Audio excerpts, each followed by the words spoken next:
Test, test, test, test, test, test.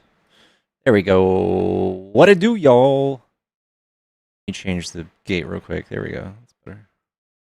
What it do? What's a HE double hockey sticks? What's going on, y'all? Chat, tap the screen. This is our first stream back on this account. We lost our live access for a little bit, so we're going to be on our best behavior TikTok, I promise. Hello, hello, hello. What's up, Sweet Pea? What's up, Christy Lee? Y'all tap the screen. Let's get this party going. Let's crap on some MAGA. Let's crap on some Republicans. Chat, if you're a Trump supporter and you want to debate, you want to tell me why you like Trump or why you like the Republican Party or the GOP, hop on in the box. We are Democrats up in this mother. We are liberals. What up, Santiago? I got you canceled. I'm going to do it again. All right. I hope you guys are having an awesome day. Happy Tuesday, y'all. I'm sure you guys have seen the Comey indictment. Good old lawfare. What a joke, dude. What a joke.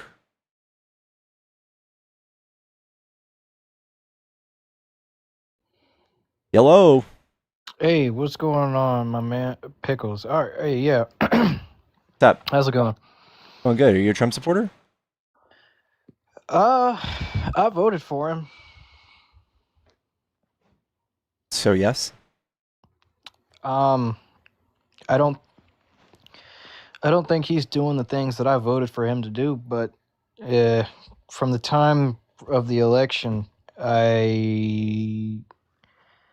do I put this? I don't. All right, fine. I'll put it like this. I think Gen Z is looking at the state of America for politics and all these divides and all this stuff. And I think that we should just take a step back, take the next few years to travel and all this other stuff, let the house of cards fall, and then come back and help rebuild it in a much better way that's more united. If I'm being completely honest, I don't think America the way it is. I don't think the America that I served is able to be united, and I don't think we're going to be able to get over the divide.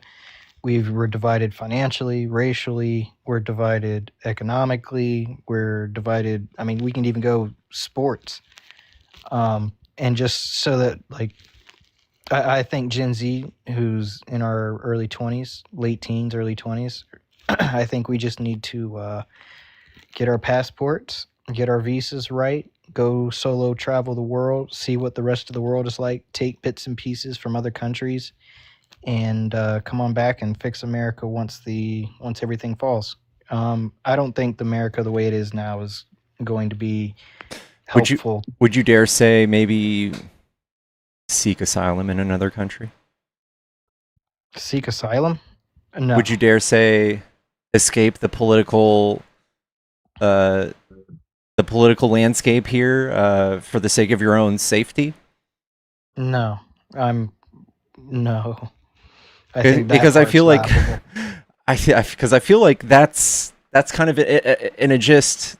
That's what y'all are against inherently. Like, you guys don't like people coming to our country doing that exact thing. When it comes down to generations, I'm 26, about to be 27. We see boomers that are still holding on to power. We see that Gen X is getting ready to retire here in the next few years. We see that millennials are overworked, underpaid, undervalued. We see millennial relationships at divorce levels that are insane. And I don't think that our generation should have to go through that. And I don't think there's anything that Gen Z is going to be able to do. We can vote. We So can just vote for liberals. We're there the is no party. proof that voting for either side works.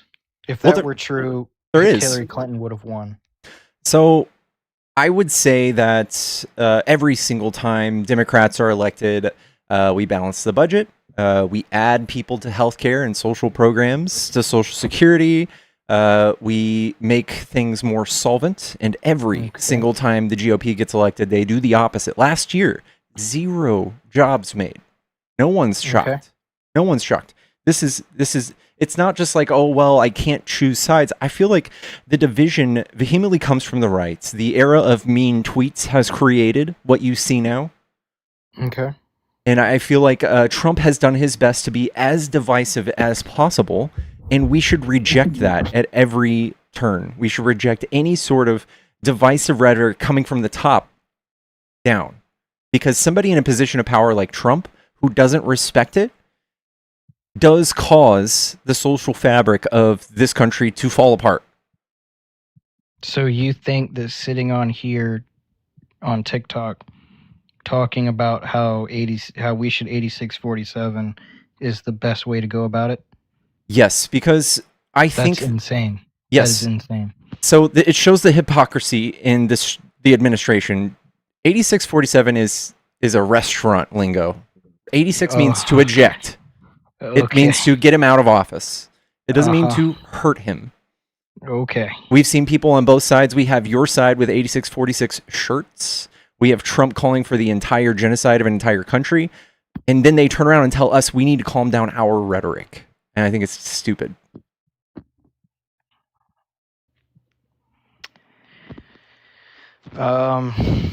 Yeah, sure, man. I don't really know what to say to that. I'm saying that I think the younger people that aren't in relationships should leave, because there's a divide in this country that I don't think is going to be able to be fixed in a non Violent?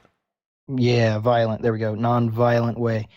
I served. I was in 11 Bravo in the Army for 7.5 years. I love this country.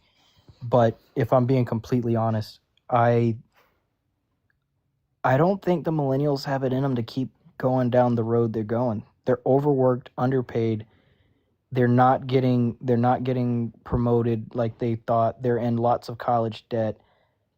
I honestly feel sorry for them. If we look at each of these things objectively in a way to help any of these things, to fix these problems, rectify any of this, none of it's offered on the right. No one talks about fixing any of that. In fact, Trump has made that worse. The tax breaks that he's implemented twice now have furthered the wage gap, have furthered the wealth gap, have furthered everything. I'm not disagreeing with you. I'm not. I think Trump's failed. I mean, he hasn't failed. He's succeeded. The only thing Trump's done that's really, really good is Tom Homan. No, he's succeeded at what he's wanted to do. He's not failing in any sense of the word. He has tricked people into voting for him so he can enrich himself, so he can get retribution against his political opponents, like James Comey. Definition of failing the American people? No, that would be the definition. I mean, yes, the GOP fails us at every turn, but I'm talking about Trump. He has accomplished exactly what he wanted to accomplish. Which is failing the American people, because the American people are not profiting in their own country. Therefore, the people that haven't really gotten the chance to succeed yet, i.e. Gen Z, we just need to, if it were up to me, I'd be like, all right, cool, pack your bags. You guys are going to Vietnam. Sit out on a beach for a few years. Watch everything. That doesn't fix anything. That doesn't fix anything. It doesn't. You're right, because the way that we're going right now, this political divide that we have, right? This divide in race and money and this and that. Let's all just be honest. America is the greatest country in the world, but it's the most divided country in the world. How is it the greatest? How is it? Well, to me, it's the greatest country in the world. I would love to go back and serve. I would love to. You would love to go back to the Middle East to search for weapons of mass destruction? I would go back if I got the chance to go back with the boys and deploy again. For sure, I'd go back. I mean, it sounds like you had a field trip, but do you realize your objective there was shit, right? Well, you were institutionalized. Yeah. That's why I went to the private sector right after. Like what are we? That's just me. But as a generation that sees that it's all going to come down, like, what's the point? I don't know what you're saying. Like literally, if Trump, if the GOP is not elected in 2028, we have a great chance of having a peaceful America. When Man, Biden was Trump's in going to pull office, something out of his ass so quick and win. It's not going to happen. I don't know how he's going to do it, but y'all are going to lose. Let's just call a spade a spade. I don't know how I y'all are going to lose, I don't think so, man. but I think y'all are going to lose. I think we have flipped 30 special election seats last year. The GOP flipped zero. Okay. All right. So Zero. the midterms are in what, November? Mm-hmm. Okay, yeah. I don't look. I'm with you, man. America does need to change. And now, how we go about change, I don't know, but I don't think America's going to change unless it's done violently. I don't see any proof that voting So, works. do you agree that Trump is a fascist? I agree Trump is an idiot. But I, you I don't want to agree admit Trump is fascists? controlled. I don't care about the fascism part. I don't If care. you don't care, then it should be an easy question. Well, I'm not just going to sit up here and be like, yeah, he's a fascist. I mean, like, Do you know what a fascist is? mustache man, right? Yeah, mustache man, Mussolini. Yeah. Yeah. So I was about to say the word, and I'm like, I can't say that on TikTok. But sure. I'm gonna be completely honest. A lot of the people that voted for him for that want that. That's what you guys. I think. Okay. Yeah, Like, he's Okay, so then manufactured the want is for that that. you admitting and that that he's a is not going fascist? to help the people that Is that you I've admitting sworn that to he's a protect. fascist? Do I think that? I think he's controlled That why are you not able to just say yes? because I don't think he's an individual. I don't think him as an individual is a fascist. No, I Oh, don't think okay. so. Why not? Because I don't think that he's going to strip the rights away from people based on their culture and all that He stuff. already has. Sure, if that's what you want to believe, sure. He's I deporting people based on them being critical of Israel. think so did Obama. No. Obama deported 8 million people. I voted for him to deport was it lots based of upon people. their social media behavior as it think I pertains to care? hold on, you're not listening. You're not listening. What am I supposed to be So listening to? do you want to have a conversation, or is this just you trying to defend the fact that you voted for a fascist, but you're unwilling to admit it? My guy, I already said I voted for Trump. I just don't think he's trying to change the country in the way that I voted for him to do. Right. But you're not willing to call him a fascist, and I think it's because there's a level of guilt. Or it's Guilt? because you still support him.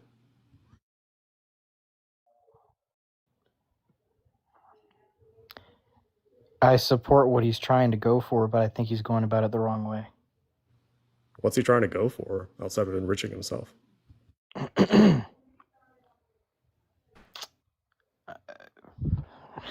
That's a damn good question. I do believe there is an aspect of him wanting to see America succeed. I just That's think that there's nebulous. too many parasites in it that's going to make No, it not succeed. that's nebulous. You're gonna have to give me something better than that, specific. Okay. Because I could say that Barack Obama wanted to see America succeed. That's why I voted for him. That's not that. I mean, like, like I said, I can't believe Donald Trump debunk is that. controlled. I believe he's controlled, but I don't I think he's a understand that you think he's fascist. controlled, and I'm assuming that you think he's controlled by Israel, and I would agree with that, right? Now, your Okay. motivation for saying that is going to be probably a little bit different from mine, but that's irrelevant. So my point is, dude, that I need you to explain to me Mhm. what it is that you think Donald Trump is doing that you agree with still.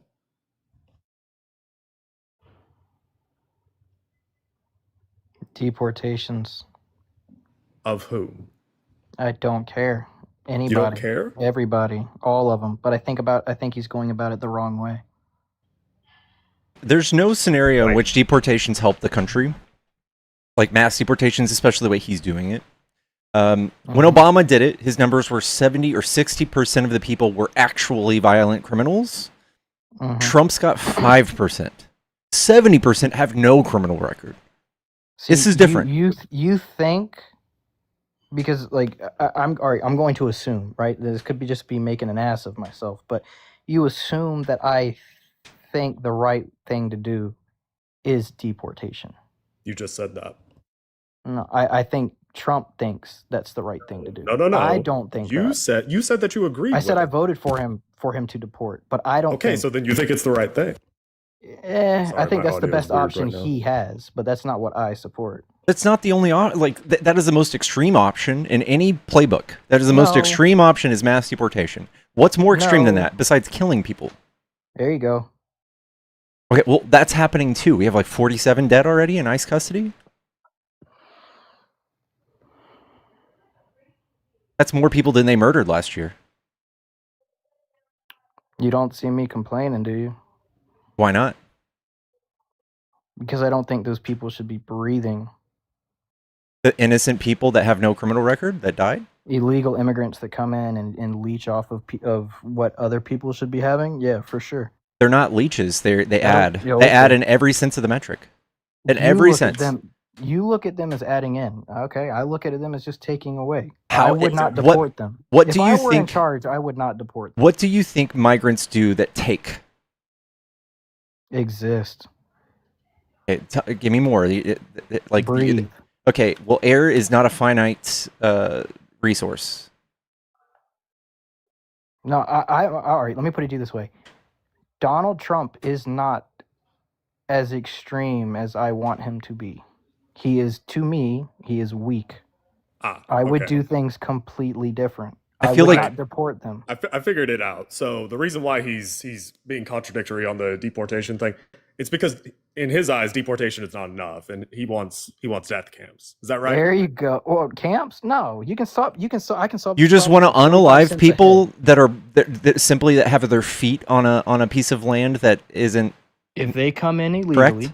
I would not deport them. I would not put them in camps. You said you would wouldn't. unalive them. I didn't say that, but I But- would Yeah, you not. did. I would not put them in camps. I would not deport them. All right. I Well, would what would use you them as do? an example. No, what would you do? I would shoot them in the fucking face. Oh, okay, cool. Yeah, I think Donald Trump is weak, and I Oh, think why he's is he weak? controlled dude, because he's not doing. next He's gen. not getting the people. He's Next- not, like I don't think that we should have all these immigrants coming. What are over here. what are the bad outcomes of immigrants coming here undocumented? That warrants being killed. Wait, ask that question again. What are the bad outcomes of immigrants coming here that warrants them being killed That indiscriminately? it didn't come in the right way. That's it? How did you come in? I was born here. Oh, your mother shit you out on a piece of land, so you think that you suddenly are entitled to it? Yeah, my ancestors. How many branches are my there of ans- government?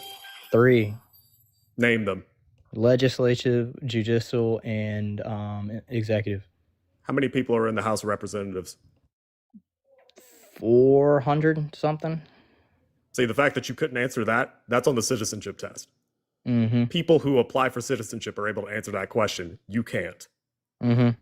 Yeah, Now well, tell my me again, ancestors. why my else? I don't give a ancestors fuck about also your didn't ancestors. lose Why home field else, other than advantage. the fact that your mother shat you out on this land, entitles you to it? Because it sure as hell isn't that you know this land better than other people.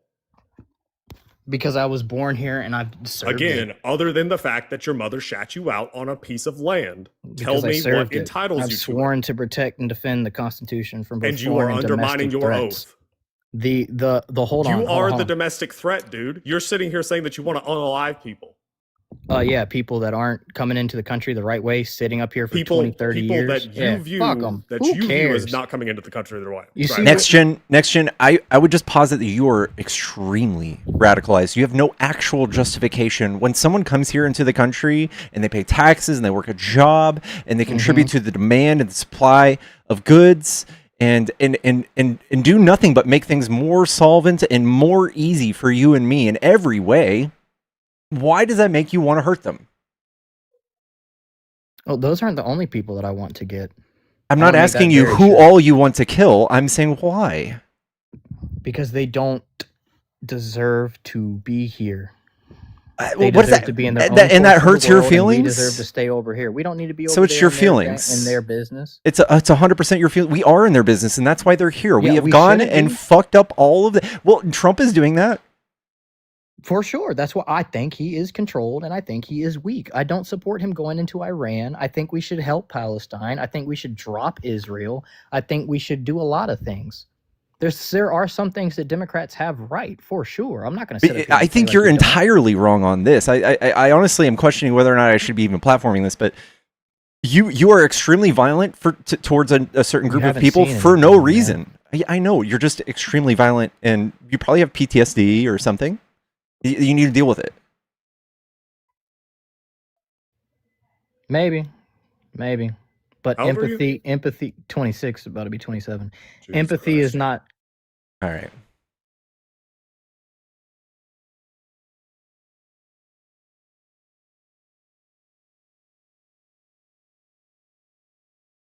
Yellow.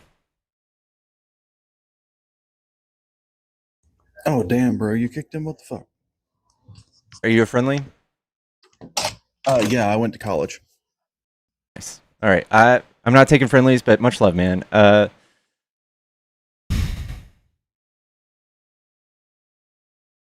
This is why I made this new background. I've been rocking it because of chuckle fucks like that. It's a picture of Sherman, as in Sherman's March to the Sea. I'm still clueless. You know way more history than me. Oh, my bad. Civil War, Sherman's March to the Sea. He was a Union general, started in roughly Atlanta, and then marched to Savannah. Kind of 50-mile wide path from Atlanta to Savannah, burned everything to the ground, liberated slave plantations, and issued Special Field Order number 15, I think, which promised any liberated slave that fought for the Union a plot of land and certain farm implements, 40 acres and a mule. Hmm. He spared Savannah. It was a gift to Lincoln, which is the only reason why Savannah, to this day, has all the original architecture. What up, Cecil? Hey, thanks for taking my call. That last caller was despicable. I'm so glad he wasn't a Trump supporter. And I mean that seriously, because Trump supporters, your typical Trump supporter, is nothing like that, bozo. Another thing, last time I called, I was kind of rude. I talked over you a lot. I'm going to try to not do that and see if I can stay on the phone longer. So basically, I have a question for both of you guys, okay? Do you think your side, what I would call the woke left, is winning the culture war? Yeah. Nemo? I don't think that we're in a real like the left is not exactly engaging and pushing for their culture to be legislated. That's exclusive to the right. Oh, they picked up arms instead. I mean, you guys do that more than us too, right? I know. I knew you would say that. You'll pull up some crazy statistic, but what about what we're all seeing? We've all seen like 3 attempts on the president. We never saw that under Obama. Hold on, we didn't see it under. Yes, you did. The boneheaded guy that was in How there. many assassination There were attempts did 11. Obama have? Sorry. Oh, you're talking about attempts that we didn't see. Okay, well, Trump goes from 3 to 11 in that case. I said I started this with. Hold on, let me cool down. What we all saw. We all saw the attempts on President Trump's lives. I And never saw that under Obama. I didn't see it under Bonehead. And just because you didn't see it doesn't mean it didn't happen. So. Well, we also didn't see a lot of people on the right calling for 8646 and yes, you all these did. manifestos. No? Yes, you did. No. Yes, you did. They made shirts. Of course you did. Oh, 8646 shirts? Yeah. Okay. Well, I didn't see it, but I'll take your word for it. But that's really irresponsible. I would know. 8646 is a hateful, it's 4 numbers that just reeks of hate. So what does for this 86 guy- mean, Cecil? Well, it's a military term. It No, means it's to not. get rid of. No, It it's started off in the military. it's a restaurant term. Look, hey, I delivered pizzas when I was 16 back in 19. I'm not going to tell you. Now you have to be 18. I heard that term all the time in the restaurant, and I asked, where did that come from? And I found out back then it came from the military. So, But it's colloquially used in restaurants now. well, sure, but you're arguing with me about its origins, and you're wrong. Well, in the restaurant industry, that's how it's used. That's how it was meant. And for you guys to clutch your pearls after Trump was elected after the mean tweet era is silly. It's despicable. No, I don't see James Comey behind a dishwasher at Pizza Hut saying, "Oh," and his coworkers yelling, "86 the broccoli, it's bad," or whatever. I mean, he knew what it meant. Okay, so 86 means get rid of. Has Trump talked about anything like death to his political opponents? I don't know. Has he? I'll give you a hint. Liz Cheney. Well, that's funny. If we're all in a cult, seems like someone would have risen to the occasion. I don't know. I don't see him pushing for violence. But you guys do rise to the occasion. You just don't highlight it. Just like on January 6th when he said, everyone, I want you to march over there peacefully. And then the news edited that part out. Kind of like what they're doing with Ilhan Omar, which I think is unfair. She was reading, did you see the little speech she was reading? And instead of saying World War II, she said World War 11. And it's Cecil, you said that someone would have rose to the occasion, like someone that I'm assuming is a Trump supporter would have risen to the occasion by now. The Hortmans are not alive right now because of that. Trump didn't even know who they were until after. It doesn't matter who Trump knows or doesn't. Well, no, yeah, it does because you're blaming Trump. No, it doesn't. No, hold on, it doesn't. No, hold on, it doesn't. No, hold on, it doesn't. It doesn't, though. So you just changed the subject. You went from Trump. I'm not changing the subject. I'm pointing out somebody. No. This is you now trying to pivot away. So this is me pointing out the most recent example of someone who is a right winger who had a list of Democrats in the state of Minnesota who acted on that. Is he still alive? He died in that shootout or something, or did he kill himself? You're talking about the shooter that he was. You guys don't know if he's alive or he's been arrested. You just chalked it up for a story. The details really aren't important. The people aren't important. It was just a story that you guys could put in your quiver and use in the future. And this whole war, for you guys to say we're not in a culture war. Vance Bolter is still alive. The only people wholly interested in culture wars are the people on your side trying to do this with legislation, trying to come out and say, what is a man, what is a woman and shit. If we came out the same way and beat you guys down to the ground with the Christianity claims, it would be disgusting. I would disavow it. But because we don't do that.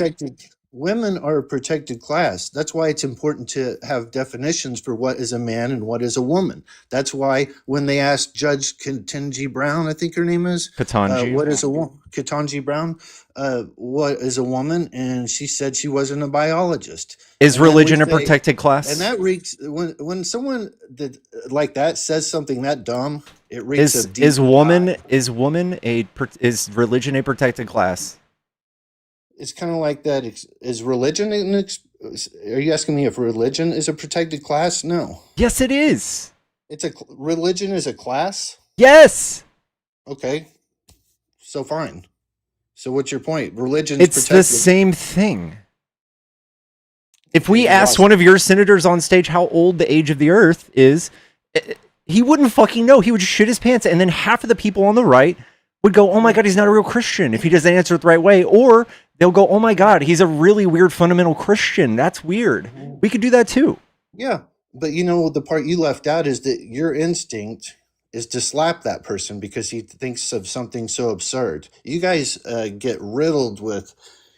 you guys do it more. I don't think so. There's not a single graph you could show me. Our side is far more tolerant. You guys don't have a single. You don't have a single graph that you can show me that shows how the violence is more on the left. All you have is the highlighted events. That's all you have are graphs. Trump. Yeah, I know. Graphs and statistics are very easy to use by liars. That's why Mark Twain says there's 3 types of lies, and statistics is the third one. Got it. So. If you could find a good person that lies on your behalf with statistics, I'd love to see it, but they don't have anything. Nothing. Mm-hmm. Well, it's better than fake statistic, which is all you guys have. You guys don't deal with truths. You deal with propaganda. This is why I try to get people to get interested in the global warming hoax, because if you ever saw all the things in that particular subject, you would start to question, wow, what else are they lying about? And you'd find out it's the same thing. It's just lies. You guys, the You, left lies you, like crazy. dude, Everything's a lie. everything on the right that Trump has told you to get elected was a lie. Truth or false? Everything he said to get elected was a lie, false. Okay, can you name a thing that he said that was true? What would be the point? Yeah. He said that these shithole countries aren't sending their best. That's true. They're not. Okay, and what's the indication of them being bad people besides the extremely low crime rate? You know what? If they would just follow the laws that are in existence, That's not an answer. We wouldn't have to have this argument. That is a damning We non-answer. No, because you guys say, oh, it's just a small percentage, and the ones who do commit crimes, they're not violent crimes. And then you turn on the news 8 years ago and you see this MS-13 is killing small teenagers. To get initiated into MS-13, you have to commit a heinous crime and murder someone with a knife. Usually this victim is 13 or 14. We saw it all over the country, And those in are different places. And then I flip it over. This is back when I was paying for cable. I flip it over to Joy Reid, and she says MS-13 is a complete concoction on the right. There's no MS. It's just a whole fabrication. And it's like, you guys don't want to deal with reality. You just are. You're so idealistic, and if we don't put on the rose-colored glasses with you, you get mad. But sorry, we live in the real world. they are Some of us deal with purposefully reality. highlighting their types of crimes that they push towards you. When we can see that MS-13, first of all, started in the 1980s in LA.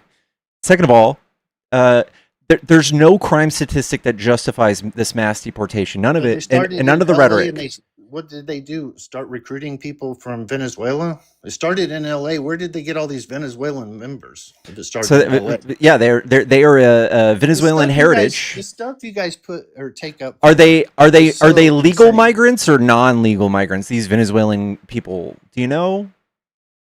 The MS-13? I don't Yeah. know. I have a feeling that if they're willing to stab people to death with a knife, that they're not real concerned about filling out the paperwork required to become All a right, citizen. so you don't know. No. What's your question? So you're sitting here with the opposite of rose-colored glasses here. You're like, these people are definitely Right. undocumented. Right. You're getting it now. Yeah. These people, what are you talking about? These people. MS-13. I'm talking about, do you think they come over legally when they come here?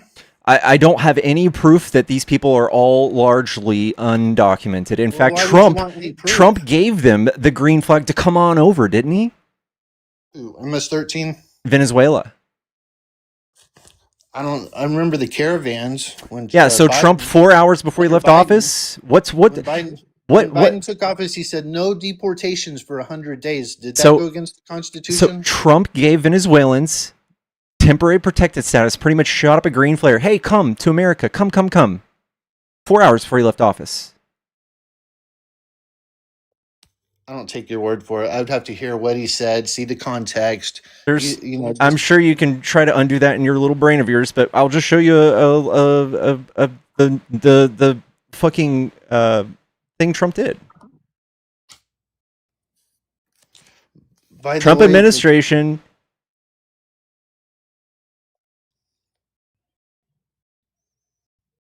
(2020) Trump TPS. In 2020, Trump administration faced pressure to grant temporary protected status to Venezuelans due to his country's humanitarian crisis, but did not formally designate TPS during that year. Instead, his final days in office, January 19th, he did it.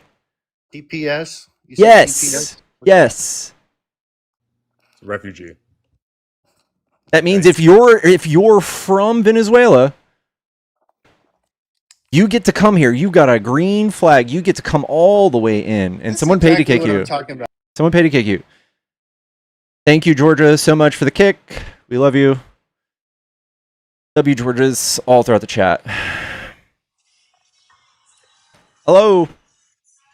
Hey, how's it going? Hey, I just want to be clear so we're fair. I didn't pay to kick this guy. That wasn't me. No, yeah, it was someone else.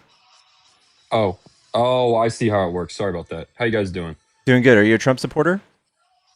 Yeah, Trump is a nigger. Nigger, fuck you, nigger. Is there anything else you like about Trump? He's a kike lover. Yeah, he's a kike lover too.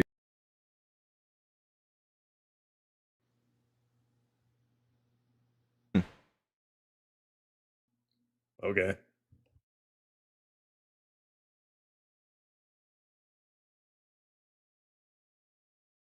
Was that his full first and last name?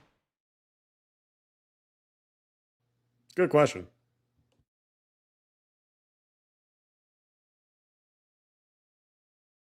Chat, you're welcome to do with that what you want.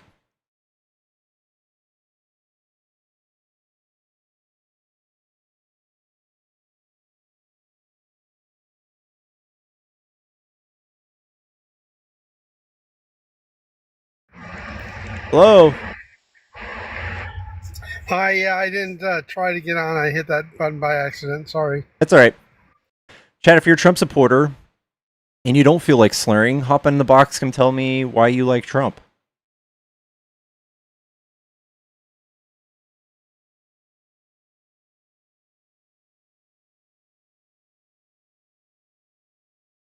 Oh, proud libertarian. 80. You're hopeless.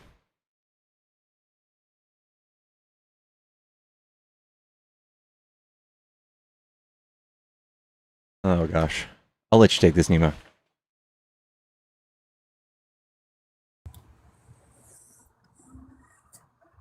Hello. Where Pico go? He's running from me?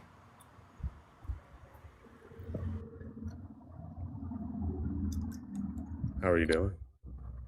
I'm doing good, man. So happy. Too many wins. So little time. What are we winning? I don't know. Maybe James Comey get arrested in the next couple of hours. That's gonna be a huge win. It's gonna be the beginning of the end for the deep state. Is it? Well, unless you've been living under the rock or something. You think James Comey is the deep state? 100%. What did James Comey do days before the 2016 election? What did he do before? Yeah. You mean FBI director? Yes, he was the FBI director days before the 2016 election. What did he do? What did he do when? After the election? Or during the election?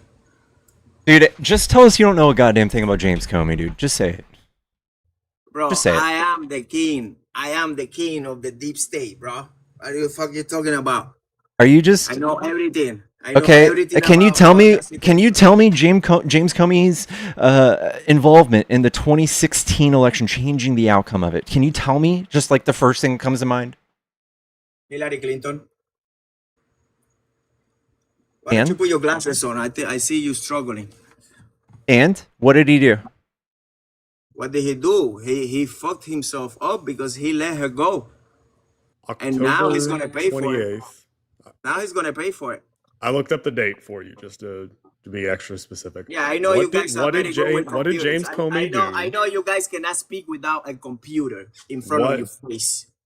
That's not my case, though. I mean, you said, oh, what do you know about James Comey? And now you got to research in your computer. Why don't you talk to me like without a computer? Is that Dude, possible? I was taking a whiz when you came in, dude. No, I'm talking about your little Nemo over here. Dude, I'm so sorry that we use computers to learn.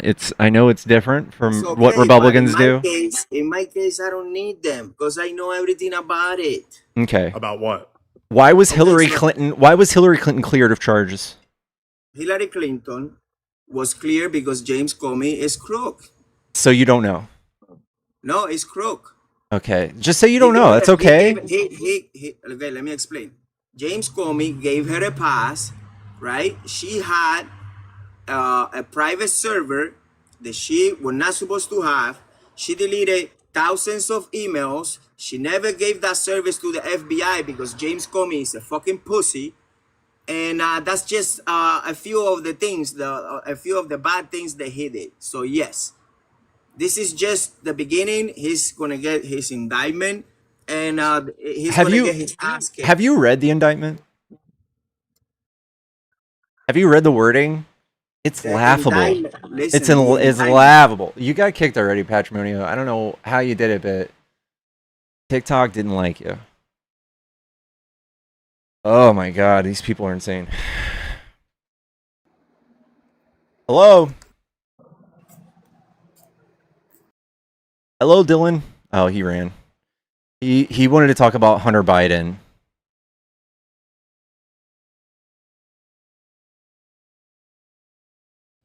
Yeah. These people are partisan hacks. Dangerous. Dangerous people. Hello?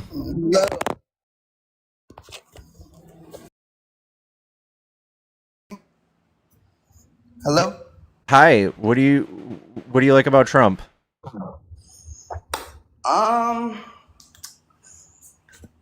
Shit, I'm really not the biggest fan. I'm not the biggest fan of either of them. I hate when y'all come in here and just hate on Trump. So let's talk about, you would have voted for Biden if he ran again, would you not?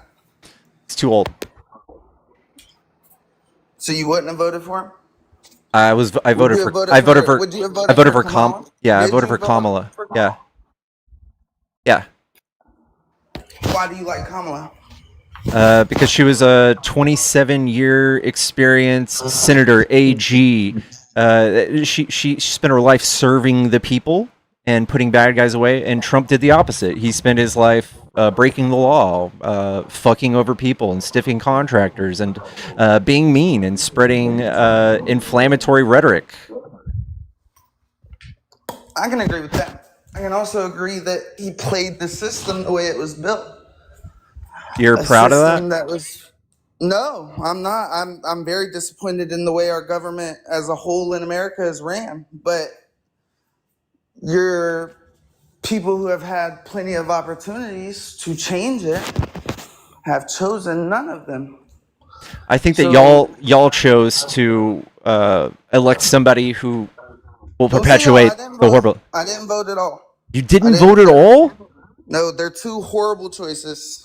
Okay, can I ask you a question? Can you name one policy passed by the Biden administration? For what do you like? Just a in law. general, all Yeah. together? Yeah, just a law. I forget. I think it was called the Green New Deal. That's not a law. Where he? Oh, you're talking about laws. You said policy. That's a law. Yeah, the Green New Deal is not a policy either. It was What's- just like an idea.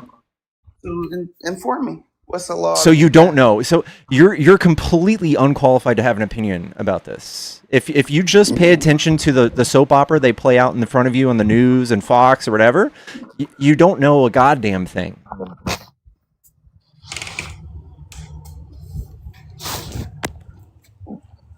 Okay.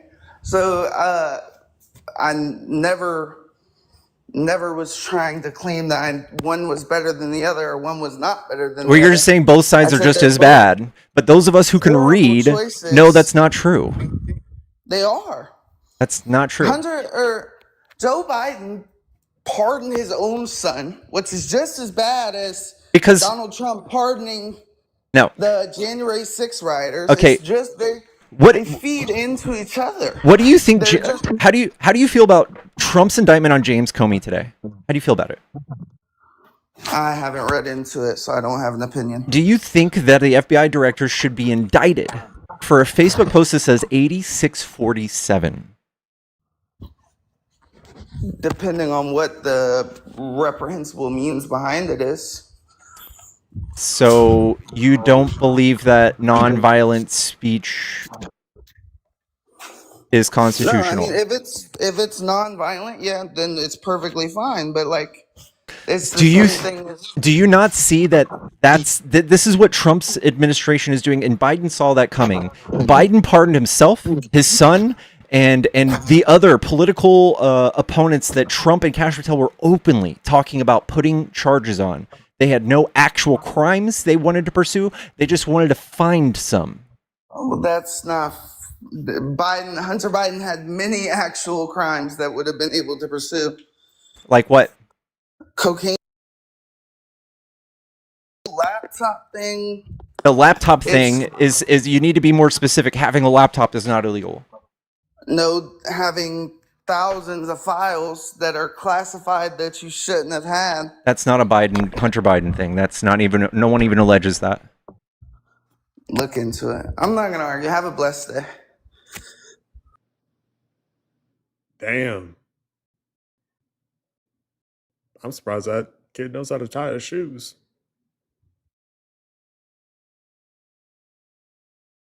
Chat, do have a Cash App and PayPal and Venmo in the bio. If you guys are trying to support the stream, that's how to do it. And also, we do $40 kicks here. So if somebody's really rubbing you the wrong way, it's $40 and I'll kick them. Hello. Yeah, man. What's up? Are you a Trump supporter? Yeah, 100%, dude.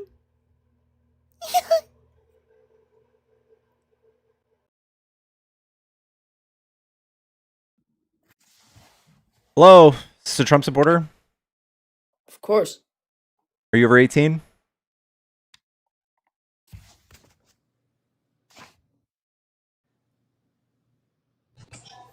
Hello. What's up? What's up? I just was coming in to say what's up to Nemo. Appreciate the cause. We were in a panel the other night. I'm a Democrat. I'm not for Trump, but I was just coming in to say what's up to Nemo. And it's cool to find people that are amassing followings that are fighting the good fight. So Appreciate you, man. Thank you, Max. Yeah. Appreciate it. Yep. I'll see you guys around. All right, dude. Chad, if you're a Trump supporter and you're not Patrimonio, you're welcome to hop in the box. Come tell me why you like Trump. Why in the fuck do you want to put yourself in the same bucket as these last few guests?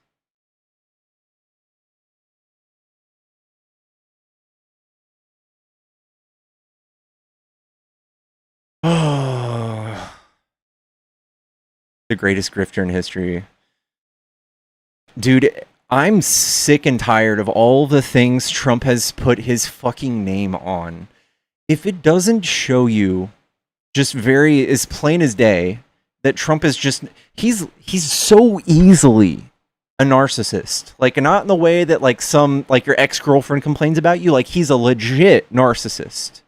And he wants his face inside of your passport.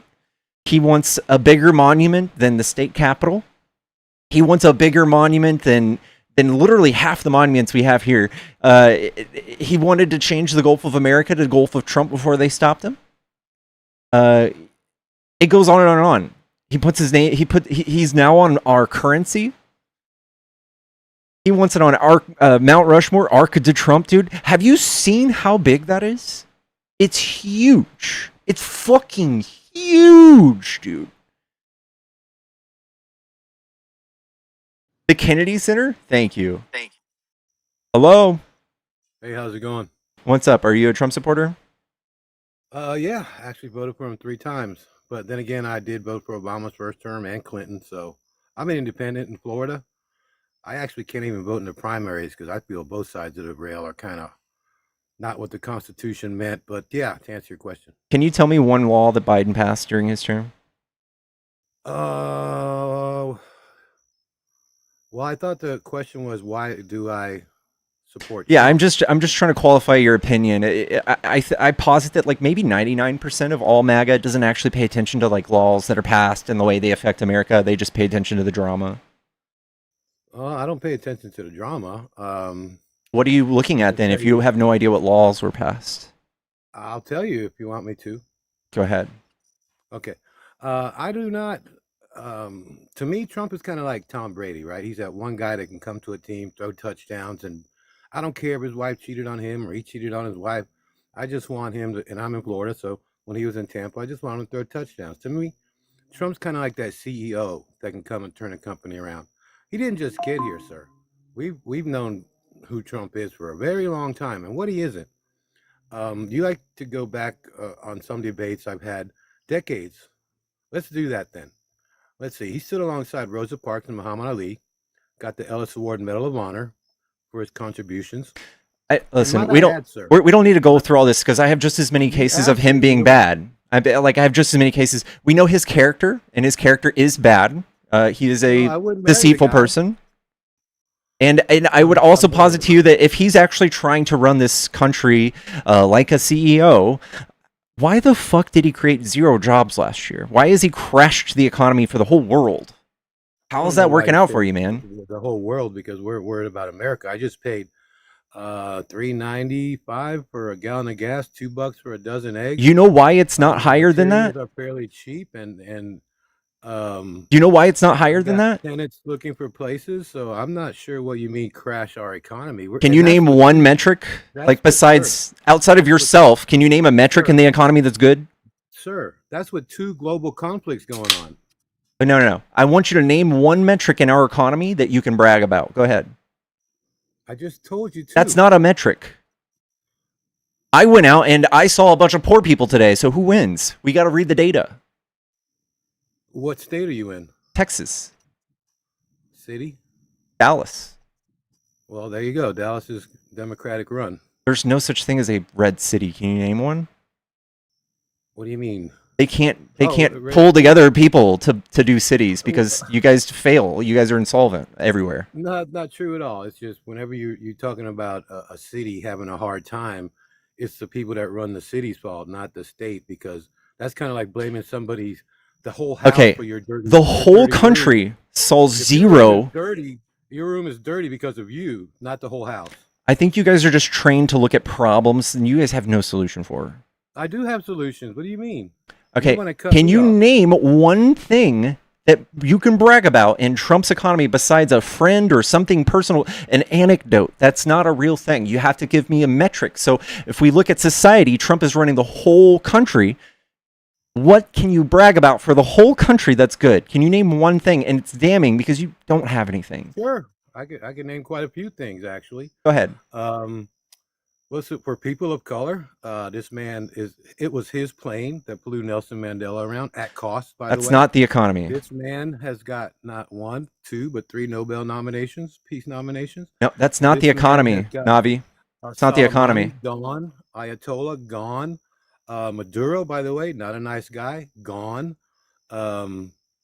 What else? Okay, that's not the economy. So can you tell me about the economy? Because he's the CEO, not the DEA. Well, I'm sorry, but Venezuela oil and Iran oil will help our economy greatly. And there's a lot of problems in the world. And I think So nothing. I think Trump would actually just looking for the opportunity to see some oil, in my opinion. That's not doing anything for the economy, is it? It's playing chess, not checkers. Okay, well, every single metric in the economy is down besides Trump. He's made $4 billion last year.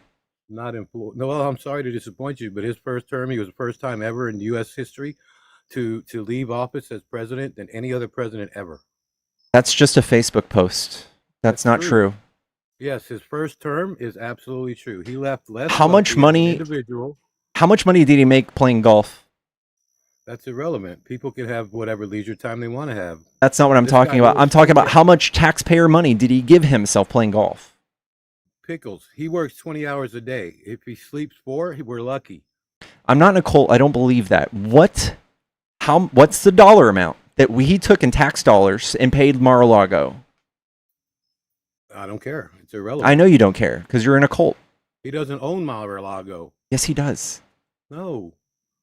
You better look that up.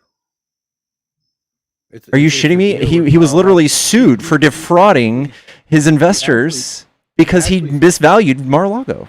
No, that's not true at all. He actually stays in a little tiny house outside of all of the glamour. I'm not and asking you where he that is lives. Mar-a-Lago. I'm asking. That It's is the on the it's a matter property. that he owns Mar-a-Lago. Who owns Mar-a-Lago? It's on a city. Gosh, I can't remember, but this went on when they were trying to value it. Yeah, I know that he got it zoned as a historical Yeah, zone, exactly. but who owns it? I would think it's Trump Inc. Not technically. Who Donald Trump. owns Trump Inc? I think it's children now. No. His children have never taken sole ownership, or they are not CEOs or You know presidents that or leaders in of the any of state his companies. Florida- in the state of Florida, a corporation, LLC, Inc. are separate individuals. They're their own entity, correct? that they're owned by somebody. Their own entity. Who owns So and Donald J. profits? Trump does Who not makes own it, 100% so of the profit that comes from move on to the Mar-a-Lago? next one. Who you're not makes gonna like that one. 100% of the profit that comes out of Mar-a-Lago? Who? Like I said, I think it's children now. No, that's not true. You can't. He does not own. Oh my gosh. Yes, he You does. want to beat a dead horse? No, This man just unalived 3 of the world's top T. Okay, thank you, Tammy, for the $40 for the kick. They can't be honest even with themselves. They can't be honest even with themselves.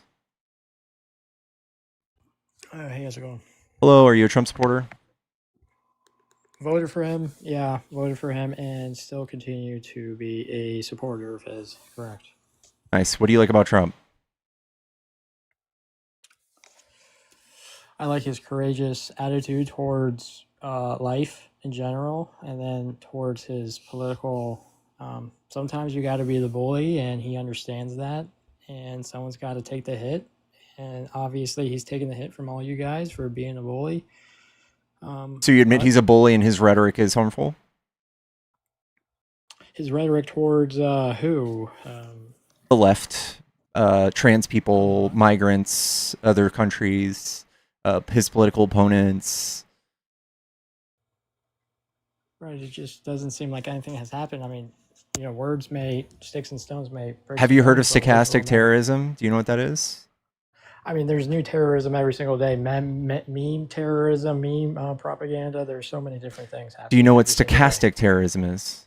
No, that's a new term that I haven't heard of. It's the idea that you could say something like anybody with the name King E is definitely a PDF. If I said that holding the microphone as President of the United States, there's a non-zero chance that someone will get hurt who has an alias of King E, right?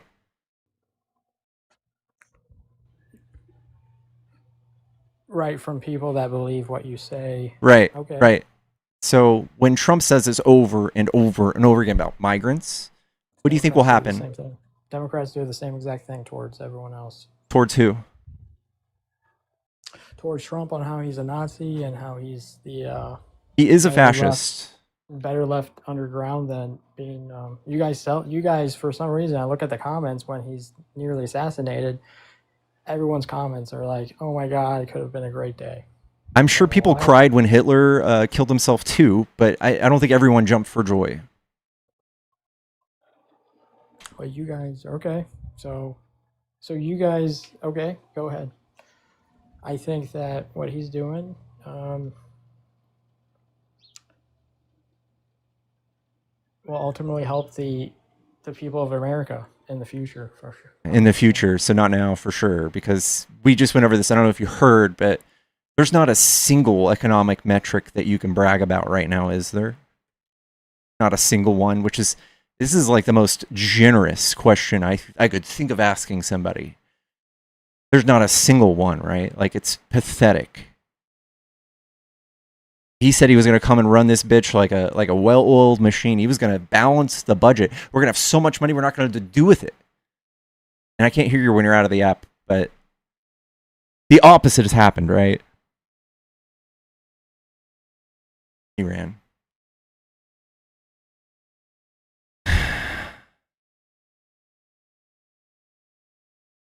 They got to go back to their safe space to discount tire and yap to their toothless friends that agree with them. Yeah, that was weird.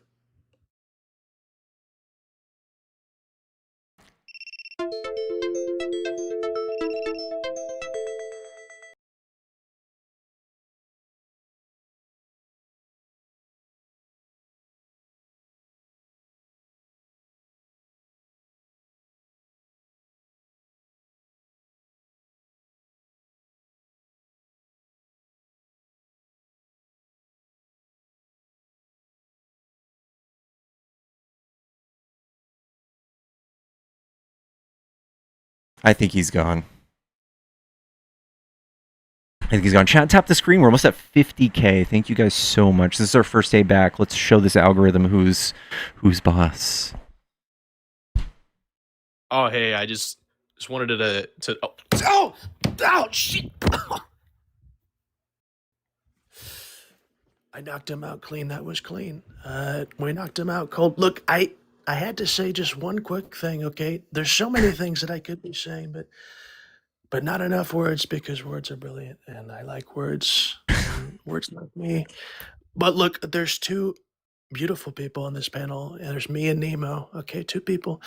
You have to donate to them so much money, okay? You have to donate by the billions, by so many people, billions of dollars. Your next paycheck, invest it in this TikTok. Put all the good money in the TikTok. I think that we're doing great, really. I think that everything's going good, and you have to donate $80 worth PayPal. It's a new executive order. It's true. I didn't make it. The people wanted it, and God bless Allah. Thank you.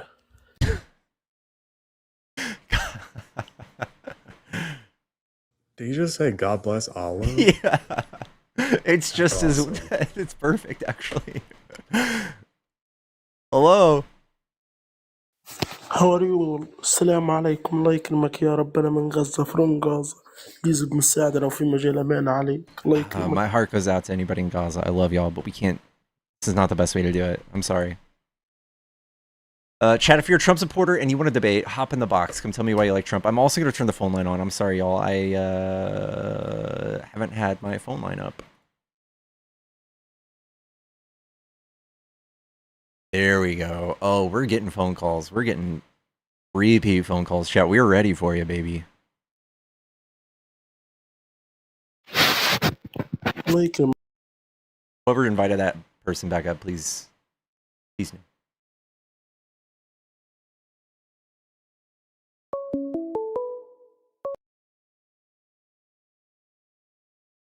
Hello, is this a Trump supporter? Yes, I support our president.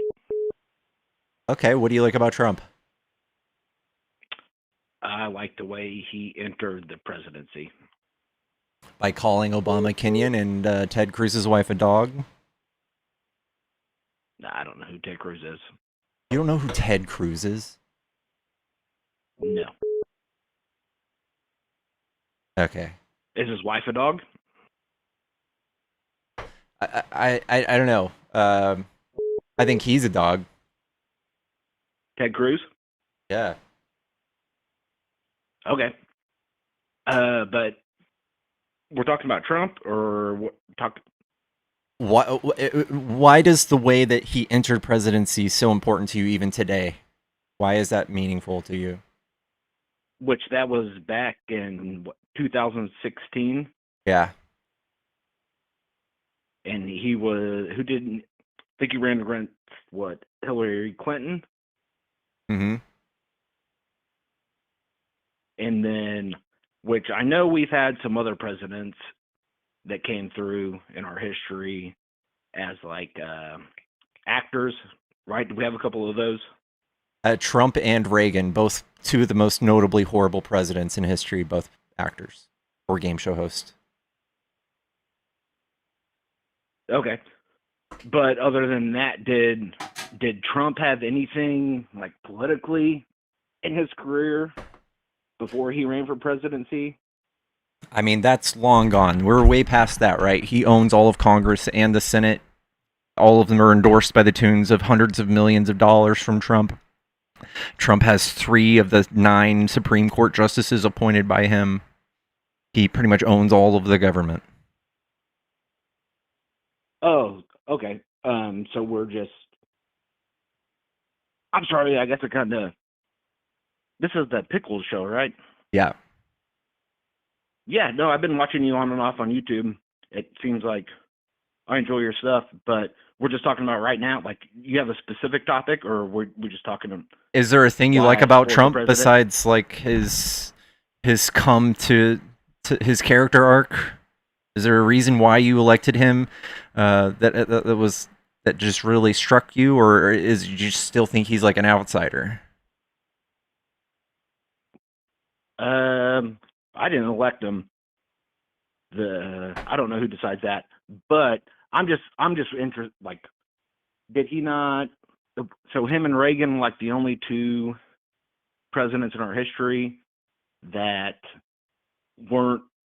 I don't know. Like I know a career politician or potentially a career politician. I don't really know that trivia. No, I don't know.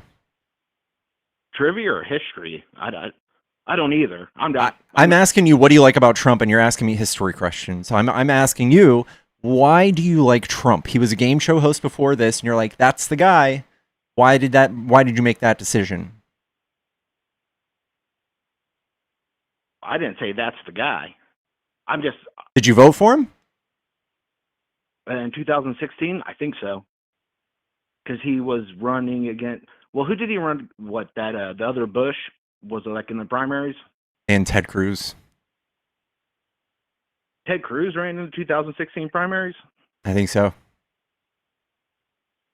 Dude, I have no idea who the fuck Ted Cruz is. Then my bad. I thought he was some like younger dude back in 2016. Do you want to get to the answer of the question why you like Trump, or is it you just don't really know? Do you? No, I support like all of my presidents, but I just Indiscriminately? I believe so. Yeah, I mean That's weird. Do you think the people of Russia should be stoked that Putin is their leader because he's their president? I'm not talking about. I'm saying me personally. I'm helping you exercise this logic outside of your bubble. Okay? Do you think that people should be stoked about the Ayatollah when he was their leader in Iran? Logically compared to what I'm saying. Yeah, you're just simply just saying I love the president. Period. Because no matter who it is. No, love. Don't use the word like love. I support. I'm an American. I support America. I always support my presidents. Okay, well, that's weird. Logically, Can you just give me a reason specifically why you enjoy Trump, or are you just an NPC? what's in NPC? Is that an acronym? Yeah, don't worry about it. Are you just somebody who doesn't have any critical thinking, or? No, I critically think a lot. I think that's why Okay. I feel comfortable saying what I'm saying. Can you give me a good reason outside of like brainlessly loving your president, like outside of that? Why do you like Trump? Nope, I'm just a simple-minded dude, I guess. Checks out. But I don't know. I thought you were. I don't know. I just thought I could talk to you about stuff, but I guess not. There is an app. It's called BetterHelp if you want somebody to talk to. But this is a No, I debate want to talk to platform. you, Pickles, because I think you do a pretty good job at what you're doing, but you're winning every conversation you have because you're good at what you're doing. I appreciate you, but I'm helping. I guess you at this point. I question your own I'm not logic looking for here. help. My logic is I support all. I mean, let's not talk about logic. But you supported one over the other this last go round in the last 3 go rounds, right? And I'm just helping. I'm just wondering why you would choose Trump over Kamala. Do you have an answer for that? What in 2020? 2024. Oh no, I didn't vote in 2024. I was outside the country and didn't get my what do they call that? Where you vote from? You can't vote from where you live.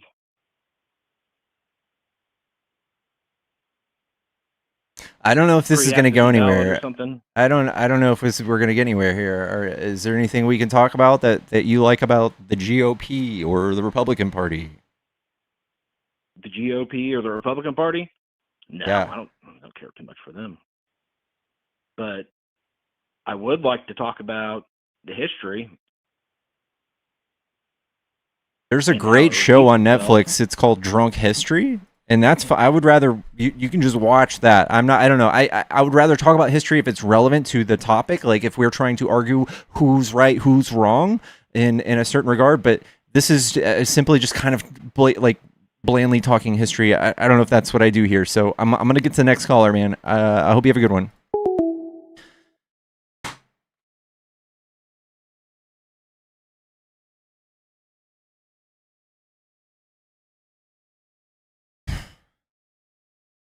What the fuck? that one. I mean, what he was saying about Reagan, it's not really true. So Reagan was an actor before he ran for president, but he was a governor for 8 years. California, right? Yeah. Yeah. He was governor of California prior to running for president. Like, it's not like he was just an actor.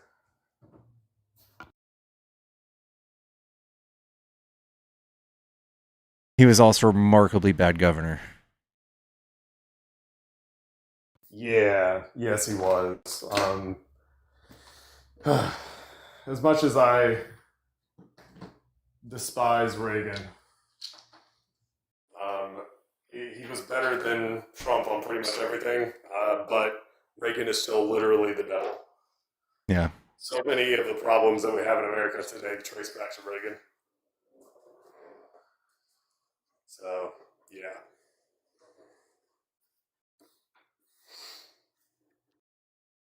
Reagan, the actor?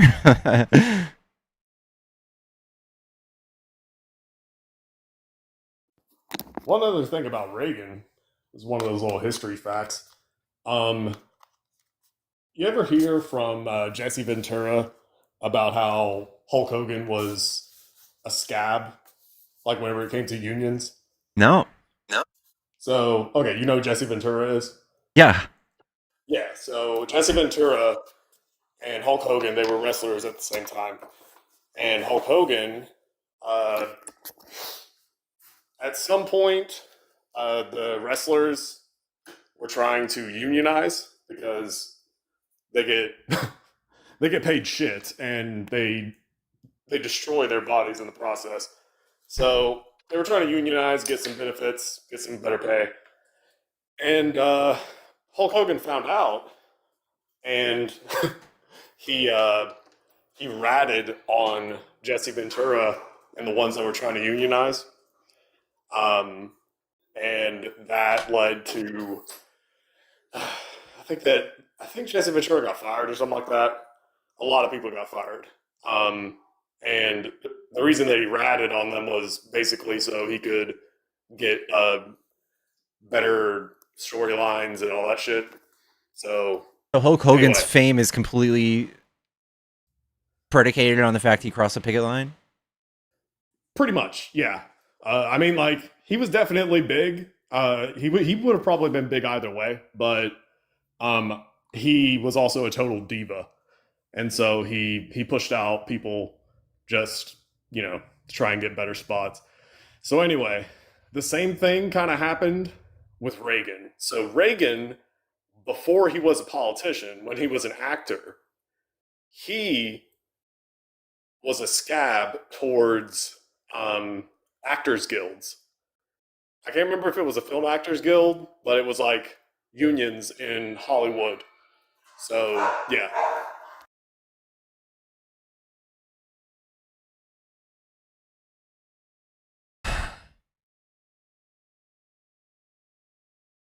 I think, man,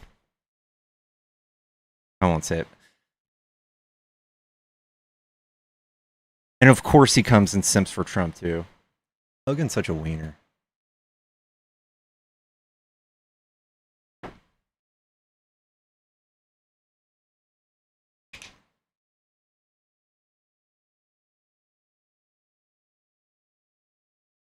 Chat, thank you guys so much for all the follows. Thank you for all the taps. We have 41 follows already. Thank you guys. If you guys can repost, share, everything helps. We can get this puppy soaring. Get in the 500s, the thousands. Get some debates going.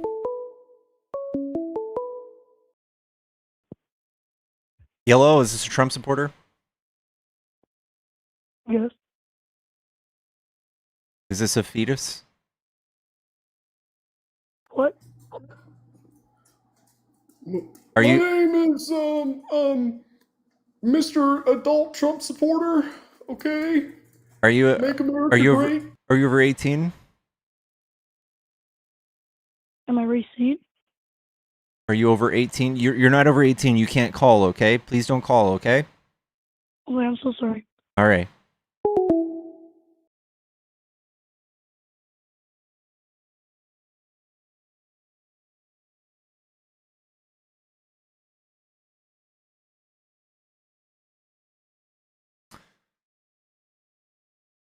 Fetus thy fetus. Pickles abortions. No fetus can beat us.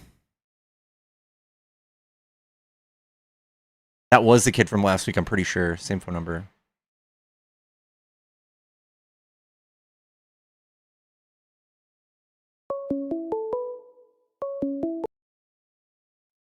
Hello, is this a Trump supporter?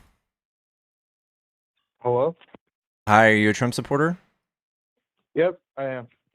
Cool. What do you like about Trump? There's a couple of things that come to mind. Firstly, I think his geopolitical stances are actually advantageous for like the world population. So I'm a big fan of that. Big fan of the foreign policy. I think also, like in general, like if you compare Trump to like all of our other leaders, it just has so much aura, right? So I just think in comparison to the alternatives that we have in the country, he's probably the best person that we have. So, in terms of geopolitics, this is what I would say. The world is suffering right now with oil shortages because of Trump.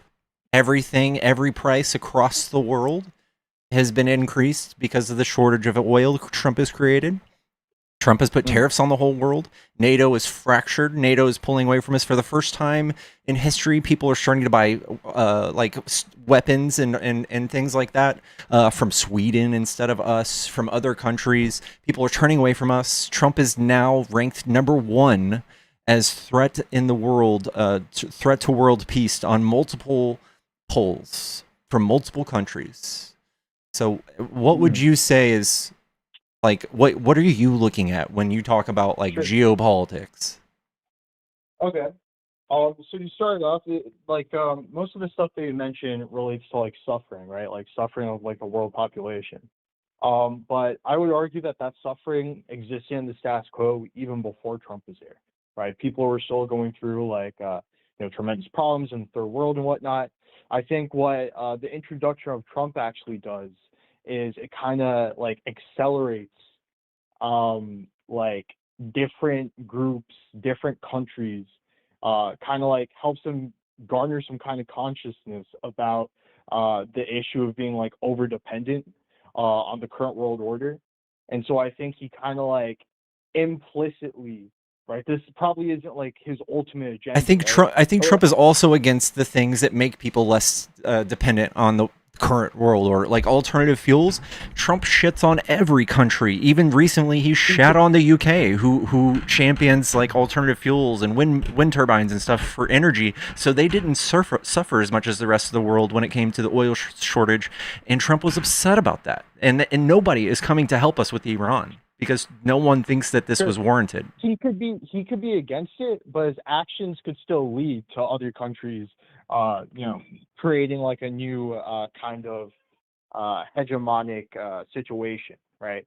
And I think that's kind of like the points that you were talking about, kind of like evidences that that's the case right now, right? Like all these countries are moving away from buying from like U.S. weapons and whatnot, and it kind of like helps the U.S. I'll get into how I think Trump helps the U.S. in particular with his foreign policy later, but I think it helps those countries kind of become more self-sufficient as opposed to having like a considerable amount of leverage being used against him because Trump himself is taking away that leverage, yeah?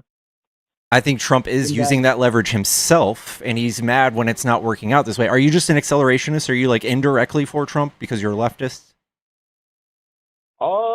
Like maybe, right? Like I don't like using labels necessarily.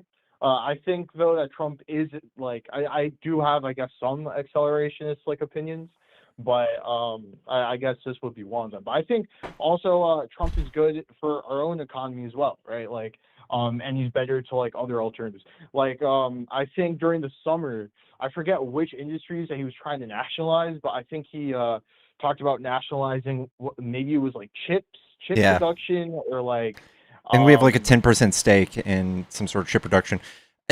I think that like if anybody on the left tried to run on this, right, like it would be vehemently opposed, and I think that will still be the case even after he's gone. And I don't think that he's going to leave the world in a better place than where he found it.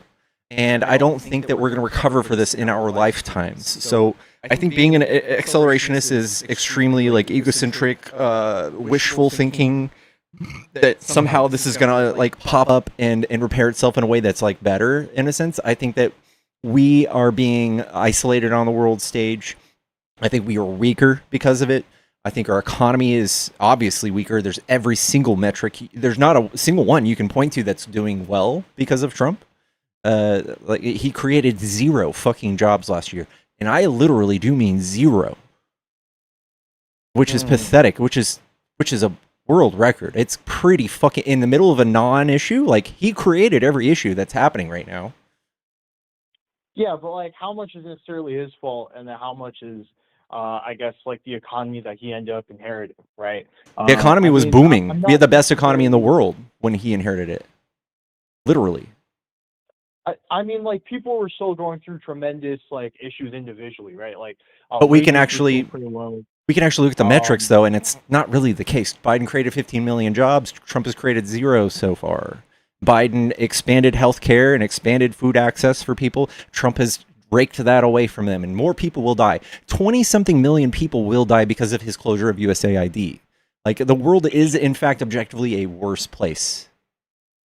I would say a couple of things. Firstly, on like aid, I think aid in general isn't really like a sustainable model for trying to like help countries get out of the shit situations that they're in. Why isn't it? A lot of the times, I think aid ends up being used for like really redundant causes, right? Like for instance, like certain things get super popularized within certain countries, and so the U.S. ends up like giving aid like excessively. And this isn't just aid, but it's also like charities and nonprofits too. Like for instance, maybe like women's rights in Afghanistan is like really important, of course, right? Like it should be something that we try to solve, but what ends up happening is there's considerable overlap between like the charities and the aid and stuff. So all this money goes to like one particular maybe school or one particular organization. I think it's better than not so doing much it. less. Like Trump himself will be suing the government for more money than all of USAID. And we're talking about millions of children and women and just people living or surviving the AIDS pandemic or surviving hunger, starvation, terrorist groups. These countries are now being swarmed by China and Russia, and they're now doing it, and they're now getting soft power. Yes, it's really bad. Is that bad? Yes. They're offering to help like the world and stuff. They're like insofar as they like go in with like noble intentions, I don't really think that's like necessarily a bad thing, right? And if they end up becoming like a bit more influential, then if it challenges U.S. hegemonic power, then that leads for a more competitive world order. And we saw when we were US already became competitive. USSR. Now we're just not competing at all. I think it's very like difficult for the U.S. to like not compete on like global issues, right? Like inevitably, because of how big we are, we're going to end up having our hands in like some things as we currently do. And it's more of a matter of like if China and like other countries put more pressure on us, then we could stop like the over financialization of our economy, and we could end up like actually developing things that matter, right? Because like right up until we went through like the AI bubble that started in like 2023, right? Our entire economy was pretty much like carried by like Wall Street and finance, but so little of it was actually in industries that actually produce goods that benefit people's lives. So if the U.S. is starting to feel like a squeeze, that in turn is going to add greater pressure on administrations, on businesses, to come up with things that actually like matter and help people. Well, out. like these things did help people. Like the literal number of people who will die now is going to be in the 20 millions. Like that's a lot of people. How could you possibly say that's a net negative? Sure. I agree with you that in the short term the consequences are horrible, and it's not something that we should really like ignore. I agree with that, but in the long term, I think that In the long because term, it's Trump even is going worse. to- I don't think so. I think in the long term, because countries are going to start like becoming more independent, developing their economies, just like finding more ways to be more They're not just going to self-sufficient. become more self-sufficient. China's going to go in there, and then they're going to be looking to China as an ally, and then we're going to be bombing them in 30 years. Or Russia, same thing. That's not helpful. That is a lose-lose. I mean, what I would say firstly is like if the U.S.'s hegemony starts like diminishing a bit, then I think the chances that we start like randomly bombing countries goes down like considerably too. And then secondly, We're poorer than we I ever think have China- been, and we're bombing more than we ever have been. Yeah, but that's still because we still have a considerable like competitive advantage over like most countries, right? And we still have like again like this massive hoard of like weapons and military power and whatnot, right? If other countries become a lot more stable, they start like developing in terms of their own soft power game too, and they have like a greater influence. So on, we're like, the minds of people we're in the US allowing as well. them to grow their soft power, and we are not. That is bad. Do you think having a multipolar world is bad? No, I'm saying that if you're looking at this objectively, like a game of Risk, we have basically just given a bunch of area to other countries, our adversaries, that we will be paying tenfold to undo. Firstly, like A, why should we look at it as like a game of Risk? And then B, Because it is. insofar as like, well, I'd like push back on that, right? Like, I think if we continue to like assume that every like nation is gonna once they consume some kind of power, that they're gonna become like a monstrosity or whatnot, and that the U.S. is going to have like absolutely zero recourse to deal with like a country that might be somewhat equal to its strength, then I don't think that's a really like accurate depiction or like a hopeful vision for what like the future would look like. Right? It is. We can look at China, and China's gone all over Africa, and there's a reason. They're like, hey, do you guys want a highway system? We'll give it to you. We'll give it to you. They're asking for nothing in return. In return, these countries are like by themselves saying, hey, you want some resources? We'll trade with you. And that's what we should be doing. It's so much cheaper than fighting for and doing what Trump is doing to Iran. Yeah, sure. It's like, but again, it like ends up bolstering just the U.S. and it doesn't help out like any of those countries, because all the trade deals that we end up setting ends up like helping us disproportionately, right? Like, So you're saying it in a selfless way, we're being selfish. I don't get it. Okay, if let's say, right, like you're walking down the street and I really hate you, right? And let's say I really hate roses. So I perceive that if I give you a bundle of roses, that you're gonna like hate it too, right? Or like, because I see some kind of intrinsic ugliness in roses, that I'm actually like getting back at you, right? By giving you a bundle of roses. And I just walk up to you in the street and I give you the bouquet and I don't say anything else. I just move, right? Even though my intentions are bad, what I did, you're probably gonna perceive it as like a pretty like nice action. Can So you give I me a think parallel of like the real world? Like I don't really get that one. Okay, right?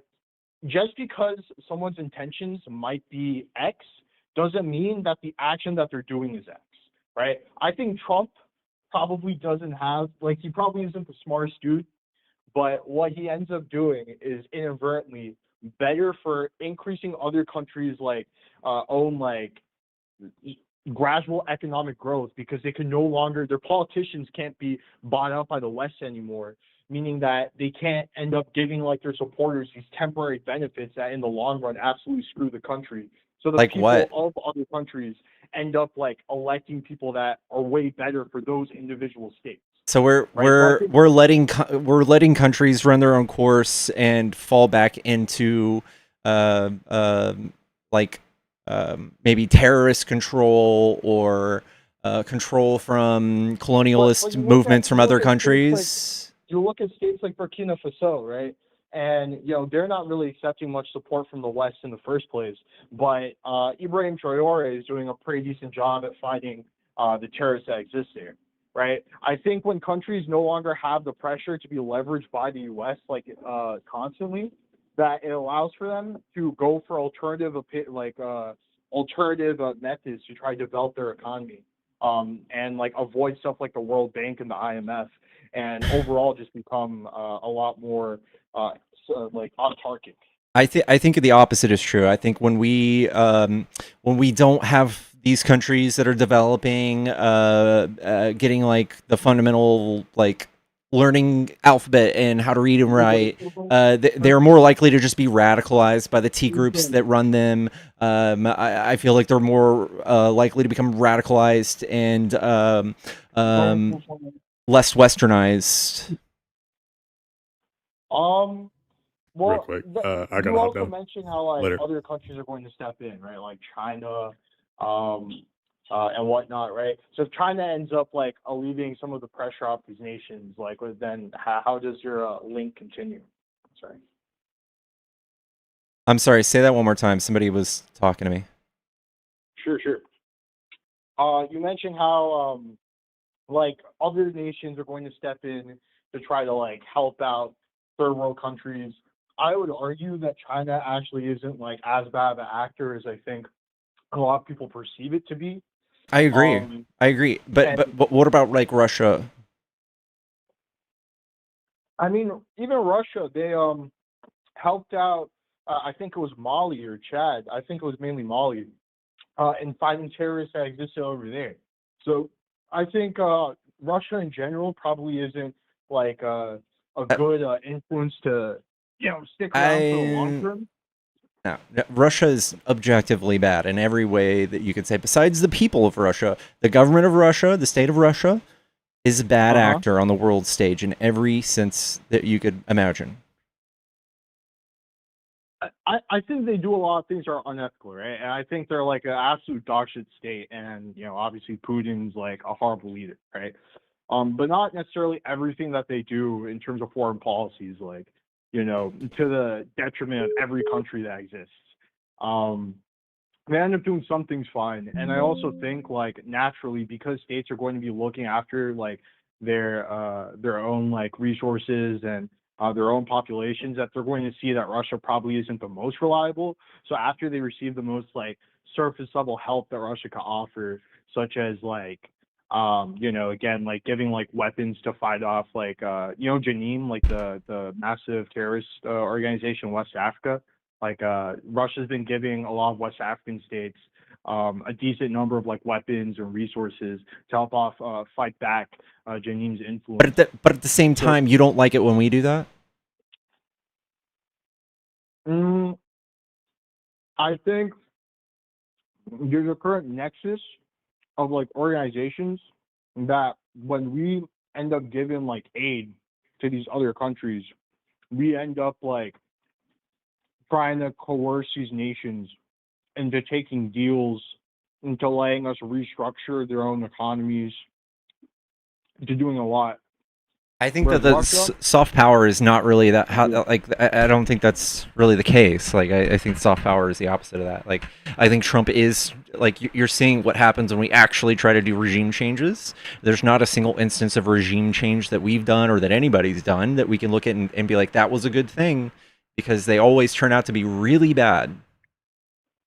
I mean, fighting terrorists isn't like a regime change, though, right? Like, it's supporting the regime, no? It could be either. It's not always that. Well, in case of regime change, I'd say that's like almost always bad because of the reasons that you give. But with the examples that I gave, with like Russia, they're just fighting off countries that are threatening like the states. They're fighting off organizations that are fighting that are threatening the state's sovereignty. Yeah, So terrorists, yes, are usually not the ones in control of the state. Unless you like look at Israel, we can make an argument for like Israel being a T state. Yeah, but that flows to my point, no? I would argue that we should stop helping Israel, which is what we are doing.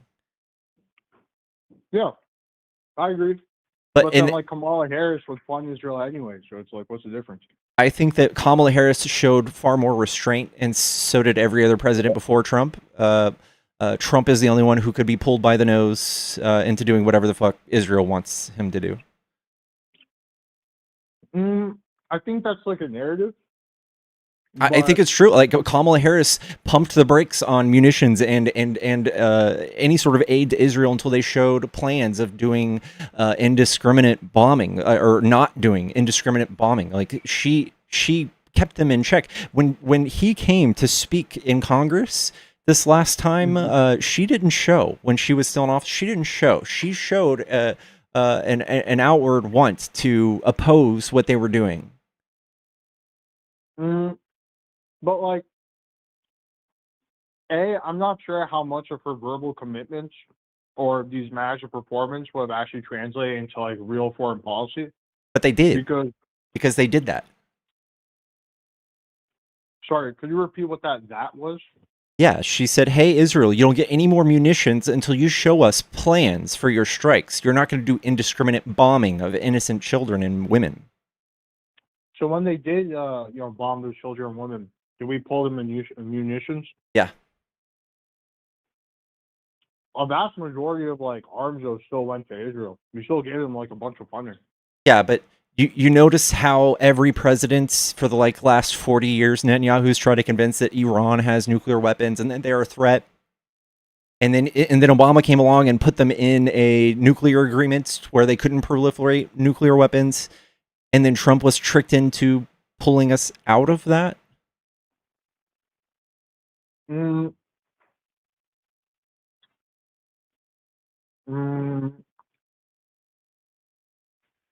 To be fair, I can't really think of a response to that as of now.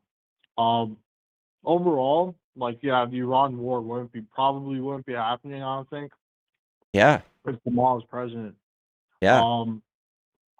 But I think it really sucks because when you talk about when you debate these kind of matters, you kind of end up reducing a lot of what the real impacts are. So for me, it'd be like, the Iran war is totally fine. Okay,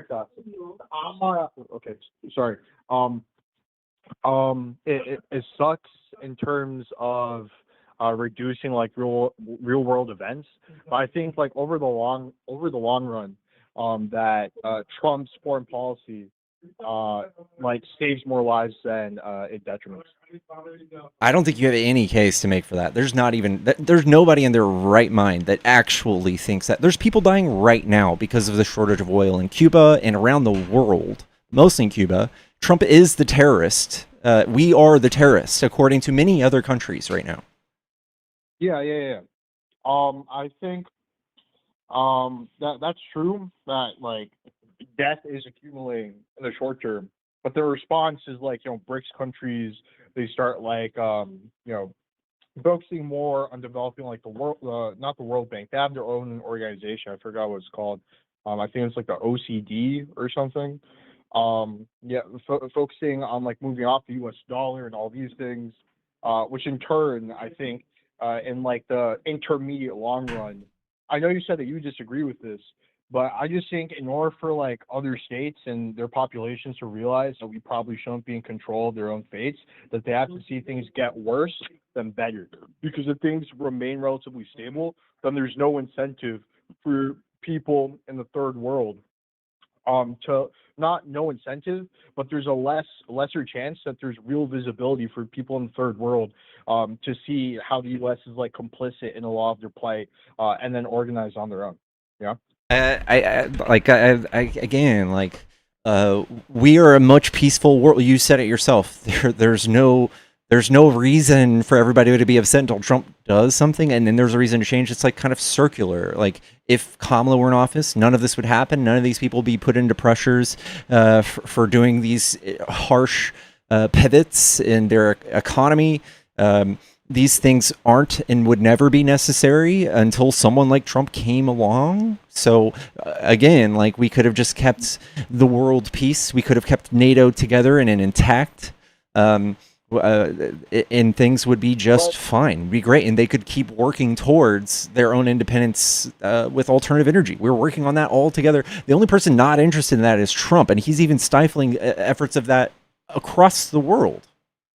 You talk about like other administrations a lot, right? And you say that my argument is circular because insofar as like let's say we have a better administration from Trump, then the world isn't going to be that bad. But the U.S. does atrocities like all the time, right? Without Trump, Obama like bombed the shit out of Yemen, right? We whenever like countries come to us for like loans and stuff, we pretty much tell them like, hey, like for instance, like with Jamaica or with like Ghana, they tried joining. I think they tried getting something from like the World Bank. And then the analyst that we sent over there was like, okay, we'll give you a loan, but all the sort of like nationalizing efforts that you guys are trying to do has to go immediately. You guys can't like develop your own agriculture. You Exactly. can't develop your schools and whatnot, right? So all these things still happen under other administrations.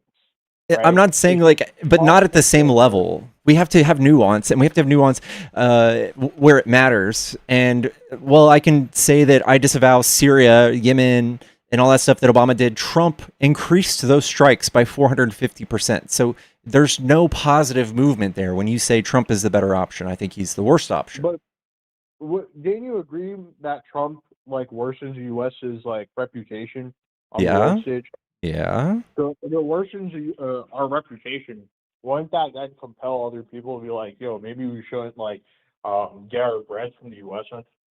Yeah, but that's not good long term. If the U.S. can't be trusted, they look at us like Russia, then that's not good long term. I mean, you might be able to say, oh, they get to be more independent later. That's not even true. They're just going to make more coalitions that don't include us.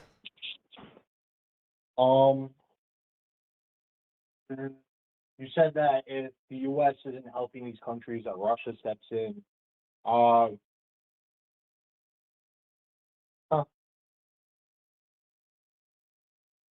Yeah, that's something I should look into a bit more. Yeah, my phone's about to die, so I'm gonna hang up. All right, dude. I appreciate the conversation. Take it easy.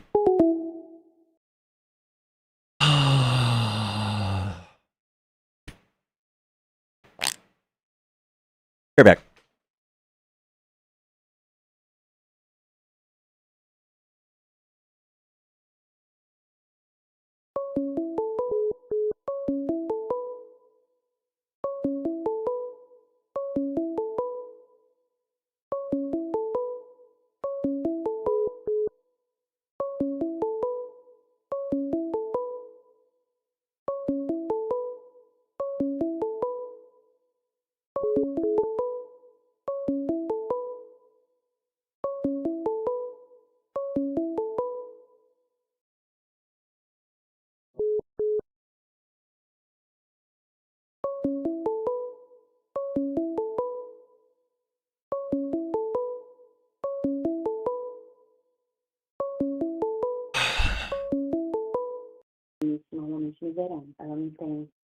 Hello.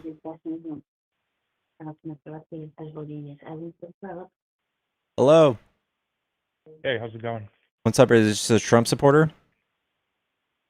Not really, sort of, I guess. I don't know. I'm an American. My name's Denham. How are you? Doing good. First time caller, long time listener. Much appreciated. What do you like about Trump? To be honest, not a whole lot. I mean, I did vote for him, but I don't think he's a likable guy. To be honest with you, I don't think you should have to like the person that you vote for. I think maybe it's really about sometimes the lesser two evils. I mean, maybe it's about the guy that you think is gonna get done the things that you want him to get done, you know? And I think he's getting done some of the things that I want him to get done. But Can you name as like a one thing person, that? I mean, I don't think he's. I think he's a jerk. And I think he's annoying, to be honest with you. Can you name one thing like you're really excited that he did that like maybe people don't like him for?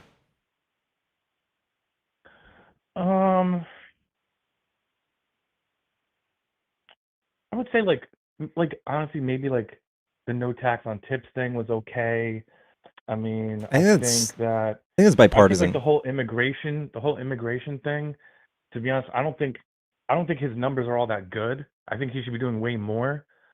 Like his numbers are comparable with like not even as comparable as Obama's. Yeah, So I don't even think that.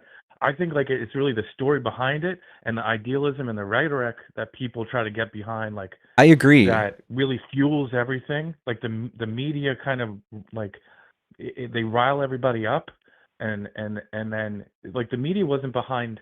They weren't against Obama, Yeah, they you know, were. as much as they were with Trump when Obama was deporting people the way he was. They just weren't covering it. Here's the And difference. Here's the difference. like you listen to I'm sure you listened to Obama's speech Yeah. on why he was deporting people, Uh-huh. right?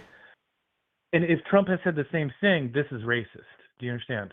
Like, But you know what I'm here's the saying? difference. Like if Obama was like, fuck your feelings, we have to deport these people. These people are horrible, they're rapists, they're killers. That And divides this the is why I'm country. not crazy about him, because his delivery is terrible. I But agree with that's you. His but that's delivery what is fucking horrible. I know, More I'm just presidential. I mean, maybe yeah. not. That's what tears the nation That's apart. That's what tears it. So like you could get people doesn't tear the behind. nation apart. He's just a jerk. I think the problem with people on the left, they vilify him so much, and they throw around words like Hitler. It's like it's a little overboard. And honestly, you're kind of, if you're on the left, you're kind of doing yourself a disservice, because you're making him stronger by doing that. You're giving him way more power. There's such thing as bad press. You've heard this, right? It's like you talk about him so much, like too much. It's like if they just left the guy alone and give him enough rope to hang himself with, like that would be better. But I have a question for you, and the question is, do you think that if the Democrats were in power, do you think that they would have went into Iran anyway? You think we No. would still be? Do you think that the story would still be playing out the way it is? No. But why is that? Why is that? Do you know who Jared Kushner is? Do you think it's all Trump, or do you think that it's bigger powers than even Trump? Do you know who? You can't even conceive do you- that we would be here anyway. Do you know We who would Jared be- Kushner no is? matter if it was Democrats or Republicans, we would be here anyway. Do you And know it's who just a Jared catch and Kushner challenge, is? pal. Huh? Do you know who Of Jared course, Kushner? it's his son-in-law or something. Yeah. What's Jared Kushner's relationship to Bibi Netanyahu? I mean, what's Joe Biden's or any other modern American president's relationship to AIPAC? Like, what are we? What This are we is saying this now? is We're far getting on the different. verge of anti-Semitism now. No. We can hate Bibi, we can hate the state of Israel, the government, but my love goes out to all Jewish people, in or outside of Israel. I would posit that Jared Kushner is Bibi Netanyahu's Would his you agree godfather. that Israel has used our country to help destabilize basically the entire Middle East for the last I 40 years? don't want to pivot. Okay, what I'm trying to illustrate to you, Let's not then. I want to illustrate to you, Jared Kushner, Trump, and Bibi have a unique relationship outside of every other president, every other politician on earth that receives AIPAC money. Jared Kushner is Bibi's godson. Did you know that?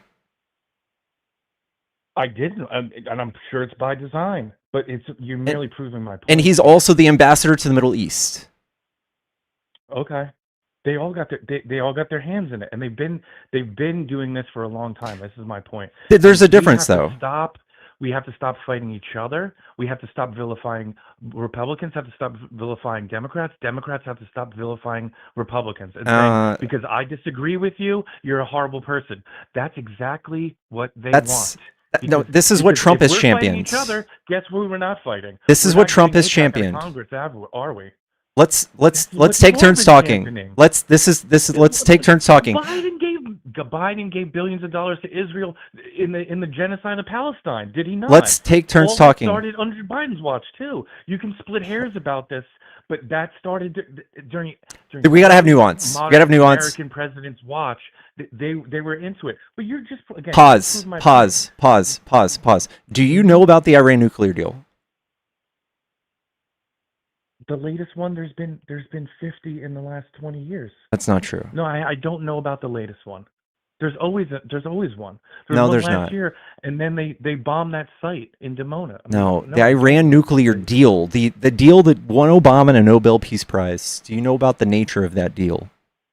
Yeah, we gave them a bunch of shut up money instead of investing into our own country. Is that the deal that you're talking about? Dog, how much You're money? free to hate us. How much money? Scream, death to America. How much and we'll money? just, we'll just give you some money. You and are we'll just you go are back. You think that's a radicalized. solution? I'm gonna spell out the story. See, and that's your rhetoric. You just say, if I don't agree with you, you're radicalized. See, Yes, you're going people down the have wrong used road, man. 267. Hold on. This is the story as far as I understand it. Okay, Obama gave Iran the nuclear deal, and it said in exchange for you letting us have oversight 24/7 on your nuclear program, we're going to make sure you don't enrich uranium past a certain point that's not used for civilian use. In exchange, we're going to give you 1.5 $1.5 billion dollars is how much? How much is that? What's their GDP? What's their GDP? It's $400 billion, dude. You're proving my point that we're bribing them. No, we unfroze their own money. Anyway. You don't have. Did it work? Yes. You think yes. Yes. It worked. How do you know that, dude? Because the nuclear facilities yourself. The IAEA released reports every month, man. Dude, you're farming, man. My point is, you don't know that the Democrats will be doing this very same thing, and that it's under their watch.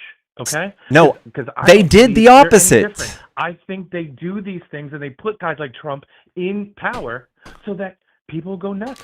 So this is a conspiracy. So can I him, they can't focus, can I finish telling you my story?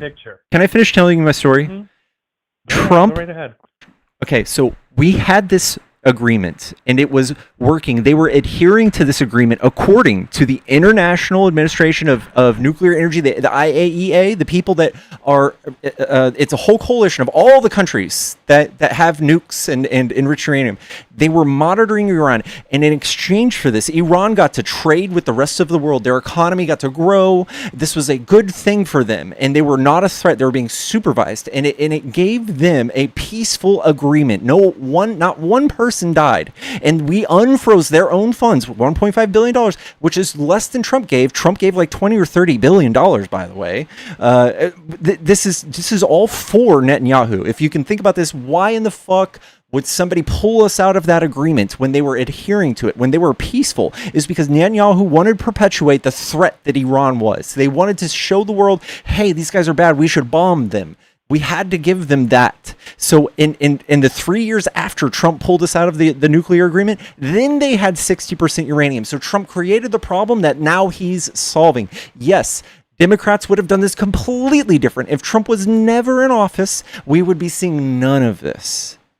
None of it. Listen, this is, I think what you're not seeing is this is basically us killing two birds with one stone. Yes, we're making, and yeah, you're right. It's about Bibi. Yeah, of course. Again, he's winning again. He won with the genocide in Palestine. Okay. Look, I have conservative views. Do I think what happened in Palestine was right? Absolutely not. Whose watch was that under? Who tried to stop them?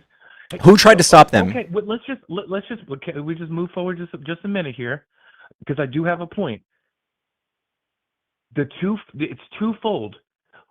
Who benefits the most out of Iran's oil export? Who is their number one? China. Beneficial. China, correct. And the tune of what? 80% of their oil goes to China. It's kind of backwards. These are preliminaries for a big buildup, and Bibi's getting what he wants on one hand, and the other hand, we're showing China that we can cut off their oil supply wherever the hell we want to. We're hurting ourselves too. These things have been happening and building up for the last 40 or 50 years. No, this started in 2018. Build up way before he started. This started in 2018 with Trump. Obama. No, this was Trump created this dynamic. Again, he's doing two things. he's basically leveraging China, and he's placating to Bibi. But you have to understand, you have to agree he is leveraging China with this move. It's not did by you accident. know that It's not even by accident. China can still get oil by land? 17% of Iran's exports are by land. So we've more or less fucked over the entire world along with China. And I think that Trump, I mean, we can see it. There's so much infighting in the Pentagon. This is a huge mess for Trump. This is not like this well-executed plan, and he's brilliant for it. No, I think it's a big mess for everyone because I don't think it was planned out. I'm not saying that I agree with any of this. I'm not saying like I support it. I'm not saying it. I'm saying I understand it. But I have one other question for you, and then you can take another call after this. Like, what do you think about this whole assassination attempt? And I'm not asking in the terms of, do you think it was staged? Because people think it's staged. Like, dude, the guy's got tweets for the last couple of years. I think if it was staged, it was done very brilliantly because there's like a huge backstory on this guy. So, I mean, I'm not saying like if you want to think it's staged, if you think it's real or not real, do you think that he should have been killed? Do you think he it was a bad attempt? I mean, he's now You'll never hear me advocate as a whole.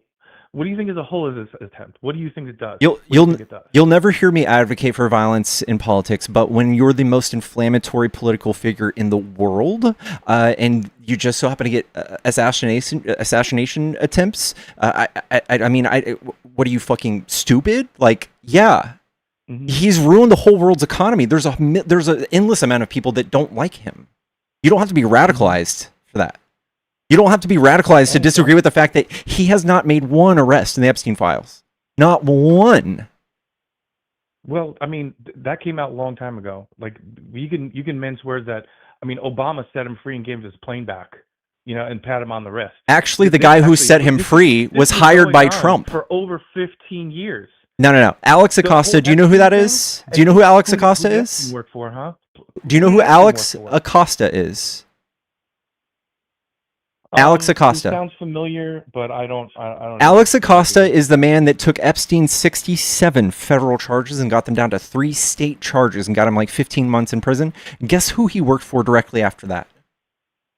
Trump and his administration. Trump. Yeah, he was the labor of secretary for Trump, dude. Yeah, but you're picking and choosing like which things you want to blame him for. Like, again, draw a line from Obama to Epstein. Biden could have nailed him to the cross if he wanted to. No, he couldn't. Nope. But no, what do you mean? No, he couldn't have. Nope. These charges were brought up in 2008. Did you know that the files were under seal? The files were under seal because Ghislaine Maxwell was still appealing her charges, and you cannot unseal these court documents until that is over.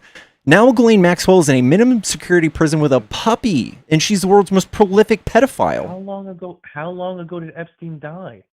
Almost 10 years ago. Under Trump's watch. Yeah, and he was brought up on charges during Obama's watch. My point is, anybody could have gotten him, and you know that. And you want to mince with like legalities? That's fine too. You want to hide in the shroud of, oh, they couldn't have done anything. It wasn't legal. Okay. Obama did not politicize the Epstein files. Trump did. Well, I think it wasn't politicized because he downplayed them. He could have. He didn't have to politicize them, but he could have charged them. Okay, Biden was the most productive president we've had in modern history. Trump is the most politicizing, divisive figure in history. Bro, he killed Gaddafi, bro. He assassinated Gaddafi, and he deported more illegal immigrants than Trump at this point. And he ran out of drone and strikes. He did it. Drone strike people so many times. They're Are you talking about killers, pal? They're all killers. Okay, but we can see people. We can see how these presidents. We can see how these presidents aim to unite or divide people, and Trump is trying to divide. Obama tried to be a president for everybody. Same with Biden. Biden tried to help red states more than blue because they needed it the most. That's a quote. Trump won't even piss on a fire in California. He won't send money to California.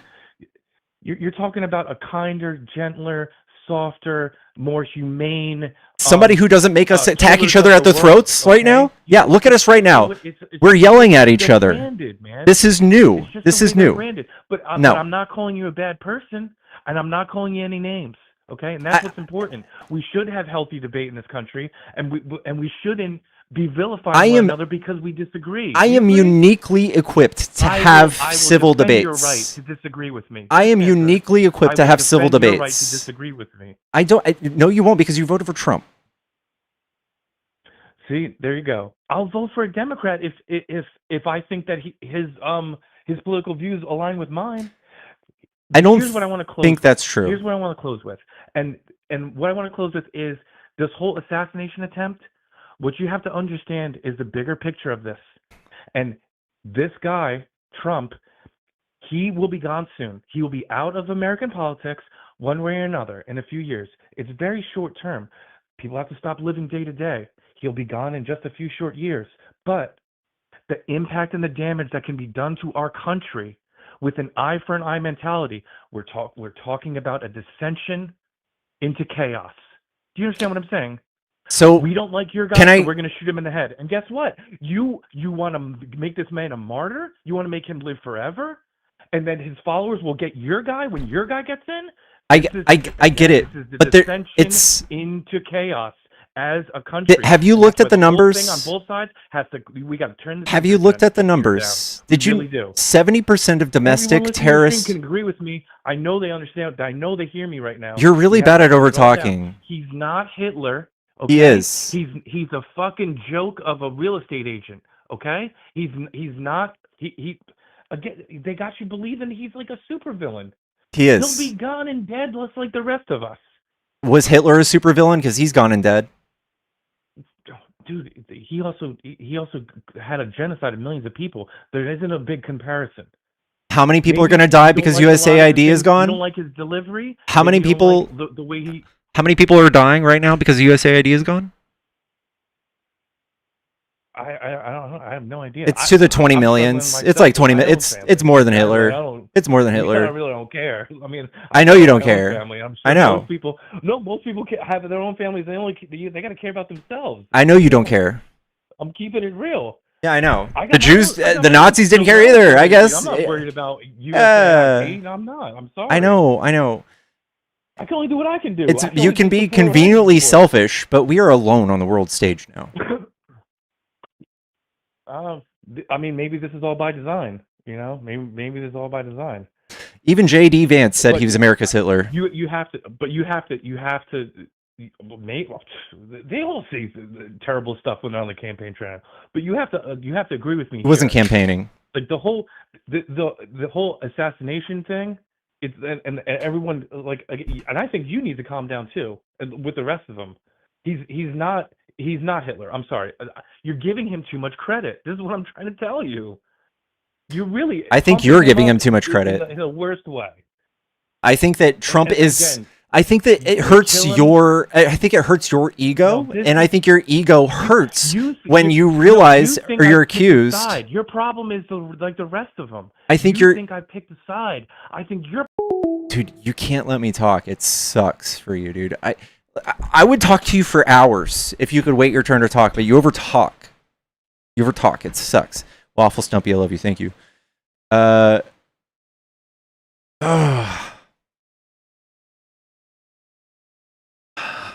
right, if you're trying to call into the Google phone, it is ready for you. There is nothing hyperbolic about saying that Trump is fascist. There's nothing hyperbolic about it.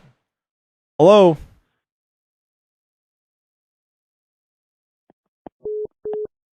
Hello, is this a Trump supporter? I am not a Trump supporter, but I am a leftist, and I. Hello, is this a Trump supporter? Hello, how are you doing, sir? Are you a Trump supporter? Yes, actually, I am. Yes, I'm actually from England as well, but I live in America now, but yes. Okay, what do you like about Trump? What do I like about Trump? Well, there's a few things I like about Trump. I wanted to focus a little bit on immigration because I had to go through it. And I've got a bit of a different kind of perspective than other people because I literally had to go through it. What I like about Trump is you know, there's not two laws, right? If you enter the country illegally, then you know you've got no rights really because you're from a different country. It's not true. Like I was from England. Well, you have got rights, but you don't. You do and you don't. Like you can't vote. You can't get a mobile phone. You can get pay as you go, but you can't actually get a contract. You're very limited to what you can and can't do in a country if you enter illegally. Like if I was to overstay my visa, I would have got deported back to England. Why is it one rule for one and one for the other? I don't quite understand it. See, I've done it the right way, and I feel like I've done it in the Obama stage, actually, when President Obama legalized these 11 million undocumented workers. I was very close to getting my green card, very, very close, possibly within about a month. And then I got put right to the back of the queue. I feel like that was pretty unfair. And I had to wait a further year and a half in order to get my green card for absolutely no apparent reason at all. I just feel like if you do it the right way, you get absolutely penalized. And if you do it the wrong way, it's a lot easier. So, can you just, besides your feelings, can you give me some like bad outcomes of people coming here and maybe overstaying a visa or being undocumented? Because I have nothing but positive economic metrics that things go well for us, even these people are here. And I would also posit that there are laws that we don't enforce to the same degree that we are doing immigration right now because they're cost preventative. They're counterproductive to us. So, for instance, and I'm stealing this from Carl Hemrick. He's another debater. And you guys should follow him on TikTok. But his example is if I were to go pay a child $20 to mow my lawn, that's illegal, right? Should we go and hire $180 million worth of agents to monitor the streets to make sure nobody's illegally mowing our lawns that are children? No. That's pretty extreme. That's a pretty extreme view. But I would say it's the same, right? Like if you were to look at the metrics of what mass deportation does to our economy, it is so insane. It's literally it's coming out in the metrics. But I totally understand where you come from, sir, and I appreciate your kind of point of view. But there's laws that we have to abide. You can't twist it. You can't shape it. It is what it is. It's called prosecutorial discretion. I can't go decide that I want to go live in, say, Mexico, right? I would have to apply for a visa, apply for a working visa, learn the language, learn the culture, adapt it, and move to the country legally. If I wanted to go to Australia, guess what? There's a point graded system. You need to meet a criteria before you actually qualify. I'll debate you on this. I'll debate you on this. Do you think that Mexico has the equivalent of our ICE enforcing that law? I think if I entered the country illegally, yes, I'd possibly get. They do not. Yes, absolutely. Well, because I wouldn't be able to live there, sir. I wouldn't be able to. Yes, you would. I know, not really, not kind of legally, and I wouldn't be able to enjoy the benefits. Can you tell me the equivalent of ICE in Mexico? What is it? Yeah, I've now got two passports. I've got my British and I've got an American passport because I'm now a U.S. citizen. I've done it the right way. I didn't really ask you that. And I can enjoy the benefits of both countries. If I came in here illegally, I wouldn't be able to get a U.S. passport. There's no possible way. So I wouldn't. I'm not asking you that. I'm not asking you that. I'm asking you, what are my chances of going to Mexico and then being sent to a labor camp in El Salvador? It's 0. A labor camp in El Salvador. I don't know too much about that. I don't know if you would get sent to a camp in El Salvador if you went to Mexico. You just wouldn't be able to live like a Mexican because you'd be having to do jobs under the radar. You'd be having to get money under the table, and it wouldn't be legal. But you could survive, right? You could go there. And Mexico does not. Okay. I want to illustrate this. I want to illustrate this to you more clearly. We are spending more money on ICE than any country spends on their entire military. Do you think that other countries would benefit from adopting that framework? Well, let me tell you, I come from England as well. Immigration there is outrageous. That's why we come. That's not what I asked you. Union. Just ask me that question again, sir. Is there any other country that enforces immigration to the tune of $180 billion? I don't know the amount, but I know other countries do enforce immigration. Yes, every country. Not to the same degree we are. No. Well, because it's a bigger country than a lot of different countries. Okay, well, isn't it? And even if you just take it like by proportion, So, like, if Mexico's GDP is whatever much less, then that would be their ICE. Okay. Let's talk about Europe. I understand Europe really well because I lived there and Okay. So, how much does Europe spend on hunting down people who are undocumented? Is it close to what we do? It depends on which country. England, I can talk about England because I come from England. Okay. Right Then now. does England do that?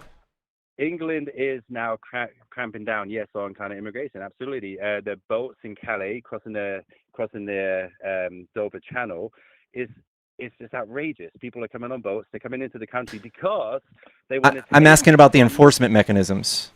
Yeah, the enforcement's pretty expensive. We've got planes, we've got boats. We have all kinds of stuff trying to kind of stop illegal immigration. Absolutely, yes. Okay, I so don't know if it's to the proportionate rate of America, because America is a lot bigger. But yes, we do take it very seriously because it damages the economy. They can't. That's not true. In England. That doesn't. It doesn't damage the It is. economy. If you have, well, because it damages it in a sense where these people can't pay taxes. They're working for criminals, normally under the table. It's not a good scenario to really be in. The best scenario is to do it the right way and to get your green card and to get a working visa if you want to come here and work. And then after 7 years, then qualify to get your citizenship. There's a law. There's a rule. If you do it the other way, super you're chatted not only $5. enabling criminals This guy has to be a Liverpool supporter. take control of these people. I care about these people, actually. I love Mexicans. I think they're incredible people, but they're being taken advantage of in so many ways. And all right, just allow stop there. to kind of Stop do their there. thing. Your solution to these Hispanics or Latinos or people from south of the border being taken advantage of is you want to kidnap them and send them to third countries, because that's what we're doing. No, send them back to the country where they come from, and then allow them to do it the right way. But that doesn't help them, right?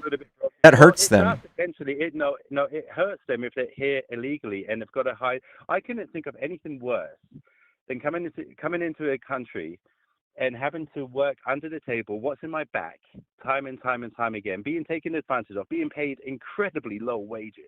That's not even the case either. A lot of damage.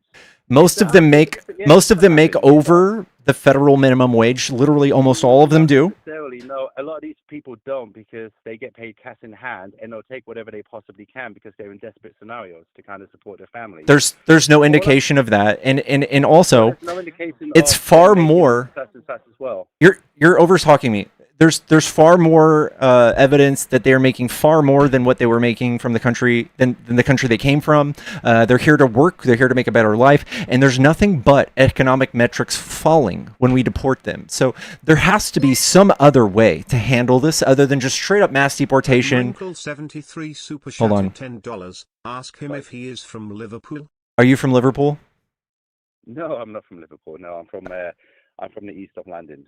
So. Okay, but to answer the question earlier, the UK spends 700 million on the scrapped Rwanda plan while charting deportation flights approximately 11.3 million. Not even close. Very quickly. That got dumped very quickly, Yeah. and that was just part of it. That's only a really small part of it. See, England was trying to figure out what to do with all of these immigrants coming over the Calais Channel.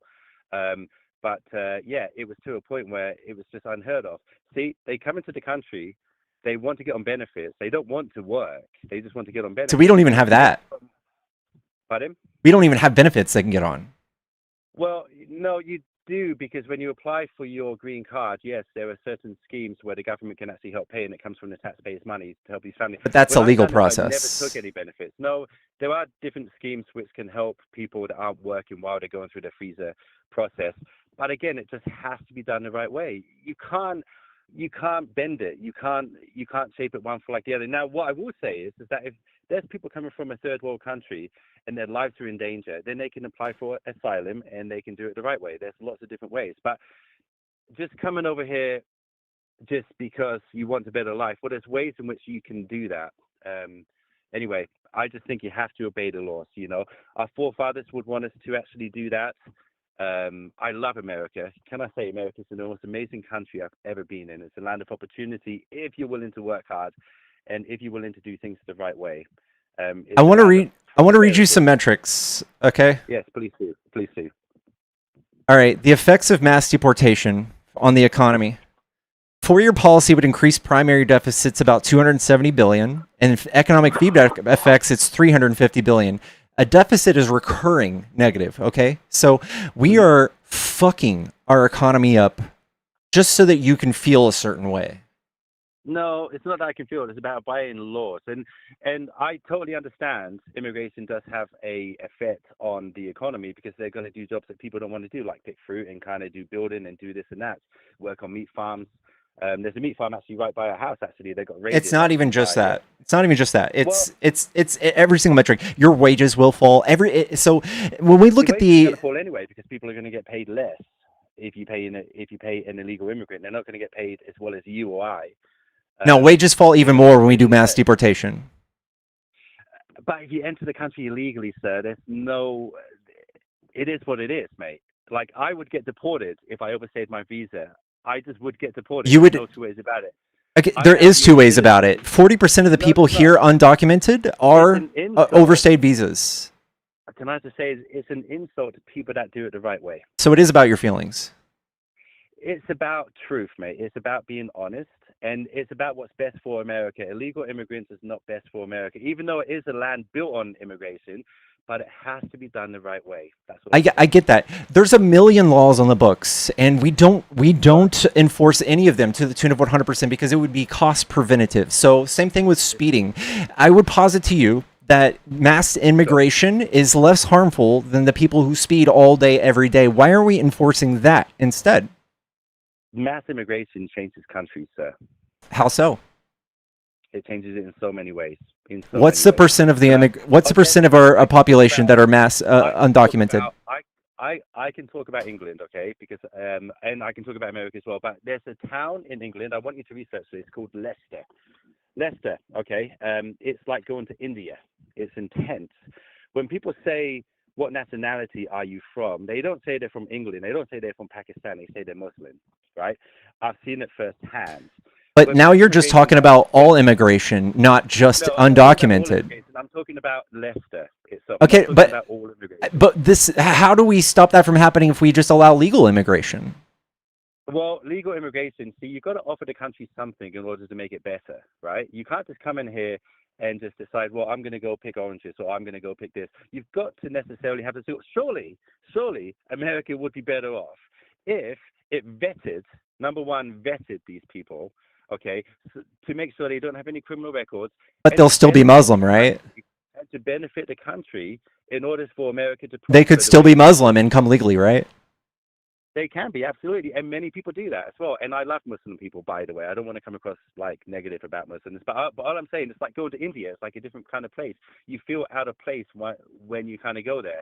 That's just one town. There's many towns in England a bit like that. And that's why the England's I think that some people have been kind of radicalized with messaging from far right parties with the Great Replacement theory. This is what you're espousing.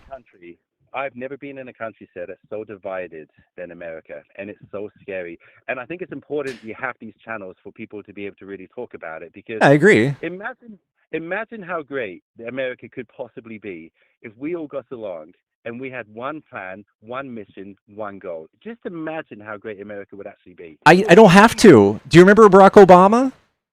I do remember Barack Obama. Do you remember how uniting he was? How what? Sorry? How uniting he was and not divisive? Uniting. I disagree with you on that one. I think Obama was actually pretty weak, to be honest. And let me say one thing about Obama. When Syria, I can talk about this, right? When Syria was using chemical weapons on its own people, I believe Obama said there's a red line, you don't cross it. Well, Syria used chemical weapons, and it made him look really weak because he didn't do anything about it. He bombed the shit out of him. What are you talking about? No, he didn't bomb the shit out He of him. drone strike the absolute piss out of them. I think Trump fired the Tomahawk missiles. Obama didn't. Obama said that there's a line. Obama said that was his one regret, is how much damage he did to Syria. He didn't really do that much. It didn't really do that much. It made him look a little bit weak. Do I think Obama? No, I think Obama got a Nobel Peace Prize for what? I don't even know what he done. Yeah, I can tell you. This is what a strong leader does. He did a peace plan with Iran that included 0 deaths, and he said, "Hey, we're going to supervise your civilian use of enriched uranium, and we're going to allow you to trade with the world, and we're going to allow you." And he led by he led by example, and he showed the world that we can make peace with these people and trade with these people and live amongst them. And Trump has basically branded an entire half of our own country bad people. That is divisive. Obama actually gave Iran millions and millions. $1.5 billion of their own money. 1.5 billion of a taxpayers' money as well. No, that was their own money. That what Iran's own money? So Yes, it was frozen funds. No, it got taken on a plane to Iran. Exactly. How much did Trump give them? You can say this about any president. There's good and bad things, all right? There's good things I like about Trump. There's bad things I like about Trump as well. There's good things about Obama. I think you're running from this. I think that a lot of people have framed this pallet of cash as like some big bad deal. It was their money, and it was $1.5 billion. Their GDP is $400 billion. It's fucking nothing. Being ex-military, being a Royal Marine Commando, like it was back in England, I got to see a lot of different things. Things I can't even talk about. But Iran's always been a thorn in every country's side, even the Middle Eastern sides. They've always put up the middle finger. If you think they're an honest country, they simply weren't an honest country. They were enriching uranium. They were doing all kinds of stuff. And the fact that they were doing it underground is a bit of a warning sign to me. If they were just going to do nuclear weapon, or if they were going to build a power plant, they wouldn't have done it so deep underground. I think they're very corrupt. This is something that happened after Trump removed us from the Iran nuclear deal. They've been doing it for absolute years. That's not true. The IAEA reports show they were adhering to the plan. I wish I could talk about things with you about military, but I just can't. They've been doing it for absolute years, sir. And you know what? It's going to come a day when they were going to get a nuclear weapon. I don't know if they were going to use it like Trump. They don't even have a delivery system.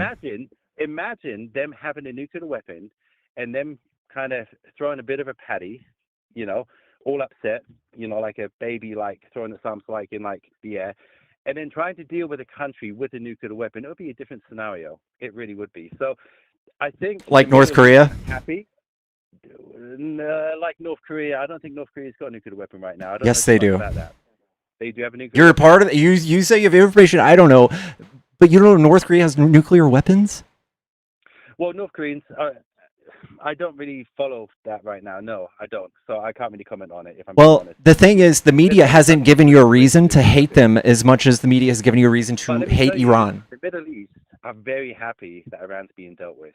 If they're not being dealt with, they're dealing with us. Pardon? They are dealing with us. We're going to see a regime change here before Iran. Possibly, I don't know. I think there's been a regime change over there. I think his son's he's very disfigured right now. So I don't know. There's going to be a bit of a change. But you're never going to change the Middle East. You're never going to change it. And I know that through kind of personal kind of stuff. They've been doing this for hundreds and thousands of years. They've been fighting each other for hundreds of thousands of years. You're not gonna ever change it. But what you can't do is you can't allow a country like Iran to get a nuclear weapon. I'm sorry. They're very dishonest, and you can't trust them as far as you can kind of throw them. So yeah, it had to be dealt with, and unfortunately, it had to come down to this. But I like the way Trump's negotiating with him now. He stopped the bombings. And hopefully there'll be a deal cut out very, very soon, and hopefully life will get back. He's done nothing but lie. He's done nothing but lie to the public. And hopefully my daughter will live in a country that's not going to get nuked. Well, I think that we've seen the people that Trump has sent to do negotiations, Jared Kushner and J.D. Vance. People are vehemently unqualified to do anything of the sorts. There's lots of other people behind that as well. They're just on the media front. There's lots of people behind the scenes doing it as well. But beneath them, right? Possibly beneath them, but yeah. They do have a very important kind of say. Yeah, I don't think so, man. I think how many times has Trump said that the war is over and the Strait of Hormuz is open permanently? How many times? I know that's because Iran have got to come to terms with. They've got to make. They've got to promise that they're not. But they didn't, right? Weapon.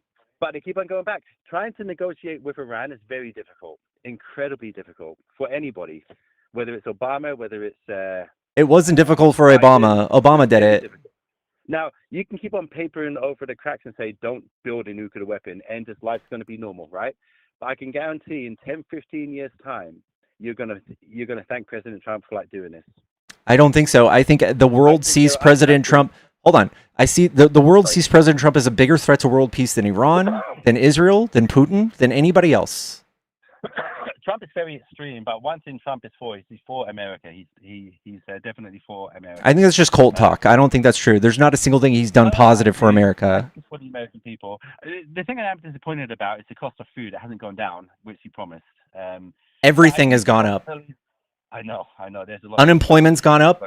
Jobs have gone down. He created 0 private sector jobs last year. Fucking 0, dude. 0.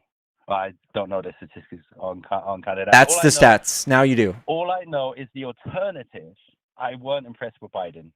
Okay, but it was Kamala. Kamala, I wasn't really impressed with Kamala. When Kamala wouldn't have done anything different to President Biden, and that was proven because he got asked that question, didn't he? So would you? That was a catch-22 question. So you're asked a question to either endorse or oppose your own administration. She's going to say that I endorse my own administration. I totally understand that, but the country wanted to change at that point, and England is now going through this as well. We have Stammer. And possibly Nigel Farage is now going to get into power because people want change. And that's the difficult thing about countries now is that the extremism, it's going to come about a lot more because people want their identities back. People want their countries back. And it's the same in England. It's the same over here as well. You're going to get more. So you're coming over here with a British accent trying to say that you want America culture to survive. I want America. This is what I want America, sir. Because I've been in America now for 15 years. I've lived the American dream. I've worked hard. I haven't lived on any kind of handouts. I now employ people as well. Same thing with all of these undocumented migrants. They're 80% more likely to be entrepreneurs. They come here, they pay our bills, they make Social Security more solvent. Yeah, they make our programs more solvent. If you do it the right way, sir. No, it doesn't matter if you do it the right way. They do add and contribute. I've got nothing. Well, my gardener got sent back to Mexico. He got taken back by ICE, which I found out about 6-7 weeks ago. But I also found out that he was a felon as well, and he got deported back to Mexico because he was a felon.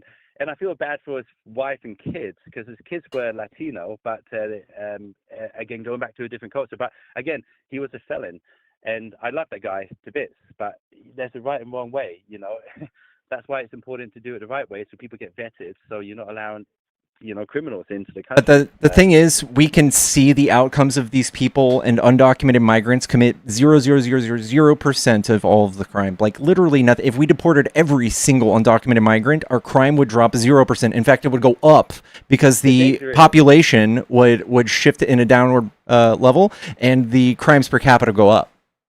The danger is with illegal immigrants is they will commit crimes to kind of get work. They will work illegally. Actually, working illegally is actually committing a crime. Getting handouts. It's a benign crime. That's benign. Well, it's a benign. No, but it leads to bigger things as well, sir. It leads to bigger things because you're working for somebody that's possibly a criminal. There's a lot of people that go into prostitution. There's all kinds of things. Trump is a 34 times felon, and he commits crimes every day. Do you think that is like making the United States say, "Hey, we're a bunch of law-abiding Americans"? Could I just say one thing? I know you're hitting on Trump. Biden, I totally respected Biden as the president. I didn't bash on Biden. Trump is now the president. Whoever is the president, I kind of want to get behind because it's America. And, I'm not going to... If Hitler was president, would you be behind him? Pardon? If Hitler was president, would you be cheering for him? If Hitler was president, well, Trump's very different to Hitler. Yeah. Well, I don't care. You're just saying, well, whoever's the president, I want to be behind him. So I just want to see if you have any critical thinking. If you're invading countries like Hitler, it's a very... Kind of like Trump's doing to Cuba, Greenland, Canada, Panama Canal, Venezuela, and Iran? We're just getting rid of the riffraff. And, okay. and I'm actually really glad. That he's kind of doing that because he's actually making the world a little bit safer. Even though we're going through a hard time now, I like to. It's not true. 5 or 6 years. There's people dying right now because of Trump. And I totally believe in that. And you're entitled to your opinion as well. So that's what's great about America is that we can talk about this without getting into a massive... I mean, sure, but I'm just saying, I think it's silly to just simp for whoever's in office. I think the First Amendment is one of the biggest things we have to be able to criticize our own government without retaliation from the government. Being in America, I believe, and I'm now a Republican because I believe in a smaller government. I believe in hard work, and I believe in the American dream. And I'm kind of living it. I'm proof of that, and it works incredibly well. So the American dream is alive and real. I think it's a state of mind that this younger generation has when they don't really want to work as hard as maybe. I think it's just a talking point. Like that.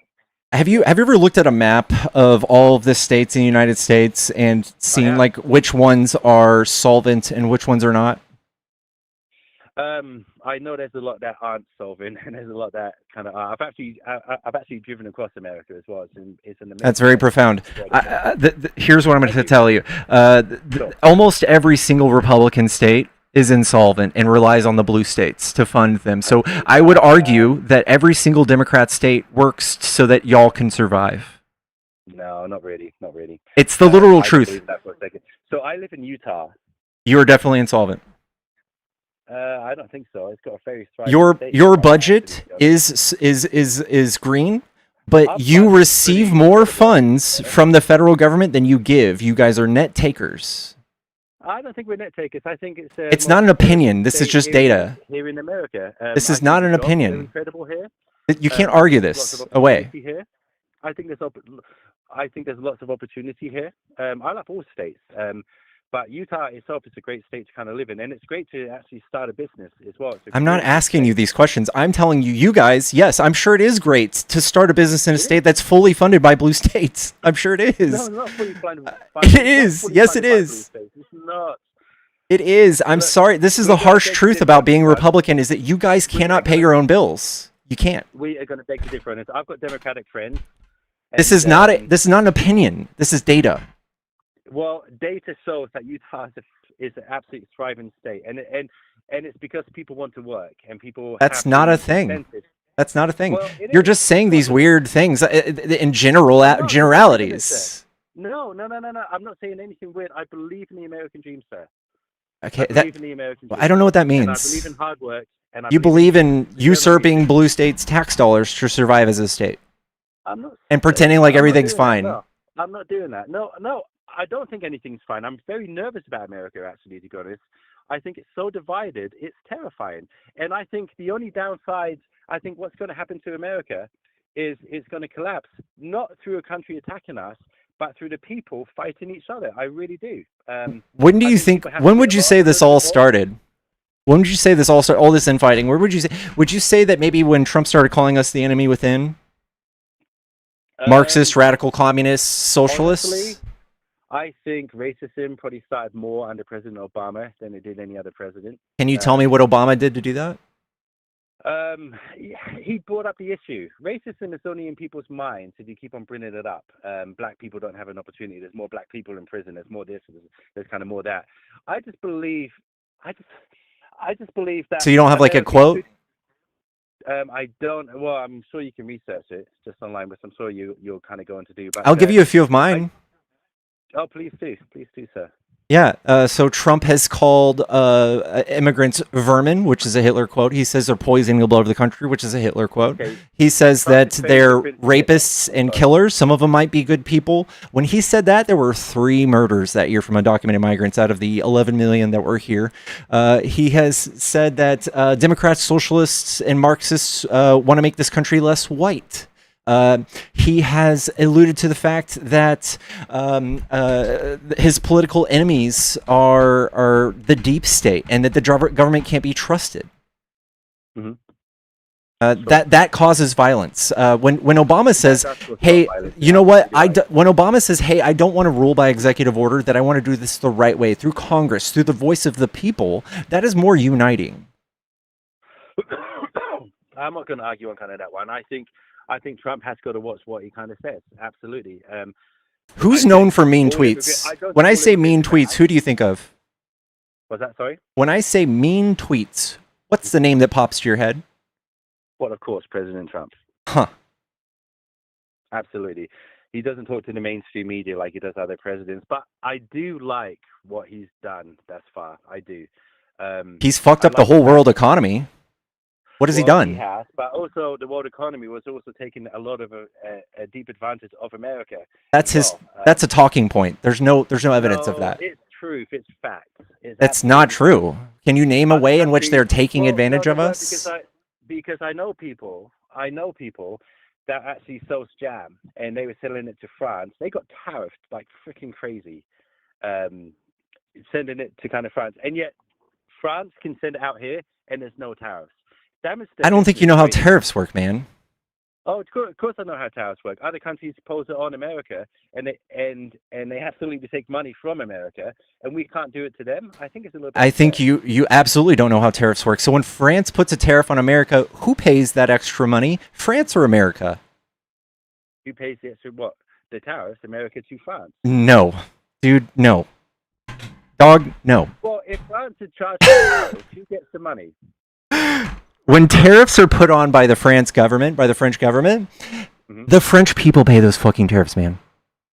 The French people. Yes. People don't take advantage of America. Yeah, dude. That's to protect Really? French markets. It's to protect the French markets, but it's also damage to the American economy. How does that damage the American economy? Well, it does because people don't want to pay tariffs. The French people? Well, also the Americans as well. Okay, but we have a trade deficit with France, so they buy more from us, in fact, than we buy from them. So how are we hurting? That's like me going to Walmart. I go to Walmart all the time, and I buy shit from them, and they never buy anything from me. Are they taking advantage of me? I can tell you one thing, that a lot of countries don't buy things from America. We don't sell anything. Well, no. Well, America used to, and it does. Like, we don't buy beef from America. We don't buy a lot of things from America because standards are like very, very different. And that's the same with any other country. But tariffs aren't good for any country. But tariffs can cripple countries. Absolutely. And They have crippled ours. I'm actually really. Pardon? Trump has crippled ours with tariffs. 0 jobs last year, man. 0. And trade deficits are higher than what they were after the trade deficits. It's pathetic. We can beg to differ on kind of that You one. I can't. think, It's data. You can't. What? You we can beg to can't differ on that. have an opinion on I think the America is data. completely within its right to kind of put tariffs on kind of other countries. Actually, that's not true. He was struck by the Supreme Court. They were illegal, and now he's giving refunds for them. No, now they've got to pay it back. But yeah, whether that's going to happen or not, I don't know. It started already. What do you mean? Well, It started last week. They started issuing refunds last week, Years. It could take absolute years. but it's still happening starting now. I do know America was accumulating a lot of money from tariffs. So, But who paid that? Who paid the tariffs? Yeah. What, people wanting to ship things to America. Who pays that? No, the Americans, dude. The Americans pay the tariffs. Yes.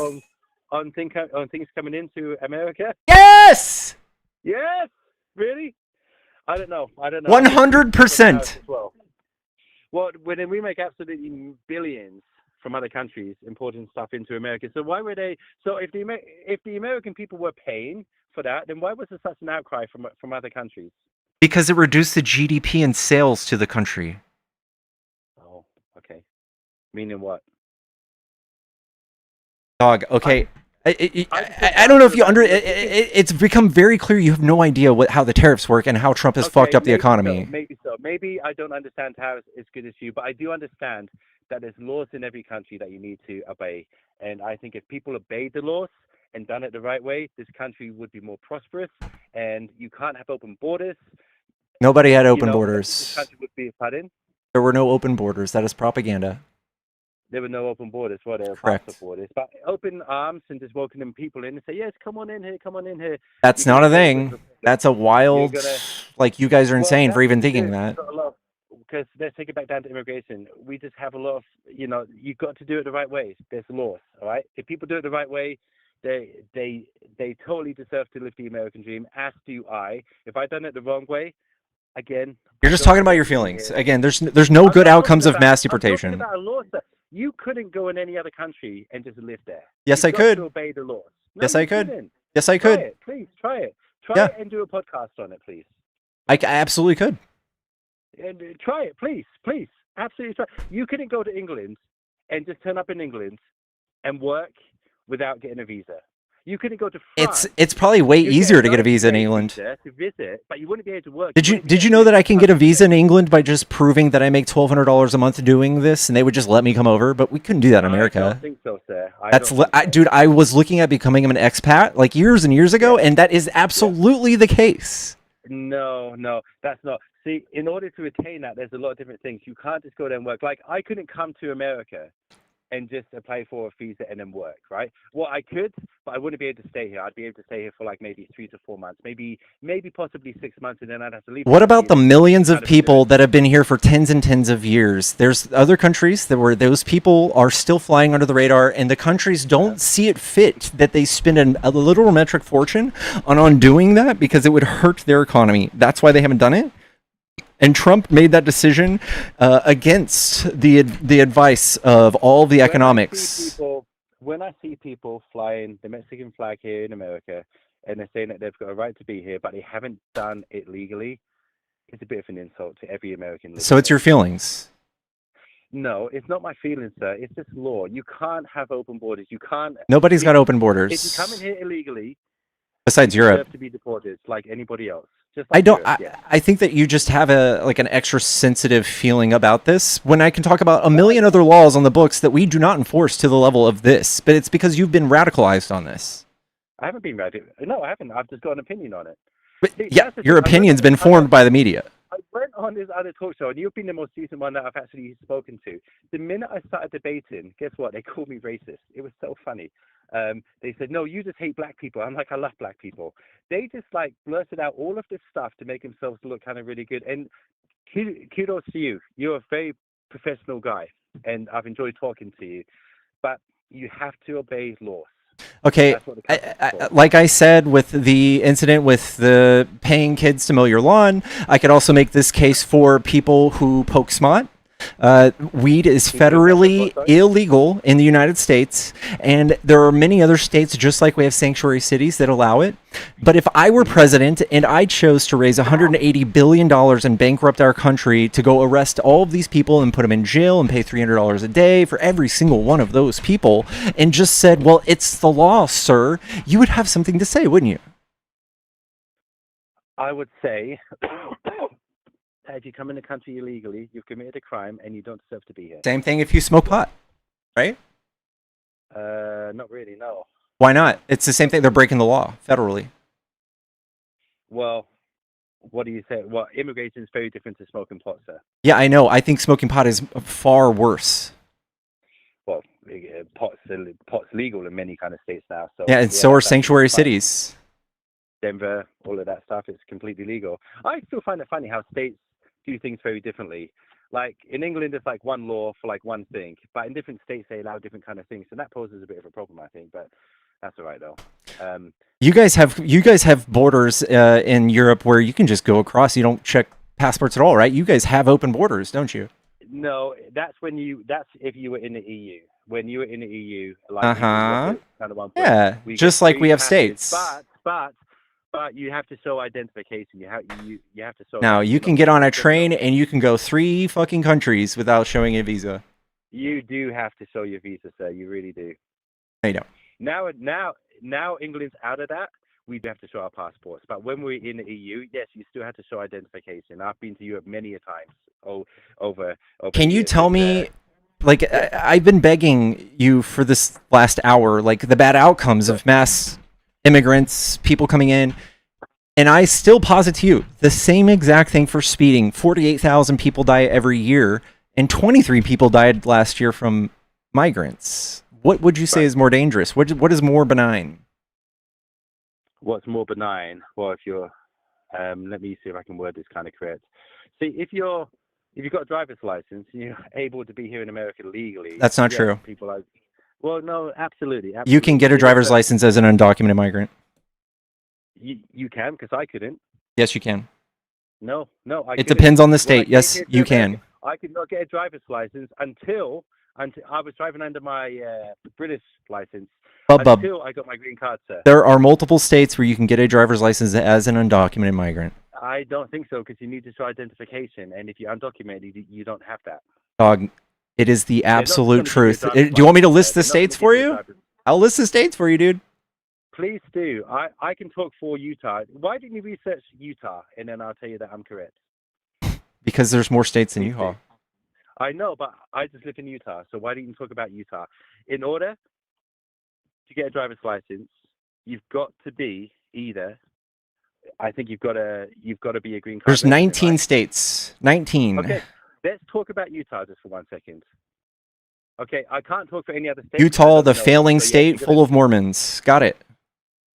Well, no, it's not all Mormons, mate. It's not all Mormons, and I'm not Mormon as well, mate. So that's absolutely fine. Utah's an incredible state. So, yes, Okay, and if well, you want to be a Mormon, that's absolutely California, fine. Colorado, Connecticut, Delaware, Hawaii, Illinois, Maryland, Massachusetts, Minnesota, Nevada, New Jersey, New Mexico, New York, Oregon, Rhode Island, Utah, Vermont.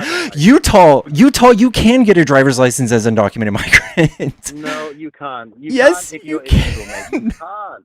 Yes, you can't can. even get It's a on the mobile phone, books. sir. You can't even get a mobile phone. I'm let so alone a sorry driver's this is license. happening to you, but it is on the list. No, it's not, sir. You can't get a driver's license if you're undocumented. Yes, I'm sorry, you can't. can. It's Maybe right legally, here. It is right you here. drive on your. It's right where. It is right here, man. It says Utah. You can't enjoy the fruits of America if you're an undocumented person. You have to do it the right way. You can twist it till you're blue in the face, sir.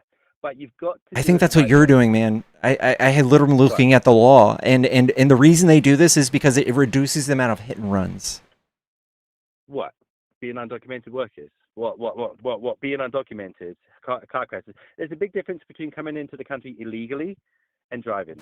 Massive. Massive. Okay, but you can do that in Utah. Yeah, I don't think you can. No, I think you got to have documents, mate. You're being cooked, man. Can you just show me the law where it says you can't? Because I got it right here, man. I got it on the screen. Let me research right now. That's what you want me to do, and I will read it to you. Do you need documentations? Just type "can undocumented migrants obtain a driver's license in Utah"? Well, you can if you apply for a visa. No. Yes. No, ITIN. You can't even get a mobile phone, sir. Yes, you can. You can get Then it. how can you get insurance without a social security number, sir? You don't need a social security for insurance. Really? Yep. You need a social security number in order to get a mobile phone. So why wouldn't you need it in order to get a driver's license? Why do you need a mobile phone to have a driver's license? No. What I'm trying to see, if I needed a social security number in order to get a driver's license, You how don't. could an undocumented worker? Okay. You don't in Utah. Do you need? Okay, let's do it. Let's do it. I'm absolutely fine. All I know is that I went through it. I couldn't live until I got my green card, and that took me 2 to 3 years, thanks to President Obama legalizing these undocumented workers. I'm sure there's schemes that can help them. So you might be right in kind of that department, but if you're There's no scheme. you There's no don't scheme. have the So right what happens when you don't give undocumented migrants a driver's license is when they get in an accident, they fear of being. a house then, sir? Why don't you give them a house? Why They don't you give they them buy a- their own homes. Why don't you take every taxpayer's money and just bring all of these undocumented workers in and give them a house and see how much things go up and see how America changes? They Okay? buy their own You have to do homes. things the right way. They buy their own What, homes. sorry? They buy their own homes. They buy I don't. An American can't even afford to buy their home right at the moment because it's so high. Well, thanks to Trump, I I guess. don't think an undocumented worker could possibly buy a home. They right they now, rent being homes. on the wages that they have. And in order to buy a home, you need to have documents. You can't just you can't get a mortgage. You without can. That, sir. Have you heard of an ITIN? Yes, I have heard of an ITIN. Yes, Who is eligible for ITIN?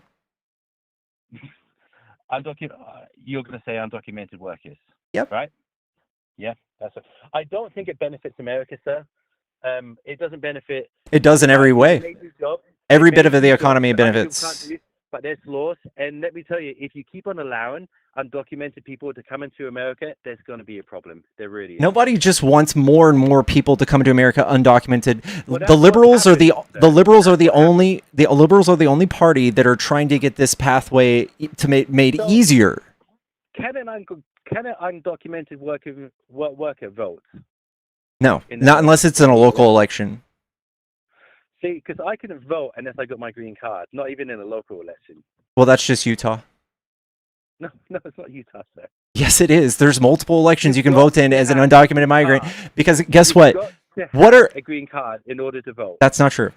Dude, you I'm- don't. You're yes, trying to it is. tell me, No. a person who debates politics for a living, the laws around voting, and you're not even fucking you, dude. No, sir. I'm not swearing at you. You don't need to swear at me. I'm trying to have a nice debate with you, and absolutely fine. I'm trying to be decent. You need to, in order to vote.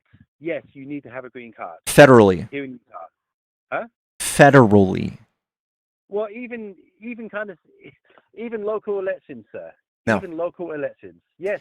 Have you ever? absolutely. You can plug this into your Google machine real quick. No, I'm not I'm gonna tired of use arguing I'm it. talking Just to plug it my- in. I'm not arguing with you. I'm just having a little chat with you. I know you can't just say no and yes back and forth. Look, I can only lead you to water, man. Let me just crash this debate. In order to enjoy the fruits of America, you need to do it the right way. You need to work hard, and you need to do it legally. Correct. So they're not even enjoying the fruits. They're just giving us their tax dollars. What? Illegal immigrants? They're Yeah. not even paying tax because they're getting cash under the table. Bub. Do I have to teach you this too? Because they're not going to enjoy it, and it's dangerous as well because it's going to increase crime. People are going to pay them under. It doesn't the table. increase time. It does. If you do it the wrong way, mate, you're asking for trouble. All I'm saying is that there's a right way and there's a wrong way. All right. Okay. You do it the wrong way. And when people break these benign laws, it doesn't do anything bad to you besides hurt your feelings. Mate, it hurts the country. It hurts everybody. Okay, but their presence alone does help. Possibly. I'm not going to argue that point, but there's a right way and there's a wrong way. I've got no objection with people wanting to come to America, sir, but you just have to do it the right way. All right? For the safety of the American citizens. Would you be willing to? Would you be willing to streamline this to make as many people possible eligible to come to America? I think there's laws that can definitely be kind of changed. I totally agree with you.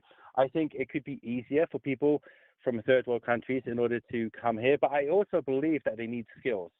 They can't just come here and just live on benefits. That doesn't help the country at all. Nobody gets to live on benefits if you're undocumented. People do when you apply for your when you apply for your green card. Yes, you can. That's the legal process, though, right?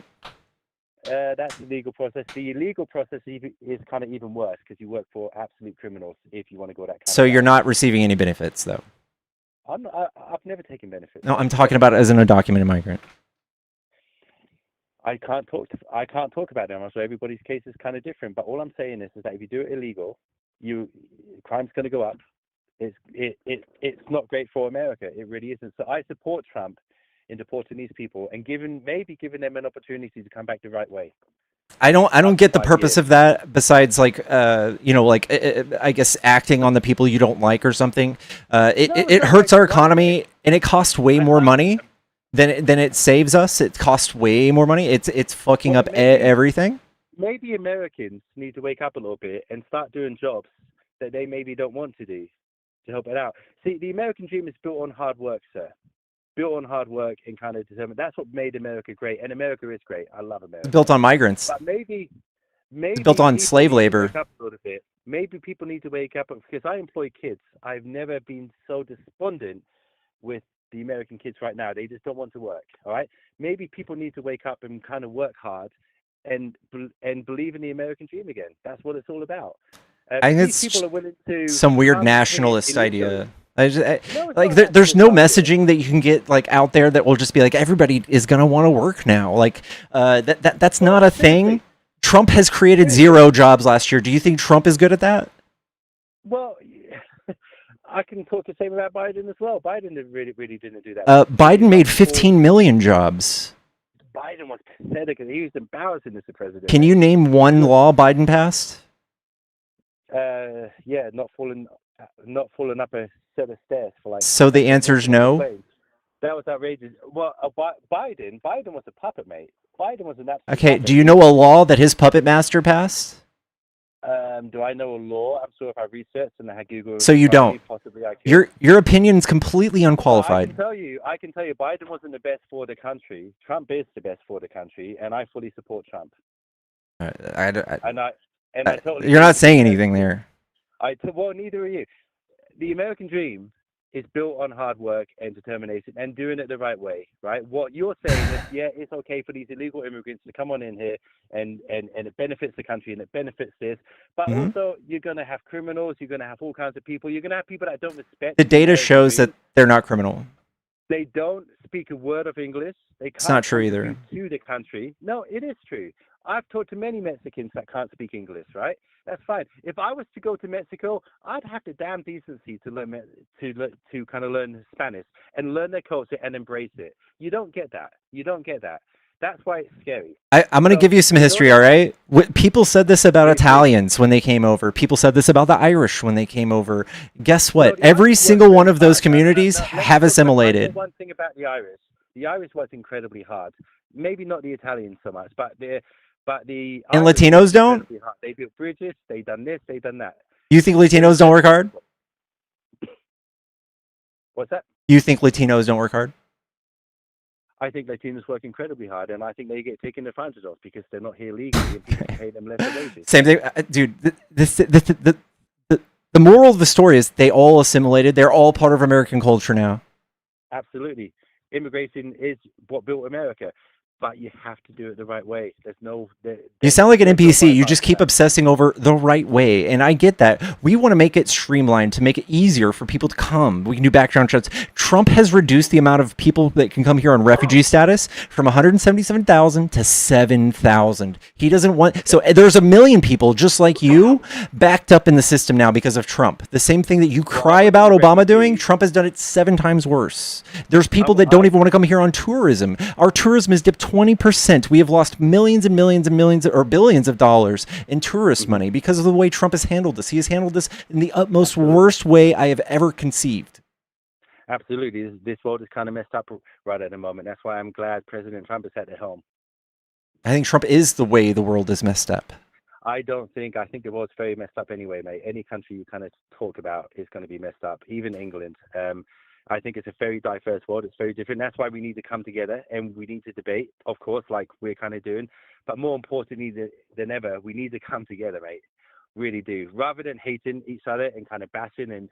I'm the one welcoming others, and you're the one othering others. So No, I think you need to take your own advice. I am for America, definitely. And I'm for the world as well, of course. But I'm focusing on America because this is kind of where I live. Trump does not focus on How America. divided this country really is. It really is. Correct me if I'm wrong. I heard a debate that the reason all of these immigrants were coming on over is because President Obama, Biden, they wanted them to vote for the Democrat. Yeah, it's Party misinformation. in order to keep Republic. Is that a myth or was that real? That's misinformation. Is it misinformation? There's a lot of misinformation going around about America, sir. There really is, and I think it's about time that we all come together and we all do things the right way and live the American dream. I don't get that means. I think Trump, the person who is getting paid for pardons, I don't think he has any regard for the law. I think he's just doing Mate, I this. thought you talk about the Clintons. You talk about that. There's corruption in any president, mate. There really are. No, I think that we can say that like we can put them on a scale. And I think Trump ranks 10 out of 10 and like Biden or whoever, 1 out of 10, 2 out of 10. Trump. We have a saying in England, right? We have a saying back in England. Do you want to know when an MP is lying? They open their mouth, right? They're all these paid politicians that have done it for absolute years. Can you tell me Biden's worst lie? Biden's worst lie. I think Biden's been in power, for 50, 60, 70 years. So go ahead and tell me his worst lie. What's his most prolific lie? What's his most about his son getting money from Ukraine? Yeah, can you prove that happened? What? Well, I can't prove anything, mate. That's just what. Okay, so we have nothing there. We have Jared Kushner making Jared Kushner made how much money from the Saudis? Jared Kushner, how much? There's definitely corruption going on within governments, mate, worldwide. I can guarantee. That is being very vague. And if we talk about specific, this all falls apart. All right, Jared Kushner made $2 billion off of the Saudis. Hunter Biden's not even in the billions. He's not worth $1 billion. He's millions, though, isn't he? Yeah, not even close. And Jared Kushner is a fucking, he is a lawyer, and he worked for Amtrak, so he had every qualification to go work for Burisma. I think there's a lot of corruption going on, mate, and I think you can make it sound like in your kind of favor, but I can guarantee that Bidens aren't innocent people. I can guarantee that they've done corruption. Again, this is just political. This is political hate No, because they're it might be. It might be. Democrats. But it's the same on Trump as well, sir. It kind of really is. No, we can see this in the open. He pardoned somebody named CZ, who was a crypto billionaire. He defrauded his people to the tunes of millions and millions of dollars. Trump pardoned him, and then 2 days afterwards, he got a $2 billion donation from this man, and he's done this over and over and over again. Did Biden pardon his son for going to prison? Yes. He did. Oh, he did. So he done that. What were the You know charges? people, what were the charges, sir? So he was a year late on paying taxes, and he purchased a gun while being under the influence of drugs. Do you know who else does that? Literally every single American. And prostitutes, right? That's not a charge he had. Is that not a charge? Yeah, but yes, guaranteed. Anyway, all I'm saying is, mate, is there's corruption in any kind of party. There really are. There really are. I don't care. I don't care. I know that. Yes, I know the nature of humans are left to their own devices. They will justify just about anything, but it's a matter of the person whether or not they're going to do it blatantly in America's face. What is the purpose of you then doing this? Honestly, what is the purpose of you kind of being on here doing this? Deconstructing people from these wild ideas. But it's wild ideas from both parties, mate. I would posit that the Liberal Party of America is literally center right of even England. Wouldn't we be better? Wouldn't we be better saying, okay, look, we need to come together as the people. We need to be on the same page. We love America. We want to keep it America. Seriously, wouldn't that be more Yeah, beneficial? I would much love a leader that did that. That's not Trump. But you're never going to get that. You're never going to get that. We had it with Obama. We had it with Biden. What are you talking You about? didn't have it with Obama. You didn't have it with Biden. Biden was pathetic, and we all know that. He was an embarrassment to the whole world, actually, to be honest. The whole world loved Biden, and when Biden asked, No. Biden couldn't even form a sentence, sir. that's a joke. Biden That's can not talk. a joke. It's on TV and it's on YouTube. Yeah, I know. You have like 4 clips of Biden gaffing, but I have Trump saying that we should nuke hurricanes. Even the last debate, Okay. mate, Biden might be a good man. I've got full respect for Biden, but he was a really bad president. You're right. He should have said they're eating the cats and the dogs. Well, yeah, maybe, you know what, I've been in countries where they have eaten cats and dogs. Maybe that wasn't far from Yeah, the but that's truth, not here. Well, how do you know, sir? You got lots of immigrants coming on. Has over. You Trump don't done a know. single thing? If you were hungry enough, you'd eat cats and dogs. I can guarantee it. If you come into the country illegally and you can't get any benefits, and there's maybe a dog and your family's starving, of course you're going to do what? What are you going to do? What are you going to do, honestly? Okay. Hand on your heart. That's Okay. the danger. We don't have any accounts, not a single account of people eating cats and dogs here. It's not a trend that we need to take care of. It's a trend that demonized and caused 30 bomb threats to happen in Springfield, Ohio. So you're living in a very dangerous world. You're saying that illegal immigration is absolutely perfectly fine. It's not perfectly fine. And we can bash around and go round and round and round, and I'm sure there's other callers on board. I really enjoy listening to your channel. Thank you for your time, sir. But you've got to do it the right way. And that's not me because my feelings are getting hurt. That's just the law, and that's what makes America great. People doing it the right way. But All I right, will man. continue to listen to your channel, so I appreciate it. And I probably will call again at kind of some point. So keep it up, okay? All right, take it easy. Hey, you too, brother. Bye-bye.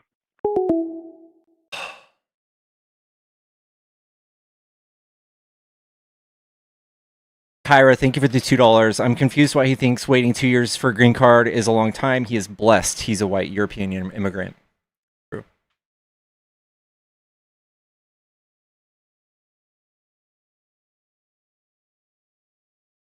Chat, it is $40 a kick.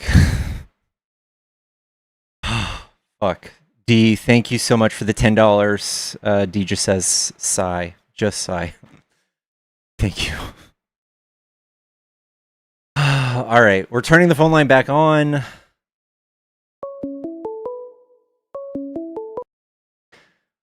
Hello, is this a Trump supporter? Yes, I am. I'm a proud Trump supporter. Okay, what do you like about Trump? Oh, I think he's been doing a phenomenal job. He took care of Venezuela. He's dealt with Iran in the last 48 years. Nobody's dealt with Iran. Cuba's up next. He's done a phenomenal job of shutting down the border, and All right. he's hilarious. He's absolutely hilarious. I think that's my favorite part. All right. I'll talk about each of these. Venezuela. What's the difference between Venezuela's leadership now and before Trump kidnapped Maduro? Are you aware that the average person lost 25 pounds starving to death in Venezuela? And how has that dynamic changed? Because we took away that person who was making those people starve. And now who's in charge? And do you understand Hugo Chavez before Maduro?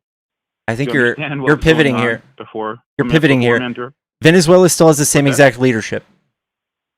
No, it doesn't. You're out of your mind. Who's in charge? We are. Now we are. How about that? Okay, but who's the person actually in charge there? What the woman they have, who's like the fake head now? Who was she? Who was she before that? Who was before that? Yeah, she Maduro. no. Like, who was she? What was her position before she was leader? She was like she was like a fake state of head or fake. Yeah, she was head of state. Representative. Yeah, she was like second in charge. It was all fake because they're it's all corruption. It's all ultra corruption. That's why. So he left all of the corrupt people in place. How about? Do you understand that they had the fourth largest economy in the world before Maduro got in charge? And what has changed is what I'm asking you. Fourth largest in the entire world. And now that we're taking all of their oil, how's that helping them? No. I'm talking about over the last 50 years. I know. And what has he done to actually change that dynamic? You actually don't know because you would. If you did know, then I wouldn't have to explain it to you. You're not explaining things. You're dodging my question. What's that? I already told you she was a fake head of state. And now she's the real head of state? Just like Mexico, just like the woman in Mexico. She's a fake head of state, too. Is it the cartels same? Run Mexico, she doesn't. Is it the same treasury, too? It's all ultra corrupt at the top because that's what you get with communism and socialism. So that you get in it's every literally situation this. when you have communism and socialism running the country. Okay, but it's the exact same everything. How did they go from right? the fourth largest economy in the world to at the bottom of the barrel, starving to death? Explain to me that without us being involved. Maduro was absolutely an authoritarian leader, and left or right, authoritarian's bad. Yeah, but who was he a part of? He was part of the Hugo Chavez administration before that. Are you aware of that? Do you know about Hugo Chavez? I wasn't aware of that. No. Oh no, you're not aware of that. So he was completely a part of his administration prior to that. Maduro was part of Hugo Chavez's administration for the last 40 to 50 I don't think anybody years. likes Maduro. Okay, but before that, you had another asshole called Hugo Chavez, who he was part of that administration. You're not aware of that, are you? No, I just told you I wasn't. Okay, cool. Nothing's changed though. Now you are. Nothing's changed though, right? Oh, sure it has. Okay, Are you kidding me? what are they implementing in Venezuela now that's changing things? Now Trump has taken over the oil, and so now the country. So now we're making them even more poor? No, we're actually going to give them an opportunity to survive again, so they don't have to eat their cats and dogs. They don't have to go to the zoo and kill the animals and eat them, because that's what's going on over there. In case you're not aware, they broke into the zoos and killed the animals because they were starving to death. Okay, People are eating their own cats and dogs. I get that, and it's not changing, is it? No, you don't get that, because you just said a minute ago people aren't eating cats and dogs, but in a place like Venezuela, they absolutely were. Trump was saying that about America. That's what they were doing to survive. Trump was saying that about America. They lost 20. The average Venezuelan lost 25 pounds. Okay. Starving. What about America? Were they eating cats and dogs in America? In Haiti, they do. You can go to Haiti right now and go. Is Haiti in America? And buy a cat and eat it. Do you think that we should be sending Haitian? Third world shithole culture into this country, you're going to get people eating cats and dogs like they do but in Haiti. That's not the truth. That is the truth. You can go to Haiti right now and go to a store that sells cats to eat. Okay, but not here, right? Not here? In Haiti, yeah. When you bring the third world shithole culture into this country, you're going to get the same shit. I want to read you an article, okay? Okay, yeah. Was it Politico? From Politico or something? Some bullshit? Okay, go for it. This would be funny.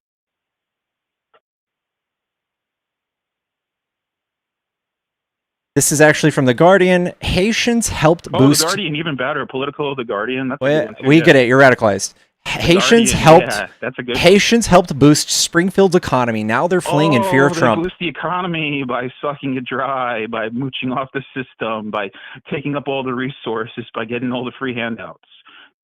They don't contribute anything. They contribute to taking the money out of our system.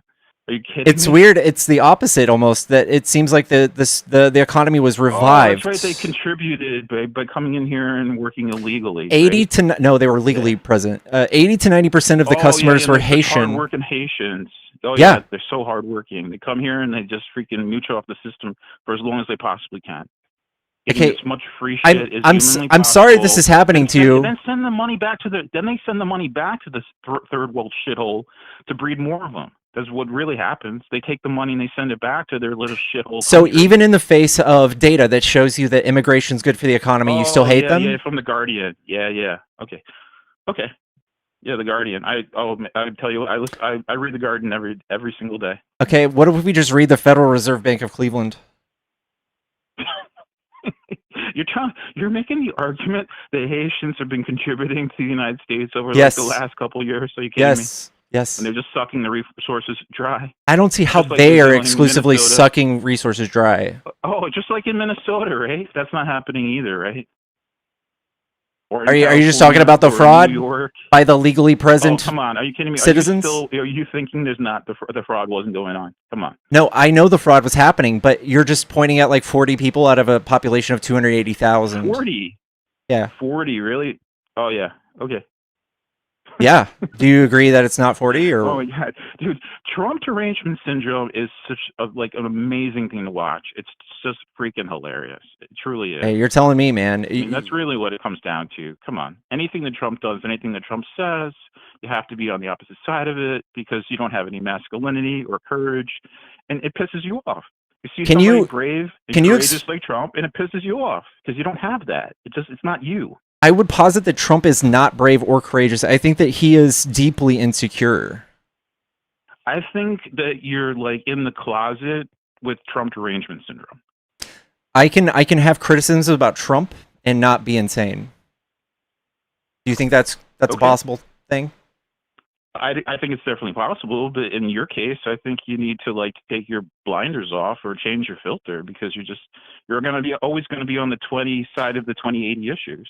It's just a losing battle. You guys have not learned your lesson. I'm Well, sitting maybe here then trying to you show see you the terms data, and you scream Lugenpress. I think it'll be a miracle if you, in your lifetime, you see another like Democrat elected president. I don't think it's looking good for y'all, man. Oh, really? So who are you going to run? Kamala? You're going to run Kamala again? I really hope you guys do. Like, my birthday's coming up. That would be a birthday present to me. You if said guys this run last time. Kamala again. Yeah, exactly. Because it's true. I hope you guys run Kamala. I think you guys. If you were smart, you guys would actually realize you got to get away from all the bullshit, and you would run somebody like Oprah Winfrey, who's just like some people are dumb enough to vote for her. So you Why? gotta do something like Why that are you because so you can't proud? do it anymore. Kelly, thank you for the $10 for the kick fund because I know there are other entertaining the idea. Thank you, Zilla. The thing is, there's no economic data on your side that Trump is doing any good for us. You're literally trying to tell people that they should be proud of Biden mumbling and stumbling. The guy was not even like. If we were to cut through all the. You said we watched him constantly mumbling, bumbling. I want had to. no idea what was going on. I want to couldn't complete focus. Conversation. We can cut through the noise, right? We can cut through the cultural like bullshit, right? If we just look at the data, can you show me something you can brag about for Trump? Oh, absolutely! Look what he did with the border. That's number one. So Immediately shut down the border. First thing you do is what law? The border, shut down the border, get the border secure. Okay, so just something that can be. That's why we voted for him. Do you understand that's like my number one thing was you're, that? You're, and I'm not alone. You're rambling. You're rambling.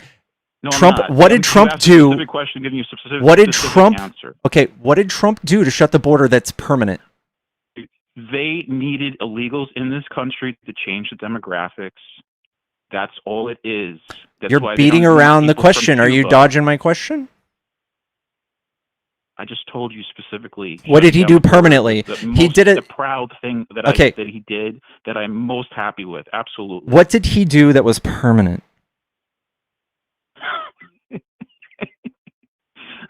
Look at the different things he's doing now. Are you kidding me? Everything he's trying to do. That was is a trying very to make it specific permanent to question. the best of his abilities. The border, asshole. I just told you. He I shut said down permanent. the border. That's a EO, right? And Can you we don't just think toss that's that a out? permanent change? It will be. Oh, it will be if we can continue. Thank you so much for the $100 from Kelly and 25 from Christian. That white privileged man had no empathy. If he was Hispanic, he'd still be in Mexico. It's wrong on every subject. Thank you so much. I love y'all. Thank you so much. Hello, is this a Trump supporter? Hi. How are you? Yes. What do you like about Trump?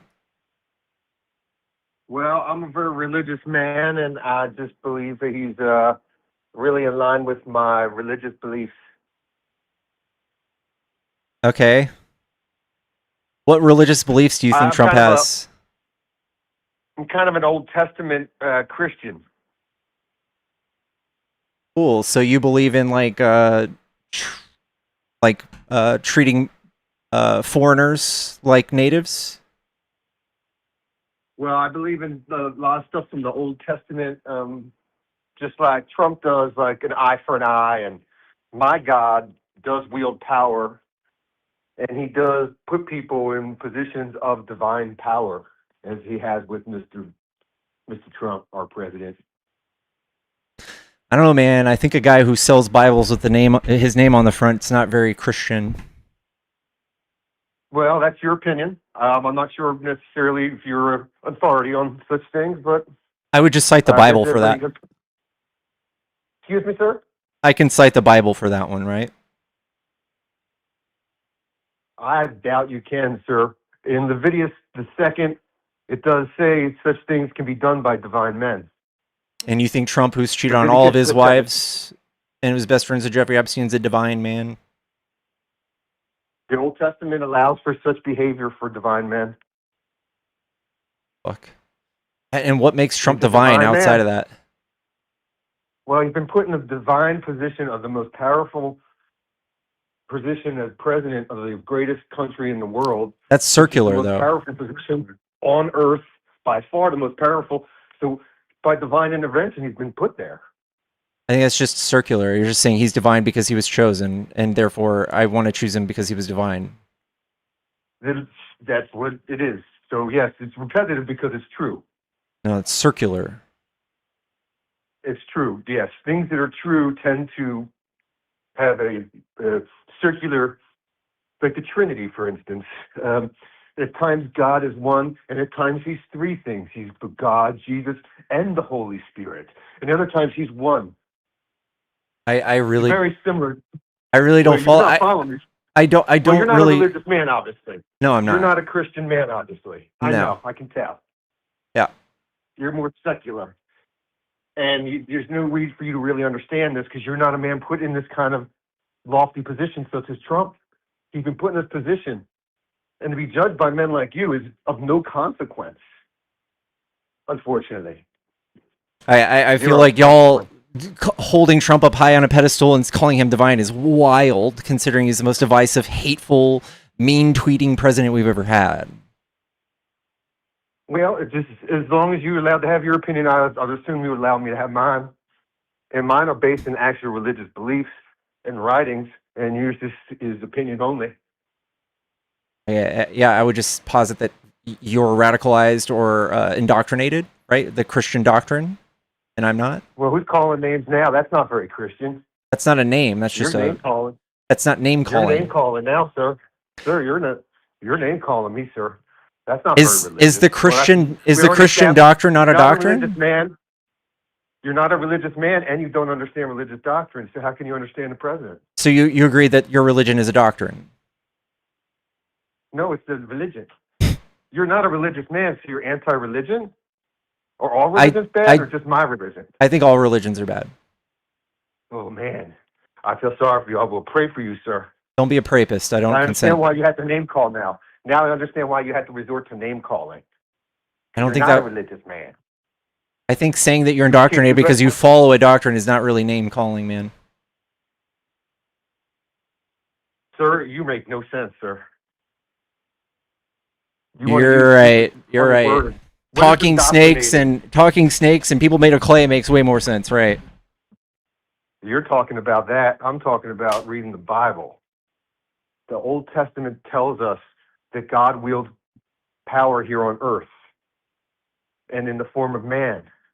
It's all over the Old Testament. Uh-huh. And Marvel Comics say Old that Testament- Magneto could control metal. That is something to do with, I believe, is that in a religious book? That sounds like Marvel. It's You know in the book we wrote, all right? Superman's in there? Aquaman Yeah. is in the Old Testament? Don't you get it? Is Aquaman in there? Yeah. Yeah, Jason Momoa. Well, you, sir, that's why I'm starting to doubt if you ever read a book in your life. Other than a comic book. Are you just a comic book guy? Comic book Listen, guy? You don't read the Bible? Read comic books? I think they have just as much weight as the other. Yeah. I can tell. That's about why you're so intelligent. You can win this conversation with somebody. Yo, I'm gonna get some moonshine, bro.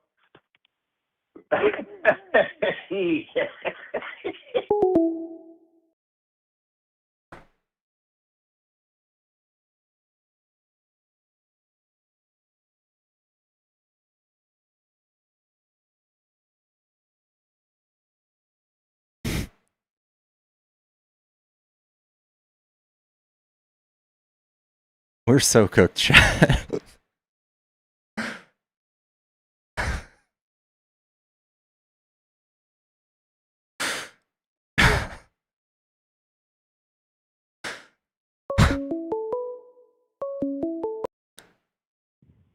Hello, is this a Trump supporter? Hello? Hello, is this a Trump supporter? Yes. Okay, what do you like about Trump? I just want to know if you want to lick my balls. No, I'm good. No, you don't want to lick my balls? I get it, it's funny because it's gross. And it's funny.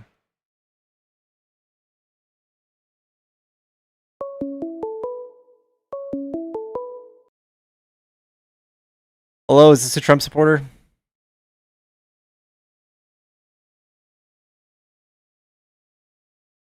Hello?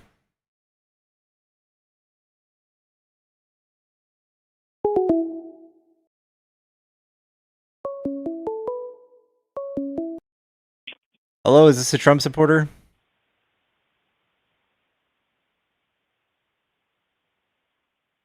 Not 100%. I started out as one, but we're talking about spreading. Hello.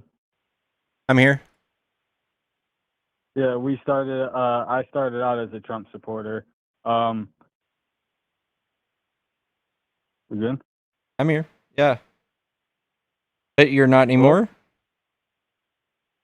Yeah, I was. I started out as one just because.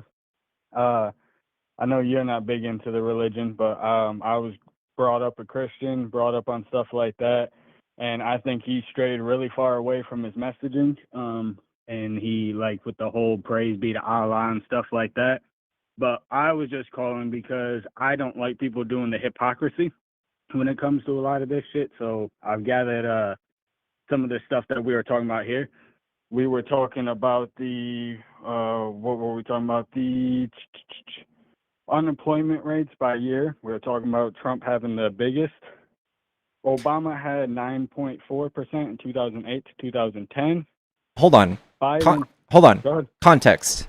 What was happening in 08? Huh? What happened in 08? Okay. So besides 08, we still have 7.5 between 2012 and 2014. Okay, but he had a 72-month consecutive growth in employment. He actually passed legislation that made jobs. He brought us out of that. So for you to be like, oh, Obama's policy caused this is silly. Like, we can actually just literally point to this, Biden had us down as low as 3.5, and Trump's got it at 4.3 now. So, and he created literally 0 private sector jobs last year, literally 0, which is unheard of. Again, I'm not a huge Trump supporter. I'm just we got to call the numbers even across the board if that's what we're going to call it. I just don't like hypocrisy when it comes to a lot of this shit. You see it on both sides. But then when we're talking about we were talking about earlier about the Kamala quotes. So I was wondering how you would feel about Kamala when she said you never have to ask anyone permission to lead. Isn't that basically what Trump's doing? He's not asking for permission. He's just basically doing it. So it was okay when Kamala said it, but when Trump takes the words into action, it's not. I think you're kind of twisting things and ideas. So Kamala and Biden never showed a want to consolidate power to lead by executive order or do this thing called unitary executive theory, which is what Trump is doing. I don't think it's hypocritical at all to take what she said and think of it in the context of Kamala. She basically was just saying that you should be unapologetic in being a leader, but being a leader in the sense that Trump is trying to be a leader is not being somebody who is leading by example, right? Like if I wanted my kids to grow up to be good people, I would not show them quotes of Trump or show them legislation done by Trump. I would do the opposite. Yeah, yep. And she also said, I eat no for breakfast, which is kind of down to Trump. When Trump does it, though, when Trump eats no for breakfast, he's a big bad guy when it comes down to it. Okay, but when Kamala does this, she doesn't use and weaponize her position as president or vice president to attack the people that say no. So, like, when Trump is told no by the Supreme Court or by federal judges, he doxes them. He doxes their families. He tells people that these people are activists and rogue judges. And that is harmful to them. It's harmful to society, and it casts doubt on our democratic process. And that's not something Kamala partook in. Right, and I don't agree with a lot of the stuff he has done. Like, I think he's made a big mockery of, like, in the White House underneath the pictures, like, writing down, like, Sleepy Joe and stuff like that. Yeah. And, you know, when it comes down to all this other stuff. But we also had, when you're talking about, like, the, when you're talking about, like, the executive orders and stuff, Obama was quoted saying, I have a pen. But he was paraphrasing a little bit, but basically saying if it came down to it, he would use his pen to overwrite the executive order. So if it came down to it, I was just wondering, like, what would people's idea be about that? Would it still be the same outrage now? It wouldn't be the same outrage. So Obama was, and you'll hear a million people come up on my panel and say, I voted for Obama. And the reason why they voted for Obama was, and they lean right still, is because Obama was uniting speaker. And when he spoke about things like enforcing the border and people were protesting it, he's saying, listen, I could change this by executive order, but that's not the right way to do it. We need to do it through Congress. We need to do it with the will of the people so that we're not divided as a country.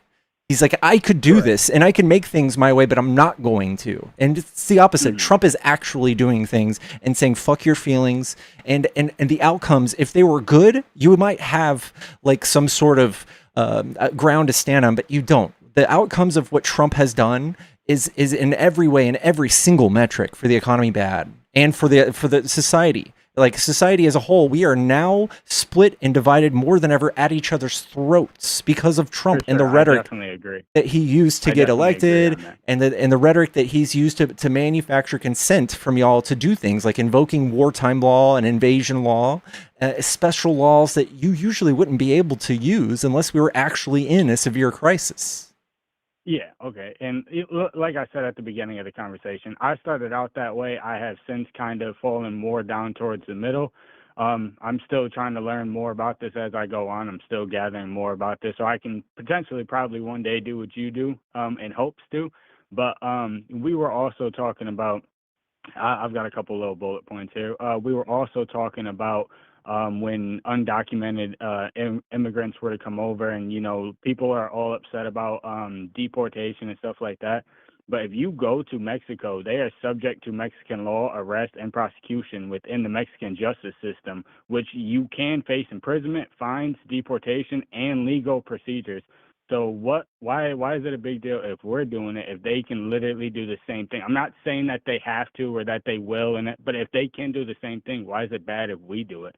Okay. I know people who work at my job who were feared to go down there because they're like, if I don't know their laws and I so happen to break it, I don't want to get locked. I mean, look what happened to Brittany Griner over a bag of weed in Russia. No matter how you feel about weed, like she literally was in prison for a bag of And weed. I want to live in a country where we aren't like Russia. And Mexico is nowhere close. There's no other country on planet Earth other than like North Korea that you could walk in and just be subject to immediate removal. There's no country that focuses so much resources on it that it's self-deprecating and cost preventative. It's costing us so much money to do this, and it's a social thing. It's a social thing more than anything. This is something that they have done messaging on for 10 years, and I can just go back to 2017 when Trump called them rapists and criminals. Some might be good people. The statistics were 3 murders that year from migrants, 3 out of 11 million. So it is extremely misleading, and what he's done is he's swayed the public's opinion to make this an urgent matter, and no matter the cost. And nobody has looked at the cost and consented in that way. Like, nobody was presented with the numbers that I have been spouting off, and how it fucks up our deficit, how it fucks up everybody's income, how it fucks up our GDP. Nobody was presented with that information when talking about mass deportation. For sure. And one of the things you had touched on is you were talking about like the enforcement of like marijuana. We did have a war on drugs, and during that time we did have asset for however you say it, sorry. During the height of the drug war, authorities often targeted individuals, resulting in the seizure of property of land, according to accounts of the time. So like, when that was at its most highest, we were doing something about it. When it comes down to like the whole speeding argument, if we find these people who are speeding, we are actively doing it. When you get on the highway, you see cops actively enforcing that law. I know. It's not like they're just Here's turning a blind the eye to difference, it. though. Like, we spend like a fraction of our resources doing this in moderation, but if we were to ramp up our resources to catch 100% of all people speeding, we would see commerce just explode in inflation. We would see people's insurance rates skyrocket. We would see all of this stuff. To a point, there's like a tasteful level of enforcement, and that goes for every single law in this country, so that we can live in some sort of freedom. For sure. And I am under the sound, I believe that, we do have it written in our Constitution that, we should still give them due process, whether they're here legally or not, like that. So I do believe in getting things done necessarily like that, following the right steps that we should do when it comes down to that. So I'm not against any of those kind of things. And then when we were talking about some lies that Biden had stated, in 2022, Biden had claimed that when he took office in 2021, there was no vaccine available for COVID, despite the rollout having begun in December of 2020. So there's one lie. That's it. Okay, that sounds okay. So that is a lie, and I'll have to fact check that, but I'll concede to you already that it's a lie. What are the huge bad outcomes of that lie? I'm not saying, but what scale are we pitting lies on? Are we doing it by a little tiny fib that's not going to hurt somebody, or are we going by a big, massive thing on Yes. it? Like, we got to talk about where we're going. Yes, I want to know what the most egregious lie Biden said, because Trump, I can just list 1,000 that are harmful to society. The election being stolen, Haitian migrants eating cats and dogs. Yeah, which I don't agree with that, but I think saying that there was no vaccine a year and a half, almost 2 years after you got in office was probably pretty harmful. It seems how COVID did kill how many people? No. And you're telling people what that did there was no what vaccine? Like, if people took that as 100% truth, tell me the bad outcomes. I mean, we could say that about anything, though. I mean, I'm just kind of getting these points out there. You were on an hour-long phone call I want to circle back on this. So, like, if Biden lied about the rollout of the vaccine date timeline, which we can say he was off by a year and a half, maybe that would lead people to say thank you, Biden, more than of people not getting a vaccine. But that didn't stop people from getting a vaccine. That just misled people on the timeline. It could have misled people to the timeline being able to go to the right time to get it, the right place to go get it. If they were misinformed, if all they watched was the news and went by what the president said, you have hard-leaning. This is while the vaccine was already available, though. So when he said this, it was the vaccine was available. Everybody knows it's available. So I don't think anybody goes, "Oh fuck, the vaccine's not out yet." True. But when Trump says things like they're eating the cats and dogs, we saw 30 bomb threats happen in Springfield, Ohio. We saw people attacking these people, and socially, these people were like hiding inside of their homes. Like this is stochastic terrorism 101. Yeah, and it's fear mongering and stuff like that. But we do get terrorism from both sides. We do have domestic terrorism that happens here almost every day. And 70% of it's on the right. 70%, 20% on the left. The BLM riots where they were destroying property, I can show you I can tell you what. And all of those are in the numbers I'm talking about. 70% still lives on the right. The 70% of that was the Marxists that were out there doing it.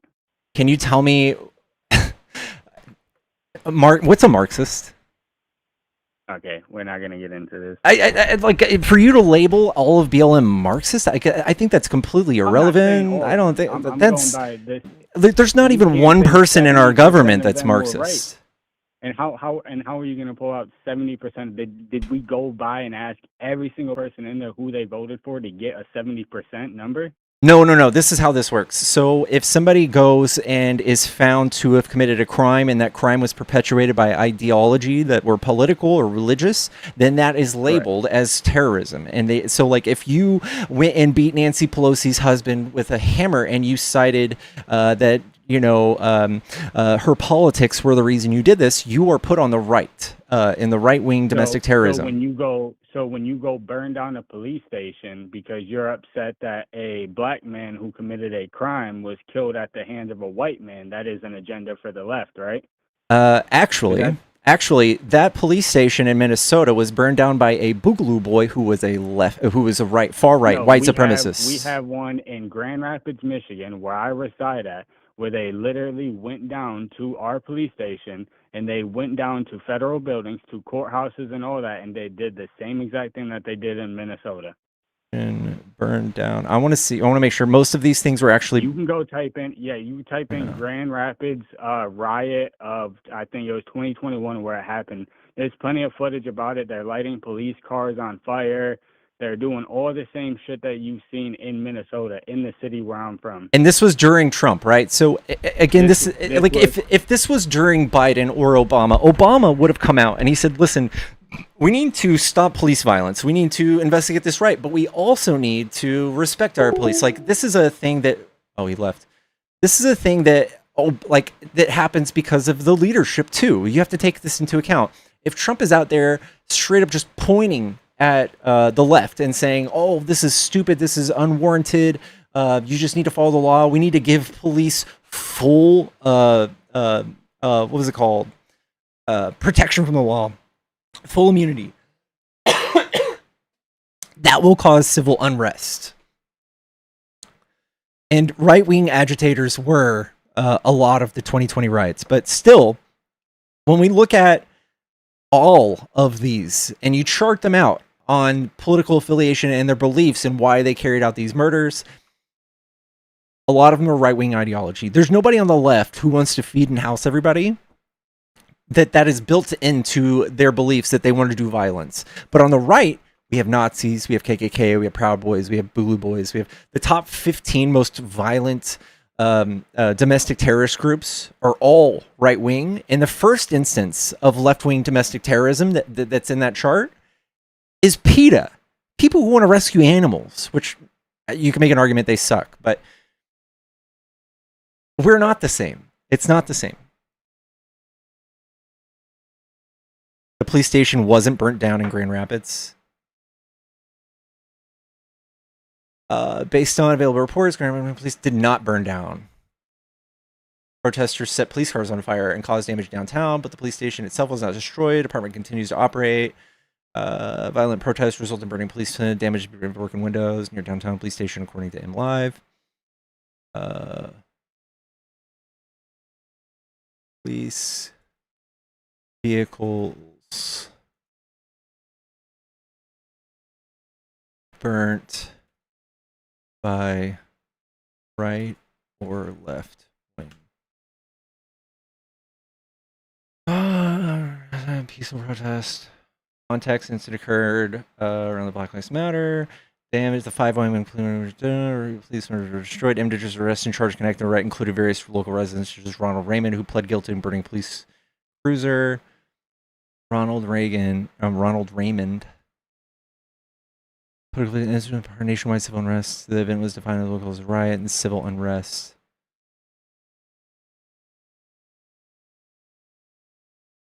Political affiliation.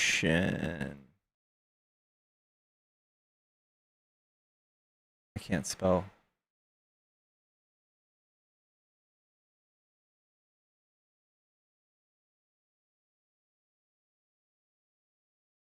Grand Rapids. There's no information available regarding political figure and results indicate Raymond Ronald Lee Childs in a criminal case for his unrelated corporate legal entities, but not along with political affiliation.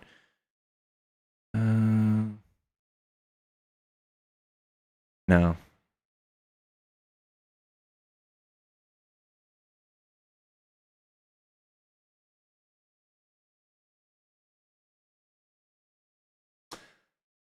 Thank you, Waffle.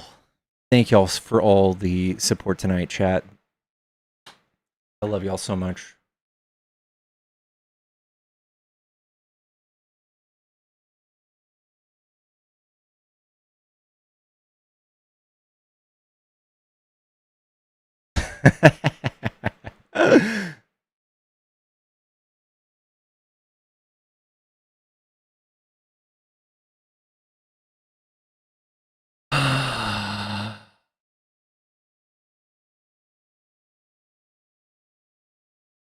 What's up with TikTok box not being there?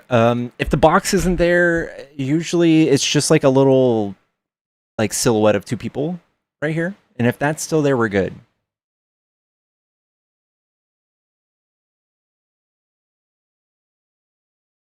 Wow, thank you guys for 200K.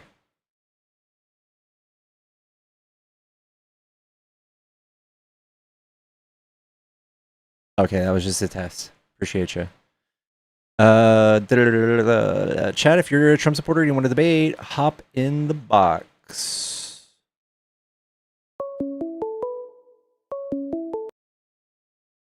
Hello, is this a Trump supporter? Hello, sorry, this is one who was just on the phone with you. I don't know what happened with the call. Oh, you're good. I had seen a little bit on this stream about not necessarily the police station being burnt down, but still having cop cars on there. Wouldn't that be that ideology that we were talking about that's kind of bad to have, whether it's extreme left or extreme right? I would definitely say that, yes. And again, I think this was definitely the fires were stoked by Trump's response to this, and that makes people feel even more civil unrest when the leader of the country can't say something to unite the people. And I would posit that every major protest in U.S. history has happened under Trump, the biggest ones. So that still goes back to the form of the terrorism. That would still be an act of terrorism, whether it was in good Protests faith are not. That would still. Protests are not terroristic, and 97% of these. Peaceful protests aren't peaceful protests, but once you start destroying people's personal property, that's a little bit different. Sure, and those were all like you have like a few cop cars, you have like 5 people arrested for that, right? Those are 5 bad actors. But when we look at the data, you put those 5 bad actors into the data, we still have hundreds and hundreds more of right-wing actors unprovoked going and like assassinating people like Melissa Horton and her husband for simply having political beliefs that they have. Yeah, and I don't think that should be happening. I think you should be able to believe what you believe. I believe what I believe, and we should still be able to live in this country. That's what it was founded on. Sure, so but I don't agree with that. I would just say that someone as divisive as Trump and the rhetoric that comes from mostly the right is inherently divisive. Most of the rhetoric, others, people like gay people, trans people, brown people, you name it, these people are very unhappy with things that will never change, and it ends up in violence. Yeah, so I mean, I still like. I mean, it just goes back. Like there was a famous man who once said, you know, I have a dream that one day, you know, we will be judged by the content of our character, not the color of our skin. Your character isn't really. No matter how pissed off somebody makes you, I'm not gonna go destroy your shit because you piss me off. Sure, Like, I don't think I that's any good like type of retaliation.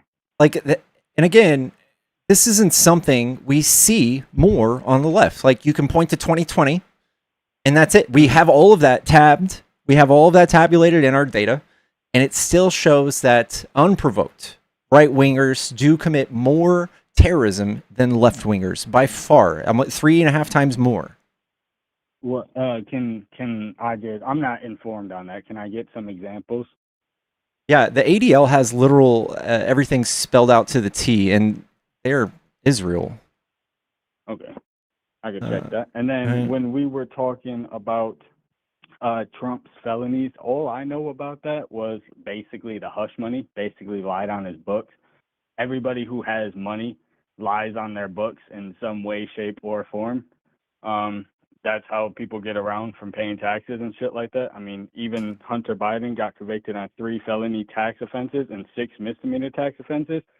People always try to dismiss the whole like pardoning thing, but I think it would be a lot bigger deal if Donald Trump Jr. had been pardoned by his father than we are making it for Biden pardoning his son. If Donald Trump Jr. would have had 3 felony tax offenses and 6 misdemeanor tax offenses, and Donald Trump would have came out and been like, "Oh, it's my son. I'm gonna pardon him." Bro, the world would have been up in fucking flames.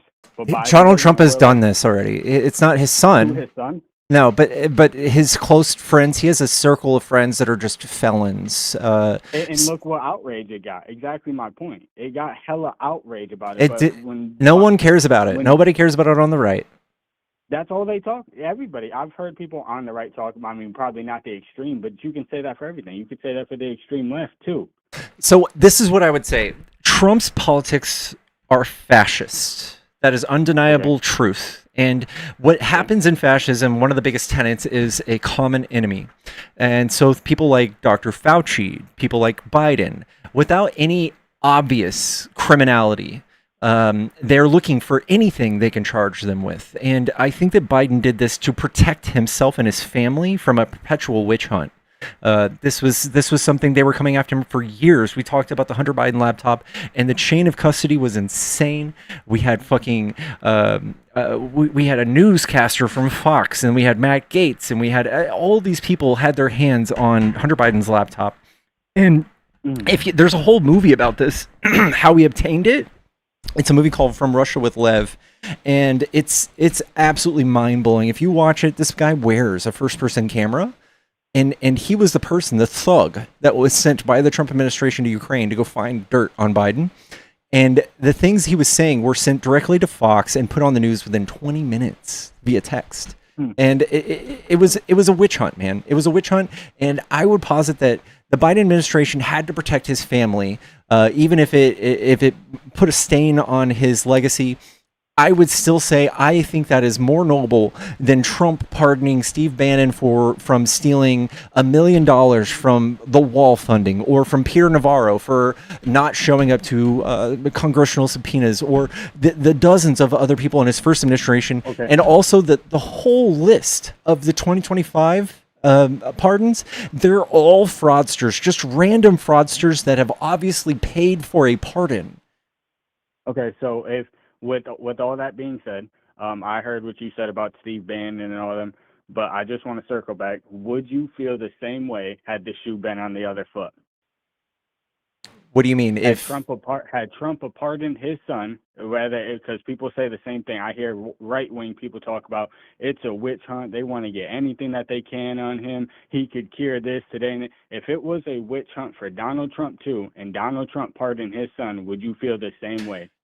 If we had politicians running for office that swore they wanted to get all of Donald Trump's children in jail, if they swore they wanted everybody in jail just because of their political affiliation, you'd have a point. But when people start an investigation on Trump based on something that was said in front of Congress by what's his name, Michael Cohen, that is a legitimate thing. When Trump tries to literally steal an election with a fake slate of electors, that is a legitimate reason to pursue Trump for charges.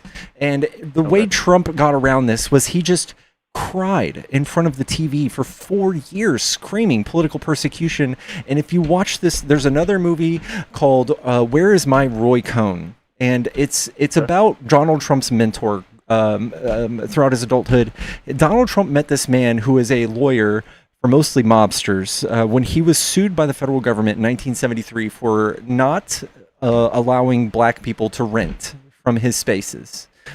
He was sued, and he sought out this guy, and this guy used a strategy, the Darvo strategy, deny, attack. I forget what the other things are, but he would basically go on the attack and on the offensive whenever he was sued by the federal government or by somebody else for wrongdoings. And he was very successful at it. And this is what this same strategy that Trump uses. He constantly comes out and projects the things that he's doing illegally onto his opponents. So, and for instance, Jared Kushner, or his father, was pardoned for fraud, for framing his, I think it was his brother-in-law. He got him in a room with a sex worker and he filmed it, and he was basically using it to stop him from testifying on a fraud case against him. Yeah. Donald Trump pardoned him. That is an obvious misuse of a pardon. Okay. And then so when we were also coming back, again, I just don't like hypocrisy on either. And so when we go back, I'm going to circle back a little bit to our earlier point. When it comes down to the deportation and stuff like that, I see a lot of these people. A couple months ago, might have even been the end of last year, when we had those couple cars. There was a famous picture. Everybody's probably seen it. Guy standing on a burnt down car holding up the Mexican flag or whatever. Where was this outrage when when Obama was deporting hundreds of thousands of people? When we seen kids in cages on hot cement slabs being separated from their family, I don't. That's a lie. Anybody outraged by that? That's a lie. There's pictures about it. It's out there. It's out there. So there's tons of articles you can read on this. Just type Obama kids in cages. You'll see that Obama built these cages or structures. They were repurposed by Trump with a law called zero tolerance policy, and Trump specifically was using this as a deterrent so that people wouldn't try to come. He was punishing these people, arresting them separate from their children, giving them trials separate from their children, deporting them separate from their children. And there's roughly 1,300 children who don't even know their fucking parents' names that we don't know what to do with now because of this policy. Obama did not do this. And Obama, 70% of his deportations were criminal people. 70% of. I think we should be a little bit stronger on this because when you go back to the Obama and stuff like that, we had cases. I'm not saying that this was every single Hispanic person that came over. I'm not saying that this was but we did have cases of a random Mexican man grabbing a little girl who basically he's going to sex traffic and bring into the United States. And he's like, basically, you're my daughter. If anybody asks, you're my daughter, and we're going to go in. We don't have any type of documentation or any type of proof to prove that that's his daughter, and he's sneaking her over here. It's just all types of bad. So I don't think the answer to solving that, though, is doing what Trump is doing, which is like sending people without due process to labor camps in El Salvador. We should have some type of better. Yeah, but this is the most extreme, and everybody should be upset about this.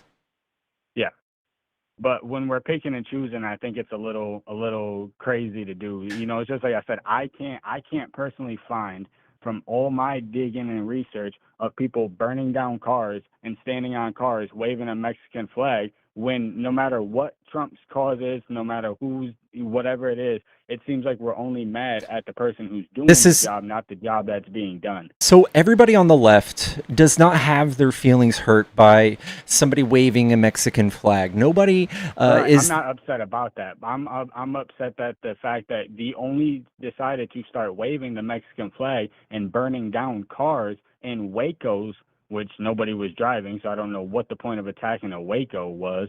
Burning down Wacos and standing there with a Mexican flag only under Trump. Why didn't we do these things under Obama? Because Trump has done a lot of work to make half of the country hate a certain type of person coming from certain types of countries, and that is a response. That is reactionary.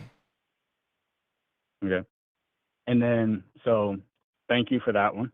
And then when it comes down to people calling Trump a racist when it comes to it, you can find several clips online of Joe Biden dropping the N-word with the hard R on it. Yeah, I know that.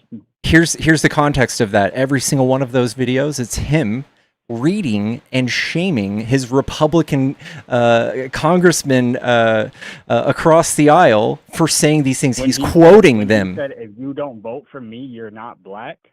Yeah, I can help you with that one too. Do you know what the Breakfast Club is? Yes, Charlemagne is somebody who drugged a woman and took her up to his hotel room and had his way with her. Okay, sure. Yeah, you can say he's a bad person. I won't agree with that or disagree with that. But his saying on that podcast is, "If you don't blank, you ain't black." So Biden thought it would be funny to say that in regards to voting. He came out and he said he was wrong. Trump would never ever do that. The nation needs to heal from the things that Trump says. But if he did, would you guys accept it? If he said he was sorry, it would be, yes, it would be a great start for the nation to start healing, for him to come out and humble himself. Isn't that what he did for the Central Park 5?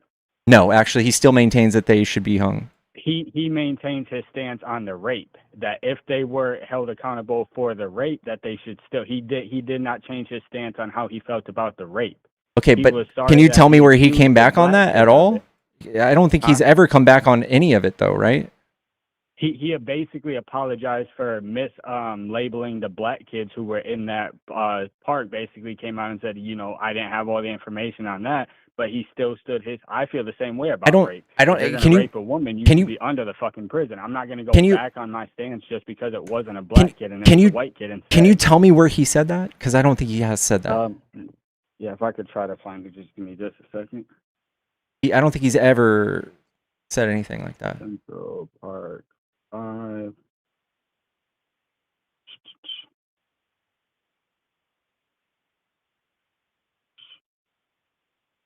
So he said, okay, sorry. Sorry. People on both sides, they admitted their guilt.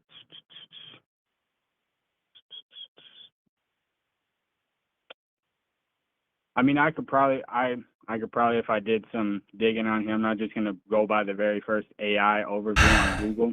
I don't. Here's the thing. I've been debating this for a long time. I've never heard somebody pull up. I've asked them for this a lot, so I don't think it's there. Okay. And yeah, it's just, I don't know. A lot of hypocrisy comes from both of these sides. It's just like I still didn't get a definite answer on to my knowledge on it. I still feel like families were separated under Obama, and that's the same thing that we were complaining about with Trump. We were trying to figure out about the born citizens. We complained about a policy called zero tolerance policy, and you can Google when that started. That's Trump. Okay. So we were mad about the zero tolerance policy. We weren't mad about the fact that families were being separated. You can say that, yes, we were. You could see the protests during Obama era when he was deporting people. Yeah, absolutely. I didn't see any. I was alive and breathing during that time, and I don't recall that stuff happening. I do recall me being in school and having ICE come in there, though, but we talked about that wasn't a big factor under anybody else but Trump. But I was in school while ICE was coming in there raiding schools. Yeah, but Trump has tripled the budget. He has basically bankrupted the country doing this. For the first time in history, you can say that ICE is bigger than any military on Earth besides China's, which is That's huge, dude. That's fucking Okay. enormous. And yeah, and then how do you just a side note question note? How do you feel about the shit with Kyle Petty or Pretty or whatever Alex his last Peretti. name is? How do you feel about that? Yeah, how do you feel about that whole situation? So I can think of if this were to happen under Obama, Obama would come out and he would disavow the violence. He would say everything he can to make the people feel some sort of unity the best he could, the best he knew how to. I think Trump saying that these people have absolute immunity and covering up and burying the investigations have caused more civil outrage, right? Correct. I think this is absolutely the worst way to handle it, and the nation is feeling worse. Okay, so the main reason I ask is the firearm that he had. Do you believe that he should have been able to carry that, or no? Yeah. That he should have been able to act the way he did? Yeah, absolutely. Yeah, okay, so then you would feel the same way about the Kyle Rittenhouse? No. He was defending himself too, right? He was doing stand your ground. He was he Which is the went same across thing that state Carmelo lines. He literally illegally had an AR because he's underage. He crossed state lines with it, which is also against the law. You can buy a rifle under 21. You can buy a rifle at 18 He was years 17. old. And you were 17 years old at the time? Yeah. Okay, so that's my fault then. Okay, go ahead, continue on. Yeah, so he was absolutely he was out there just waving it around, waiting for something to happen. This man had it in his back pocket, you know, and it was holstered. It was covered up. He wasn't trying to use it to antagonize or do anything like that. Yep. And he had a phone in his hand. His main purpose there was peacefully being a legal observer. And when a woman was shoved to the ice, he went to help her, and he put his only other arm out to just like stop the officer from further aggressing on that woman. There was absolutely nothing I would have done differently. And Kyle didn't pull the trigger until he was attacked by somebody trying to be above the somebody trying to take matters into their own hand and apprehend the gun from Kyle instead of getting the law that we, you know, getting the police officers and getting them involved and having them get in the situation. Somebody decided to smack him in the back of the head with the skateboard, which, to your point, what you just said, I would have done the same fucking thing. You can kill somebody by smacking them in the back of the head with the skateboard. It's called blunt force trauma. Yeah, so the perfect parallel would be Alex Peretti waving around a gun in front of these ICE officers, which is not what he did. Which we do have videos of him holding the gun before the shit had came out. So, I mean, we still have brandishing. So it just depends on how much we want to take brandishing versus waving and how far we actually want to run with that in a court to find a difference. The difference is you would say you fight for the right for Kyle Rittenhouse to do what he did, but on the other hand, you don't have the same feeling for Alex Peretti. I have a logical consistency here. I actually do. I feel like they were both I guess Kyle was under the age, which I thought he was 18 at the time. So that was me speaking a little out of turn on that one. But my knowledge before that was that they were both American gun-owning individuals who went to go to a protest and speak their mind about it, and things went sideways, and now we got here. So, I mean, so do you believe that Alex Peretti was acting within his legal rights or no? We can't. Yeah, I believe he was acting within his legal rights. I thought you were going to say he was went there with the intent like Kyle Rittenhouse did. We can't really say for what intent anybody went there for. Kyle Rittenhouse didn't go there like, yo, motherfucker, I got a gun, come attack me. He absolutely did. And we seen a gun. I did not. I seen him walking out there with the gun on him. The AR? How do you conceal that? I mean, we have states where open carry is allowed. You're allowed to open carry a rifle. But this is not one of those and states. As long as you declare it at the border, it's not illegal to cross state lines. So he didn't. He broke the law in many different cases doing that. Alex Peretti was 100% inside the law.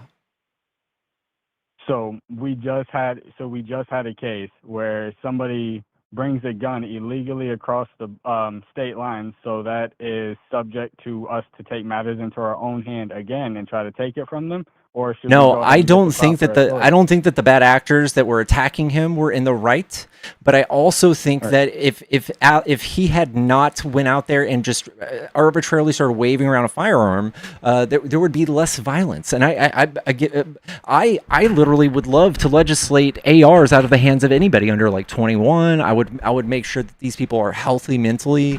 There's 1,000 things that I could say that would legislate away that kind of scenario. But with Alex Peretti, I think that he was a good acting on goodwill. He was doing nothing that was violent or asking to be shot. They disarmed him before he was shot. He was on his knees with his head facing the ground, his hands in the air when he was killed. This is such a different, and this was state-sponsored killing, and this was covered up. If we went and covered up the investigation into the person smacking him in the back of the head with a skateboard, you would have a case against me, but you don't. For sure. Okay. I just figured I'd ask about it because I know, it seems like that whole table kind of turned. Years ago, the people who were saying Kyle Rittenhouse was in the wrong are saying that this guy was in the right, but we don't. Again, it's all speculation. We don't know what you can say. Oh, this guy's intent was to go there and shoot somebody, but I don't necessarily think that was somebody's intent. Just because I'm walking around brandishing and or waving a gun doesn't mean that I could just be messed up in the head. I could have some kind of psychological thing wrong with me. Doesn't mean that my intent is to fucking shoot somebody and do whatever. You could have a Down syndrome kid walking around with it that doesn't understand that gun is going to kill somebody. It doesn't mean that that's his intent just because he's waving it around. So unless we hear like that was his intent, I don't know. I just feel like it's kind of a slippery slope to say that was his intent to go there and do that.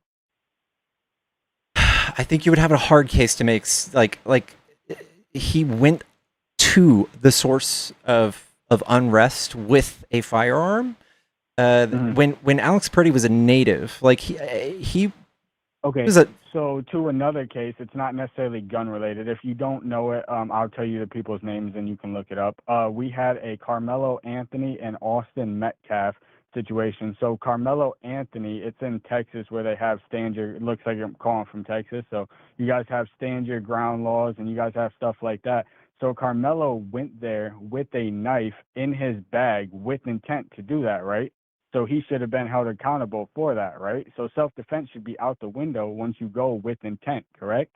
No, I'm saying if he were to go around holding a knife saying, "Come at me, bro," that's the equivalent. Which is what he did. When Austin Metcalf may have told him, "We don't want you under our tent," or whatever it was, and they shoved him, he pulled out the knife and said, "Come at me, bro," like this, that, and the third. This is all still not adjudicated, so I think you even just saying this could get you in real bad legal trouble. Where it's all out there. No, this is not adjudicated. You cannot be saying this stuff. This is not good for you or for me. I don't want to talk about this. In fact, the trial starts like in June, so please, we're not going to do this and muddy the waters here. I'm just asking if you could look at the police report and go by the evidence that's presented out there and tell me what your opinion is. We're allowed to talk about opinion. It's not a fact. It's just an opinion.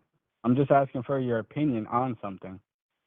You not giving me the opinion for you to spell right out like something like in saying that he did do this with this intent and that he waved his knife around, that is not anywhere. That is nowhere in any video or in any news report. That is not true. It's in the police report. It's in the police report where it says that he was shoved and he pulled it out in defense because he was being bullied. So he pulled it out after he was shoved?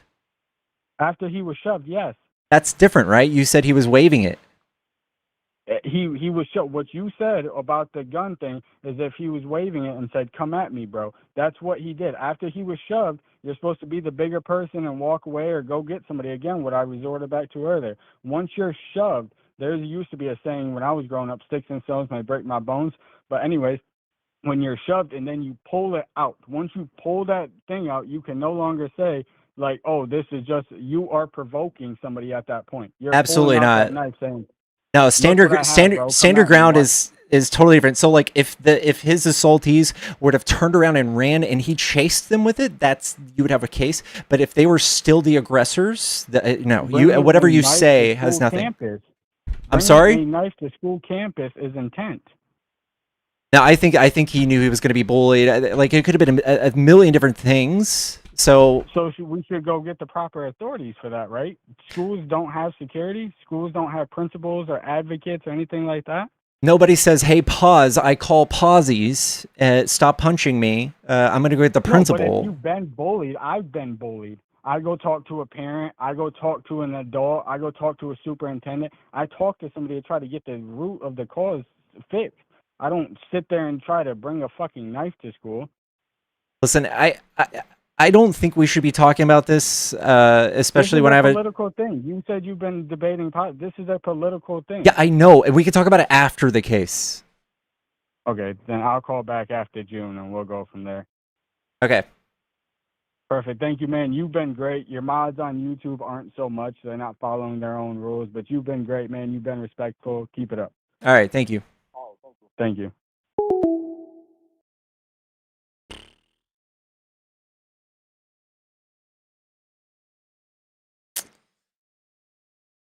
I wish there was like a what's that in the Pirates of the Caribbean? I call parlay. They're gonna be like, fuck. All right, we'll stop beating you up.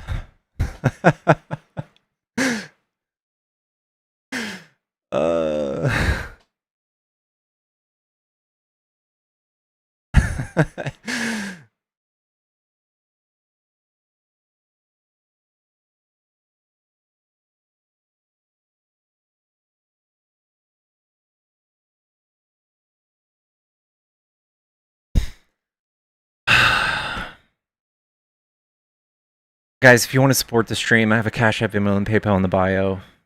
It's how I feed my dog delicious ducky treats.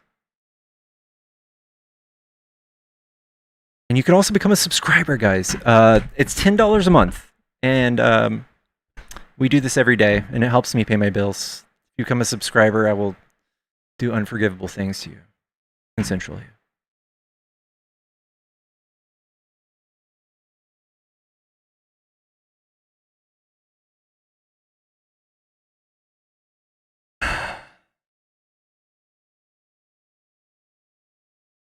You are subbed, Waffle. I love you. Thank you.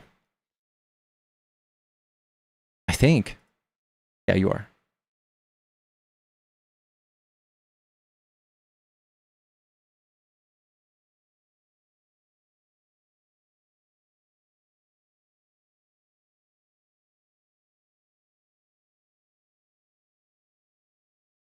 The dog trainer, Super Christian, has called over and over and over and over again. Where are my consensual? Shout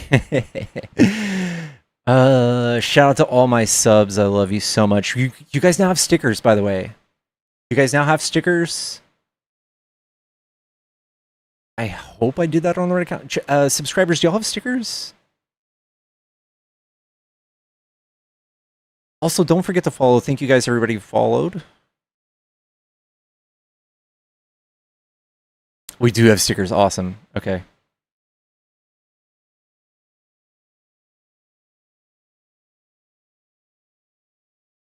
Has anybody been watching for 6 months? I'm just curious. Does anybody feel like there was a vast difference in my debates like a month ago versus 6 months ago? I stopped smoking the ganja about a month ago. I was just wondering if you guys have an opinion on how I am now versus then.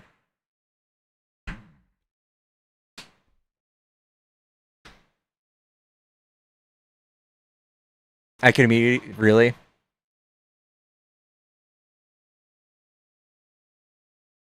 I feel like I am a little more, I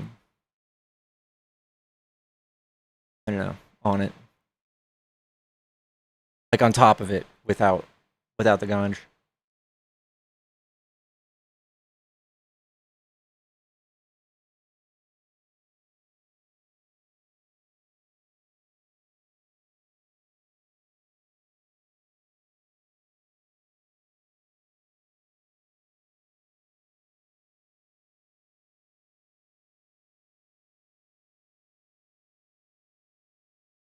More present, fast responses. Sorry. Don't be sorry. Sorry. I need the reinforcement. Like, I'm glad I don't do anymore.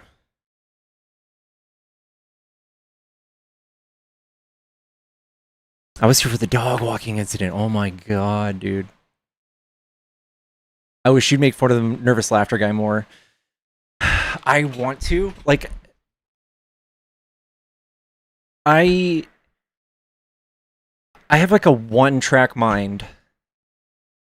And I do mean that like literally, like think of like an 8-track audio. I have only one of those 8 tracks. So like if I pivoted to insulting someone's character or calling them out, I would forget everything. I would forget my point.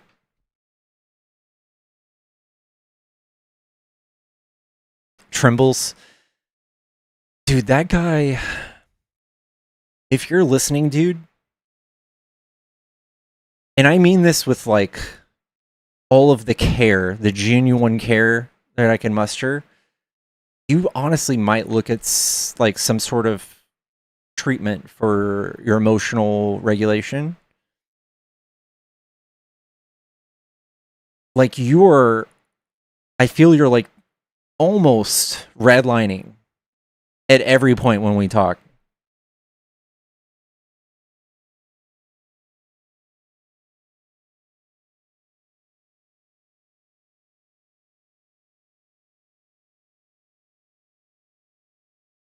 Like you're not okay.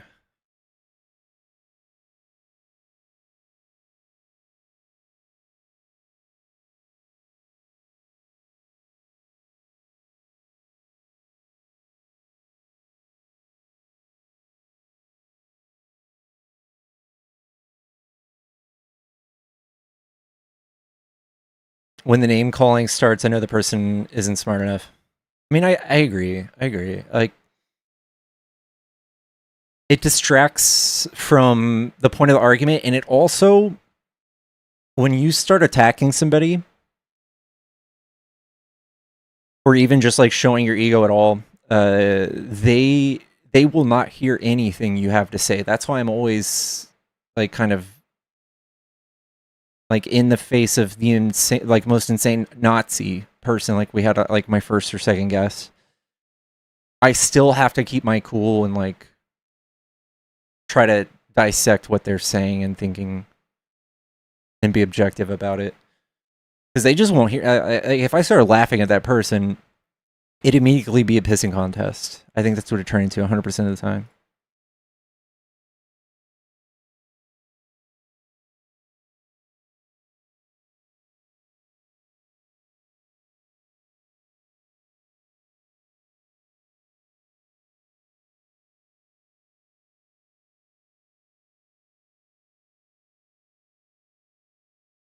Yeah.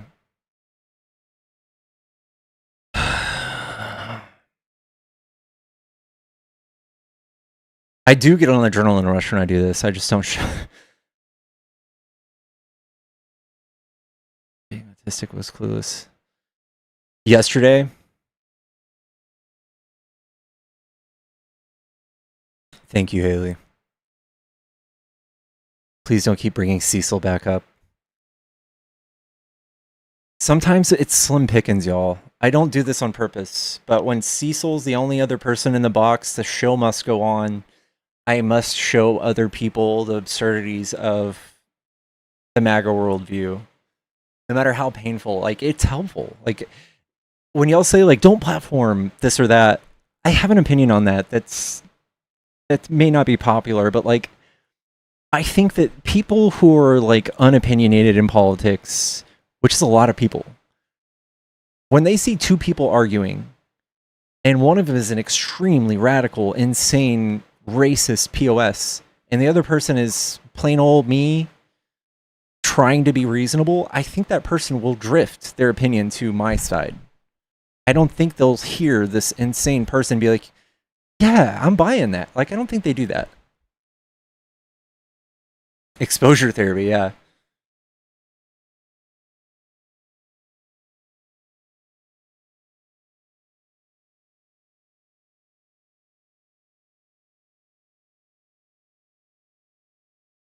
They do it with Trump, though. I think that Trump puts it in a palpable way. Like, Trump is a billionaire, or so he says he was, like, from the beginning. And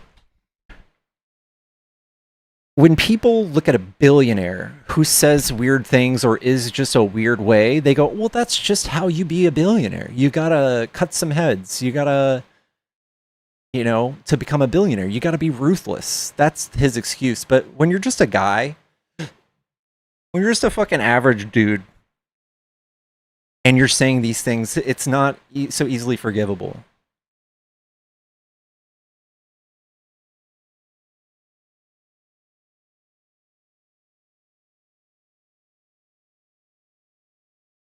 Like, if Trump was a poor man, if Trump made 30 grand a year and he came up saying those absurd things to run for president, he would get crushed. He would easily just he would have been gone.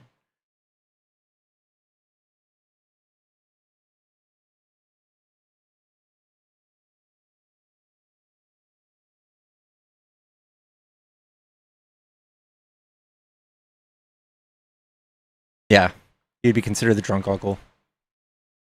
Which is, it just is what that is what that is. Like, Trump is that dumb, insane person, and he's just rich.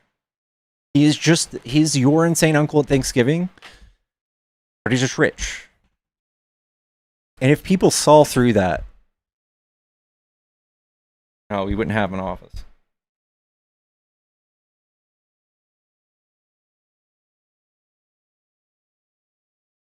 Consider my partial donuts a kick fund for Cecil. Okay. I will. I will. Man,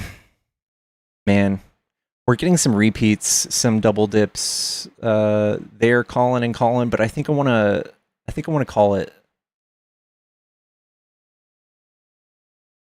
I'm going to call it tonight. It was a good re-entry back into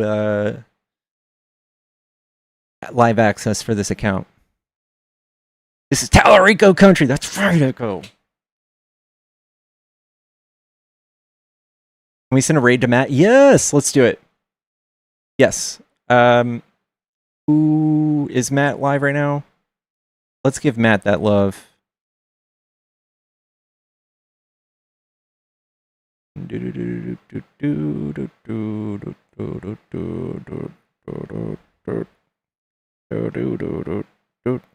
All right. Why don't I follow him in this?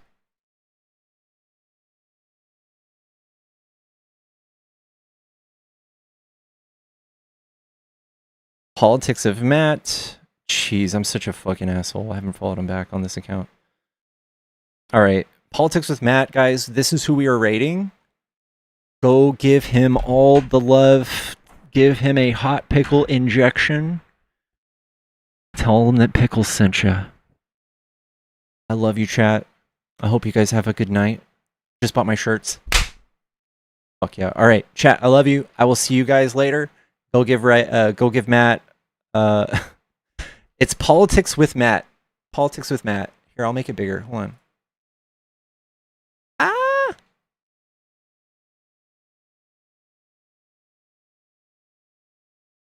Politics with Matt, guys. Politics of Matt. This is at. Give them all the love, chat. I love you. I'll miss you back.